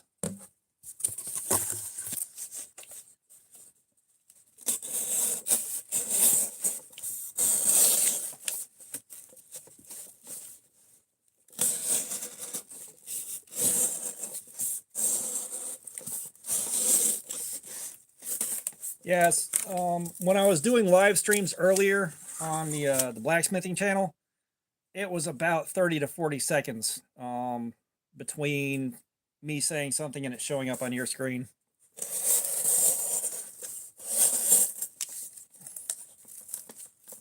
No, again, like I said, that would happen if, say, these live streams became so big that they were unmanageable. Then it would be something that would have to go somewhere where we could control the size a little bit. And I'm not sure how we do that, you know?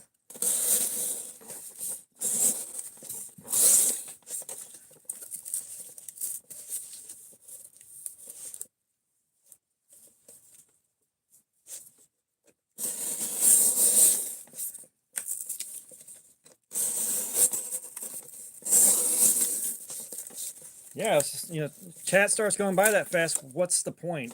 Like, I get that it's great to have that much of an audience and that many people interested in what you're doing, but it's like, bro, I can't interact with the guy. Why am I here? Like, Faction probably has one of the better live streams that I've seen. There's enough of an audience that everybody can talk to each other and, keep things going. But there's also it's slow enough where they can read comments. They do read comments, and like it works. Like everything on those streams works out pretty good. So my buddy Akil, he's on Twitch. And we did a podcast. We were talking about knives, but he was also unwilling to show any on screen because we didn't know what the rules were for knives on Twitch. They may let it happen. They may not. We didn't know, and we couldn't get answers beforehand.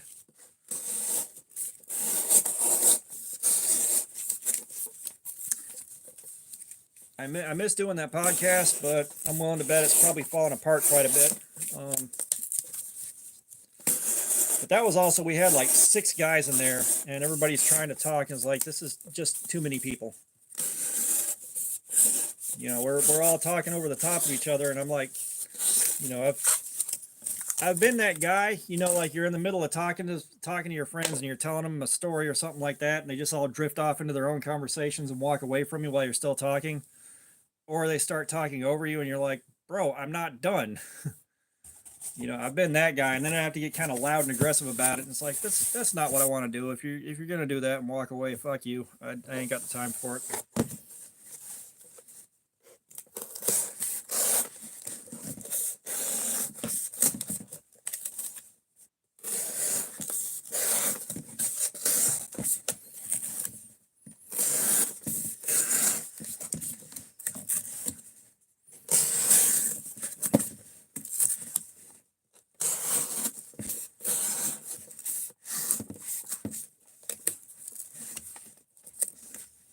Huh.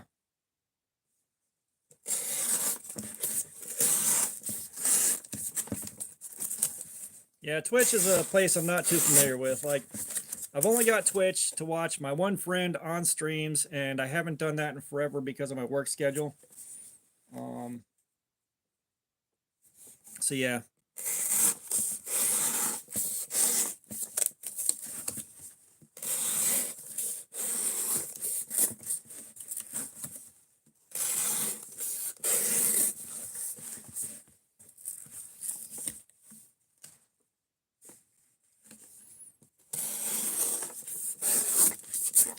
Well, I think the issue with Twitch is the rules keep getting switched up, and you don't always get a warning when they're getting switched up, so you don't know that you need to change your shit until it's too late.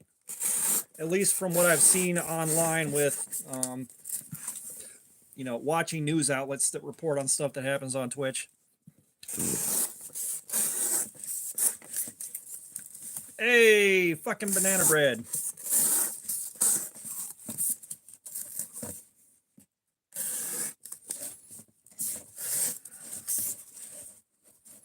Yeah, I think in about 5 minutes,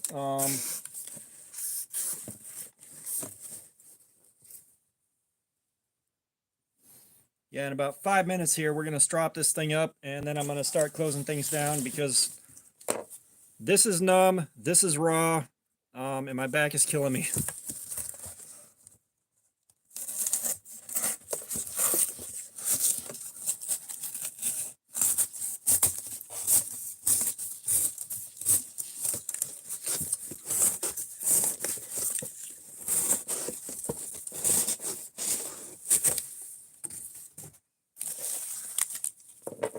Jonas Jake!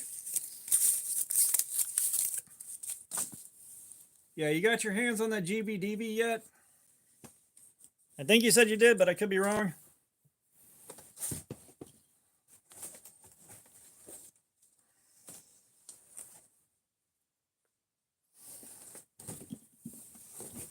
And yeah, we are right about to start shutting down.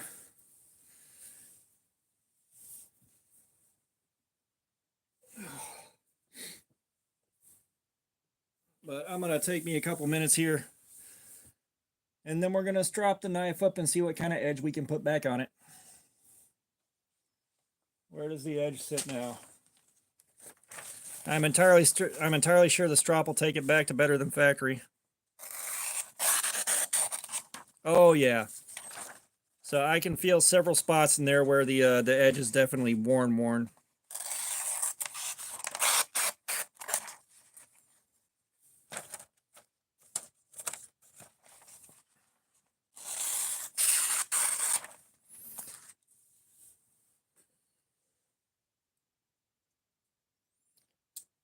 All right, man. It was good having you here.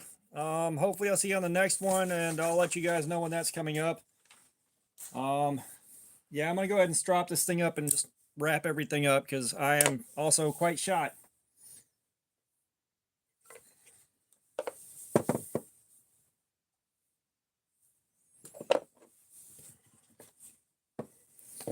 All right. So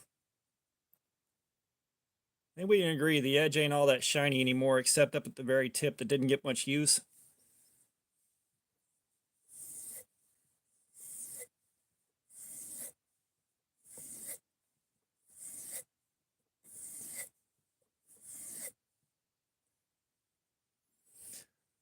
So we're at 3 hours and 45 minutes and it's still cutting, but there's some definitely rough spots. Like it's worn, but it's not shot.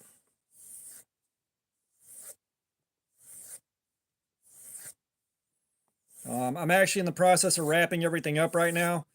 So we're going to see how good we can strop it. And then I'm going to shut it down because like parts of my hand are numb and my back's killing me.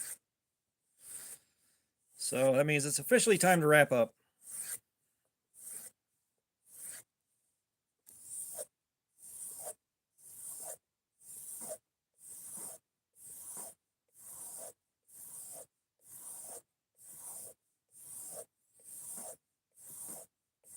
It's not necessarily about the injuries. Like I'll be fine in a couple hours here after I just sit for a while.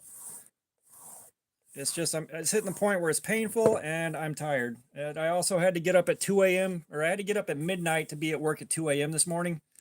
And I've taken like a 20 some odd minute power nap and that's it.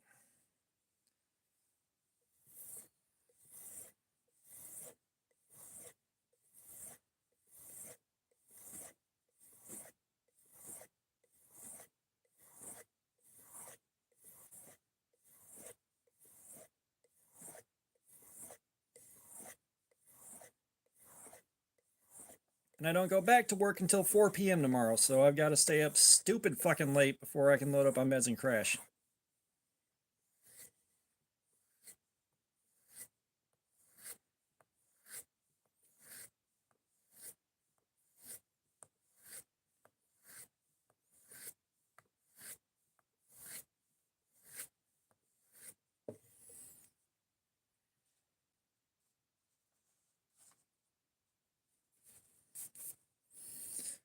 All right, let's see where our edge is at before the diamond paste off of the first drop.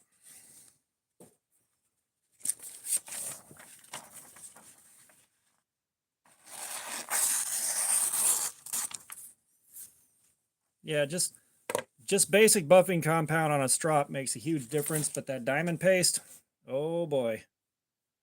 Let's get into that.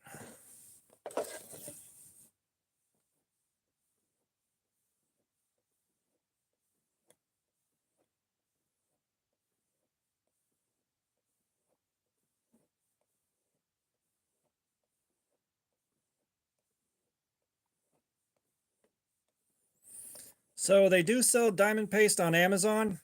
That being said, you may want to get you 2 strops. That way you can go from a coarse to a very fine. Like I've got 10 micron on this side, 5 micron on the other side, and then 2.5 micron on that one. And I'll go through those and they create a fantastic edge. If this one had another side on it, I'd be down to like 1 micron or something like that.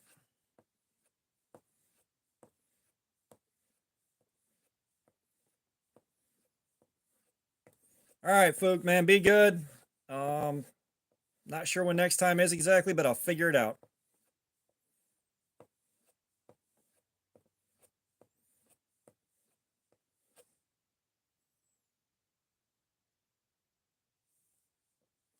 Sir, you were just making bananas.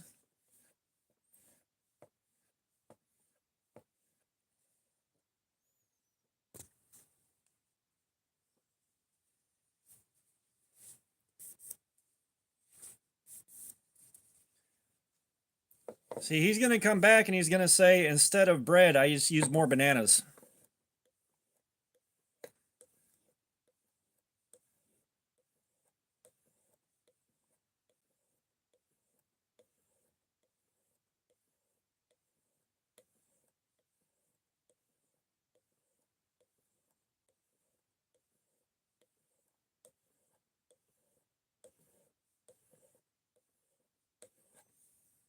I'll tell you what, though, this does not make me look forward to the live stream on the gin knife, because I'm probably going to have to clear way more time than I want to really give that thing what for. Jesus.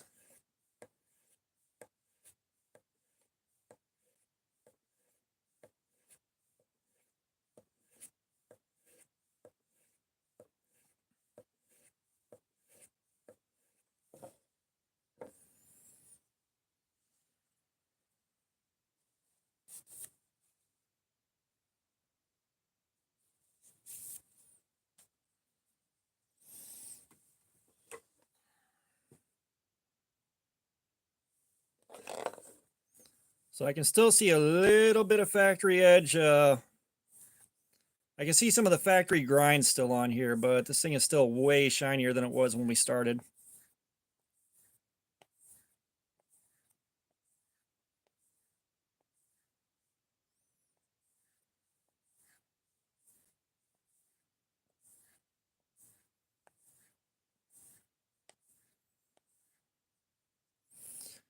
I'm putting the gin through pretty much everything that I've got. I'm gonna have to get more cardboard from work and get rid of the cardboard that I have. But that gin's gonna get put through it. Yeah, the gin's D2.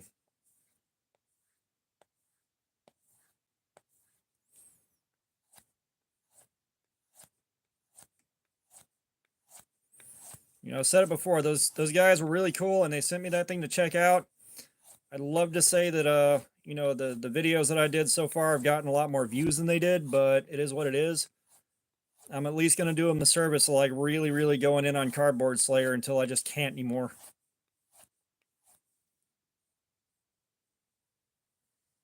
Just believe me. The steel is probably Chinese, but that's, again, these guys are kind of getting all their steel from the same places, so it doesn't really matter. So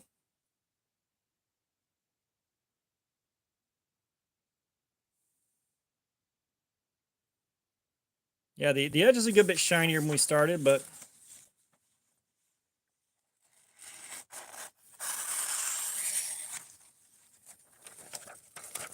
yeah, that's what I'm waiting to see, is if Gin releases more kits that are themed a little better. So yeah, the strop definitely did its thing. God, I love that diamond paste.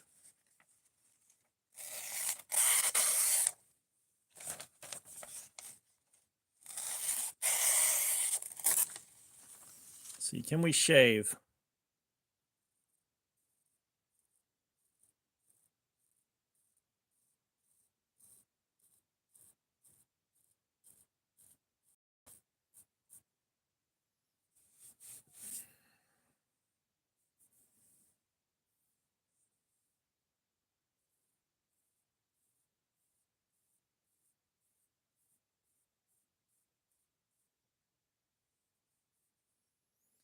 Yeah, this thing is back to shaving just a little bit. That diamond paste is some of the best stuff I've ever bought. Jesus Christ, that was worth every penny. All right, so yeah, if you want to step your stropping game up, get you some diamond paste. And now we put the pocket clip back on.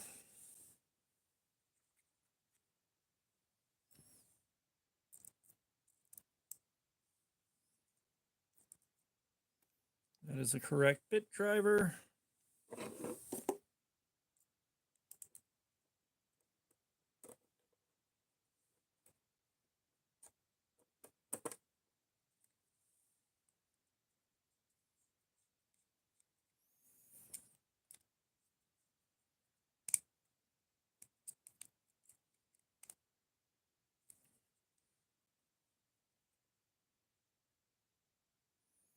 Yeah, this T6 is no longer happy with life. I've put it through too much hell.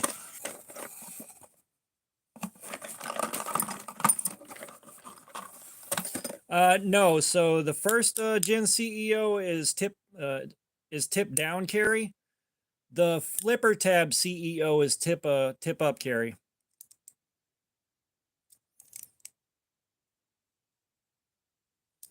So the tip down on this, putting the pocket clip where it was, meant that every time I tried to cut, this pocket clip caused it to start rolling out of my hand. It's like I was constantly fighting to keep the knife straight on that, which is why it got taken off. Now, for general use and whatnot, not a big deal. And for this knife, I will make an exception for the tip down, just because this can ride in a shirt pocket and be so inconspicuous. Like, that's one of the things I like. And then, that's something I got from my uncle, is just trying to figure out how to hide weapons on yourself in plain sight and not get caught. That's its own long ass story. But that ACR held up. It did about what I expected it to. I will say this needed the... Well, the problem is, like, there's nowhere down here to put a clip. I'm not going to start drilling holes and trying to tap stuff out to, move a clip when I don't need to. And that still leaves behind a couple of artifacts. Right in here, there's a little ramp that meets the bottom of the clip, which is a smart thing. That helps to slide into and back out of your pocket easier, but that also means that I have to figure out how to remove that artifact and make it look smooth again, and it just ain't worth it. Oh, so let me guess, you replaced the bread with more bananas, right?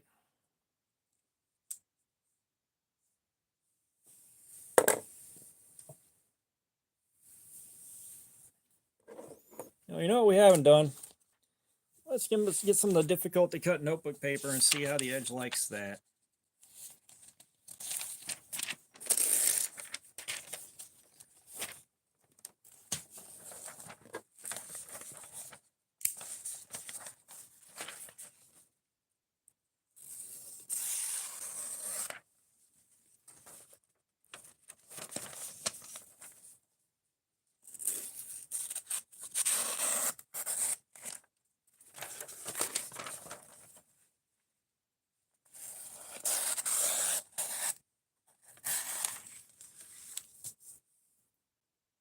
I've said it before and I'll say it again. I love this diamond paste. All right, gentlemen, I think this is where we're going to wrap this thing up. This has been a particularly fun live stream. I love how active the chat was. I'm so glad you guys stayed with me this whole time. But yeah, it is time for me to call it so I can go upstairs.